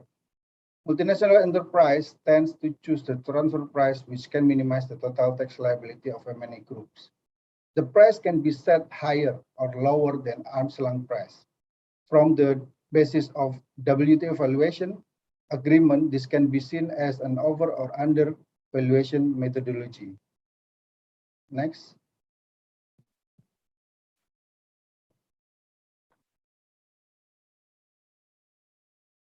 To facilitate the explanation, I will give an example as follows. Case 1, sell at higher price. Company B as headquarter sell goods to company A branch. The good price is $50. Sell to A $150. B and A are related party.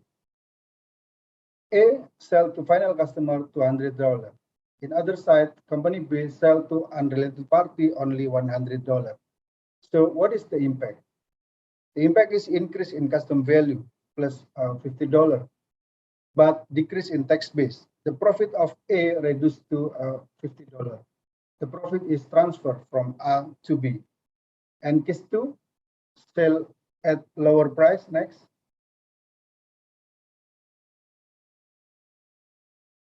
The good, it's the same situation, but the company B sell to A $50. So there is a decrease in custom value and increase in tax base. The profit of A added to $150. The $50 profit is transferred from B to A. What if, next, what if custom duty rate lower than corporate tax rate? For example, custom duty rate 8% and corporate tax rate 16%.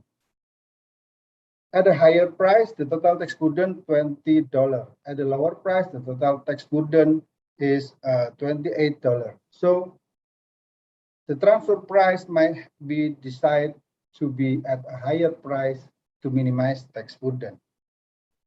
Next. Pak Bagus, your time 5 minutes more ya Pak. Yes, if custom duty rate higher than corporate tax rate, the price might be decided at the lower price to minimize tax burden. Next, Mbak Anggi. No. Now, what is the issue regarding transfer pricing and custom value? The first issue is the business community has raised the issue as a matter of concern, in particular advocating that the custom take into account available TP information prepared for direct tax purposes when examining related party transaction. That is the first issue. The second issue is the impact of adjustment made for TP purposes, in which cases, if any, should such adjustment be taken into account by custom in determining the custom value of imported goods. Next, respond to the issue number 1. According to the Article 1 of WTO Valuation Agreement, transaction value is acceptable only if the buyer and seller are not related, or if related, an examination of the circumstances of sale indicates that the relationship does not influence the price actually paid or payable, or the transaction value of the goods closely approximate to the certain test value. Next, a related party transaction does not mean that the price has been influenced by the relationship. There is no need for custom official to jump to the conclusion that there will be some form of price manipulation when the importation occurs between related parties. Transfer price can be accepted as transaction value if the transaction did not influence price. Next, can a transfer pricing study be utilized by custom as a basis for examining the circumstances surrounding the sale? According to Commentary 23.1 WCO Valuation Compendium, a TP study submitted by an importer may be a good source of information. A transfer pricing study might not be relevant or adequate in examining the circumstances surrounding the sale. Accordingly, the use of TP study as possible basis for examining the circumstances of sale should be considered on a case-by-case basis. Next, please. WCO Guide to Custom Valuation and TP, para 5.1, said that it is acknowledged that information contained in TP study may be useful to custom in examining related party transaction. And also, custom officials require a sufficient level of knowledge to interpret transfer pricing documentation and EPs and derive relevant information. This is the most effectively done via post-clearance audit and in cooperation with the business concern. Next. The second issue, as I mentioned in the previous slide, that is the impact of adjustment made for TP purposes. In many cases, there may be some form of adjustment to the original TP after importation. Once the tax authorities detect TP manipulation, they will disapprove the transaction price and apply newly calculated arm's length price, and it may result in changes of the originally declared price.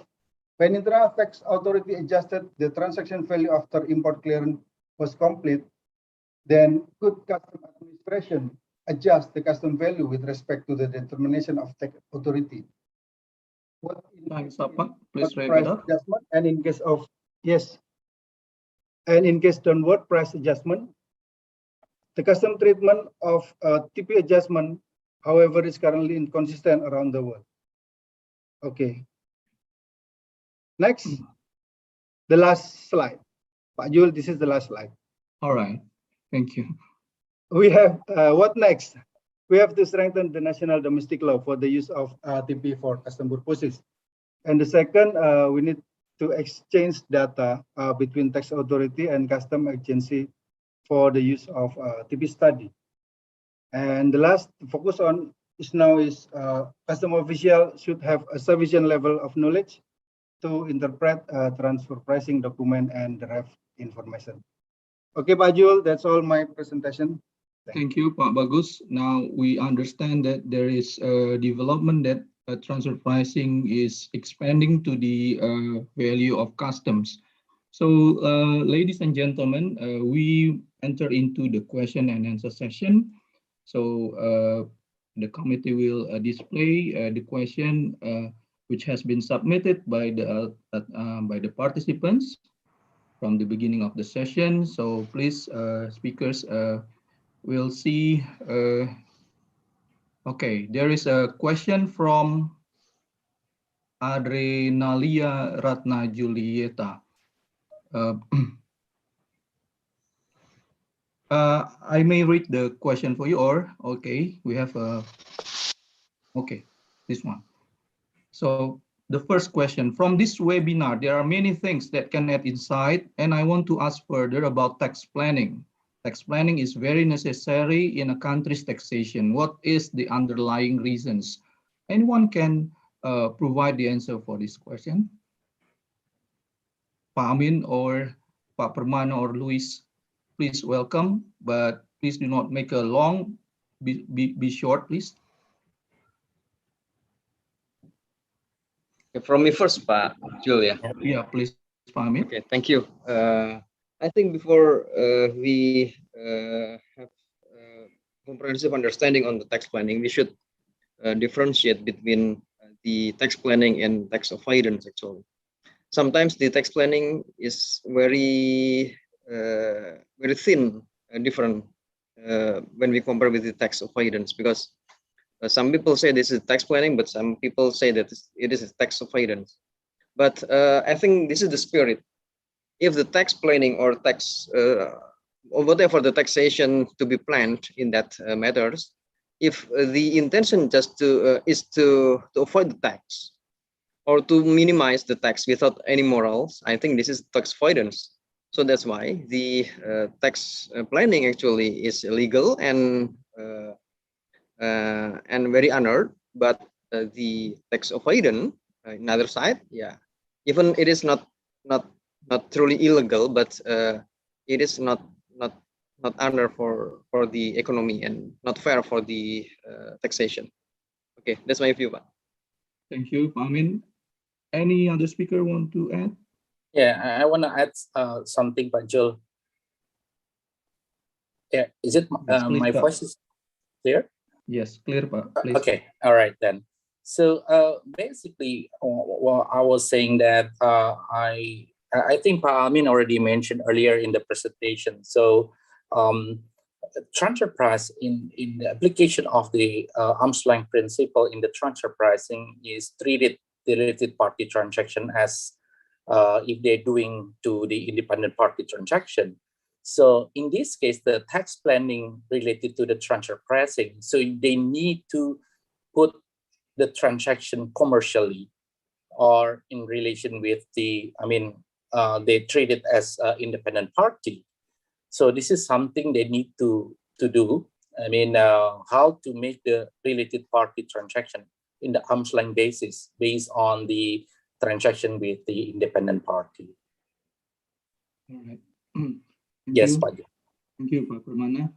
I hope that may answer question. Can we move further to the next question, please?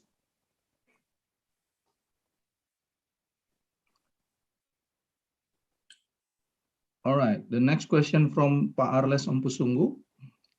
Dear Pak Amin, now this is a question related directly to Pak Amin.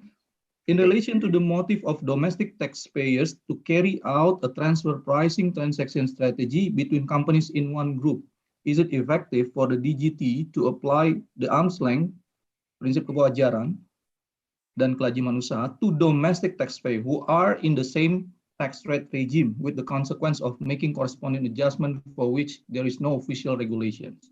Please, Pak Amin, this question for you. Thank you. Okay, thank you, Pak Jul, and also the Pak Arles for the question. I think first I would like to answer from the view of the legal base of the transfer pricing. As we understood that the transfer pricing legal base is Article 18, Paragraph 3, Income Tax Law, as well as the Article 2, VAT Law.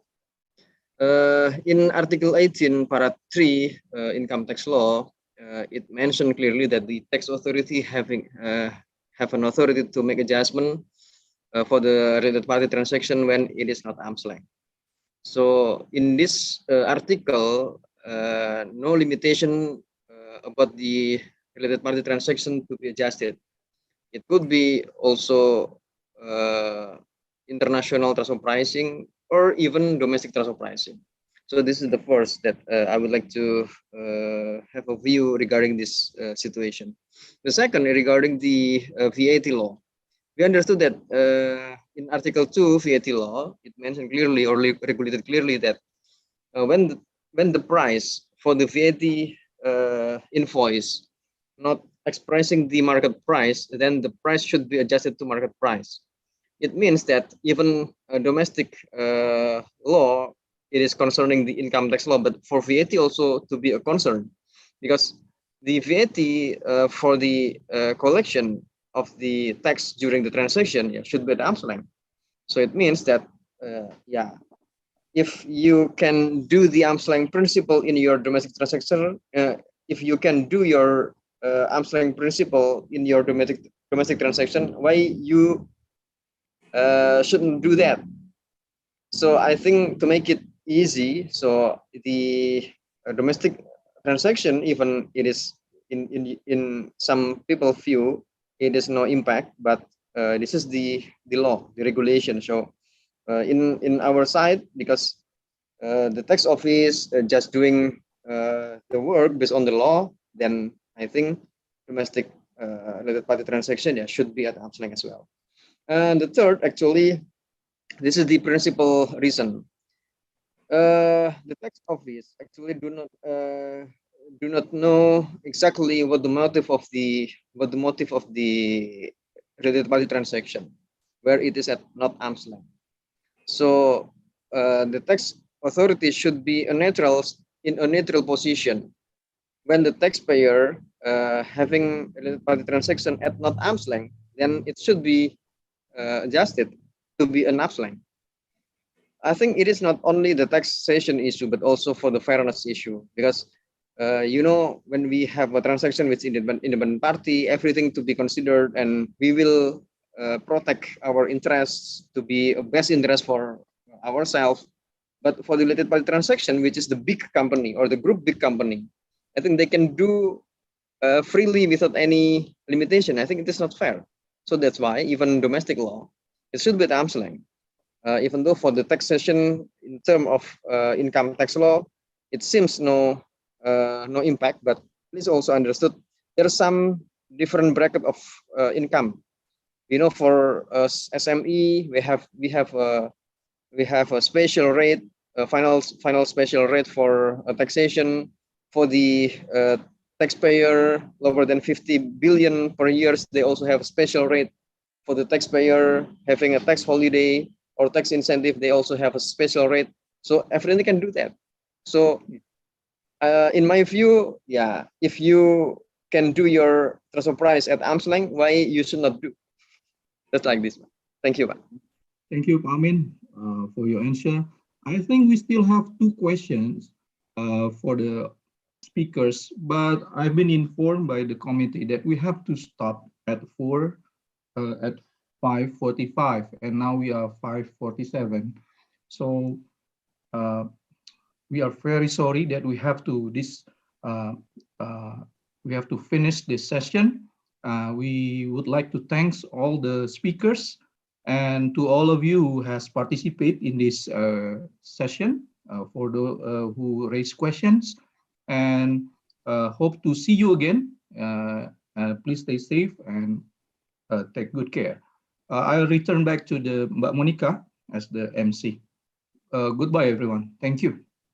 Thank you.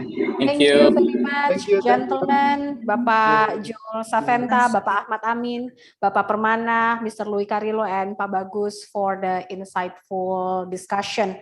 Before we end this discussion, I would like to invite 5 of you to have a group picture. So could you please look at the camera, and I'll count to 3 and smile.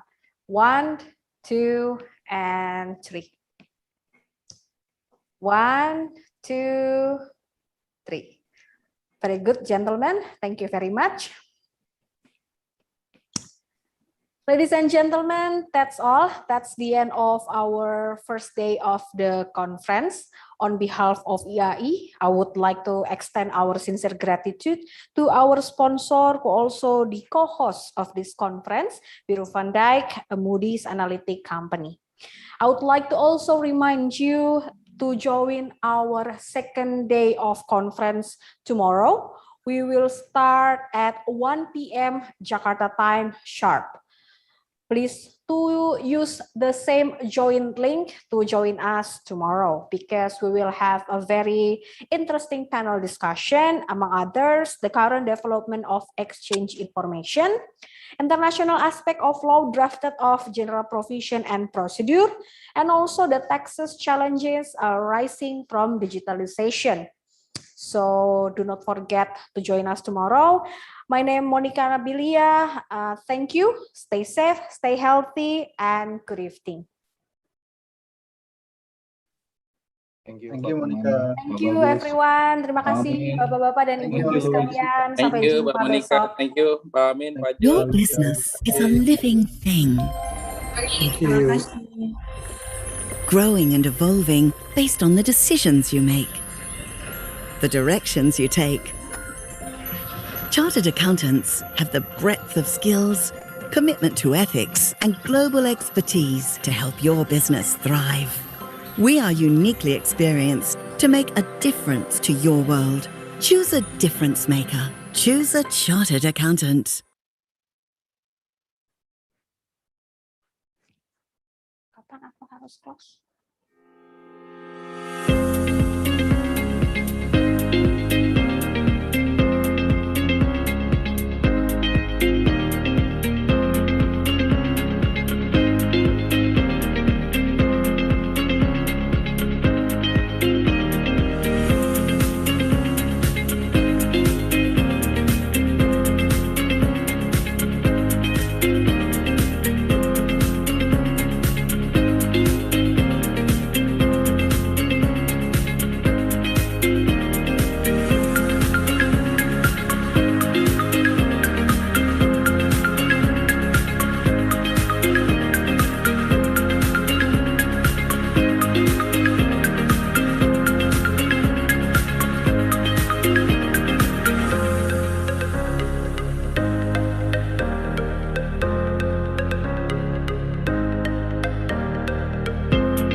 Okay, ladies and gentlemen,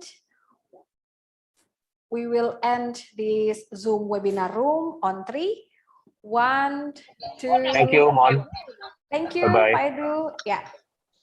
Thank you, everyone. 1, 2, 3.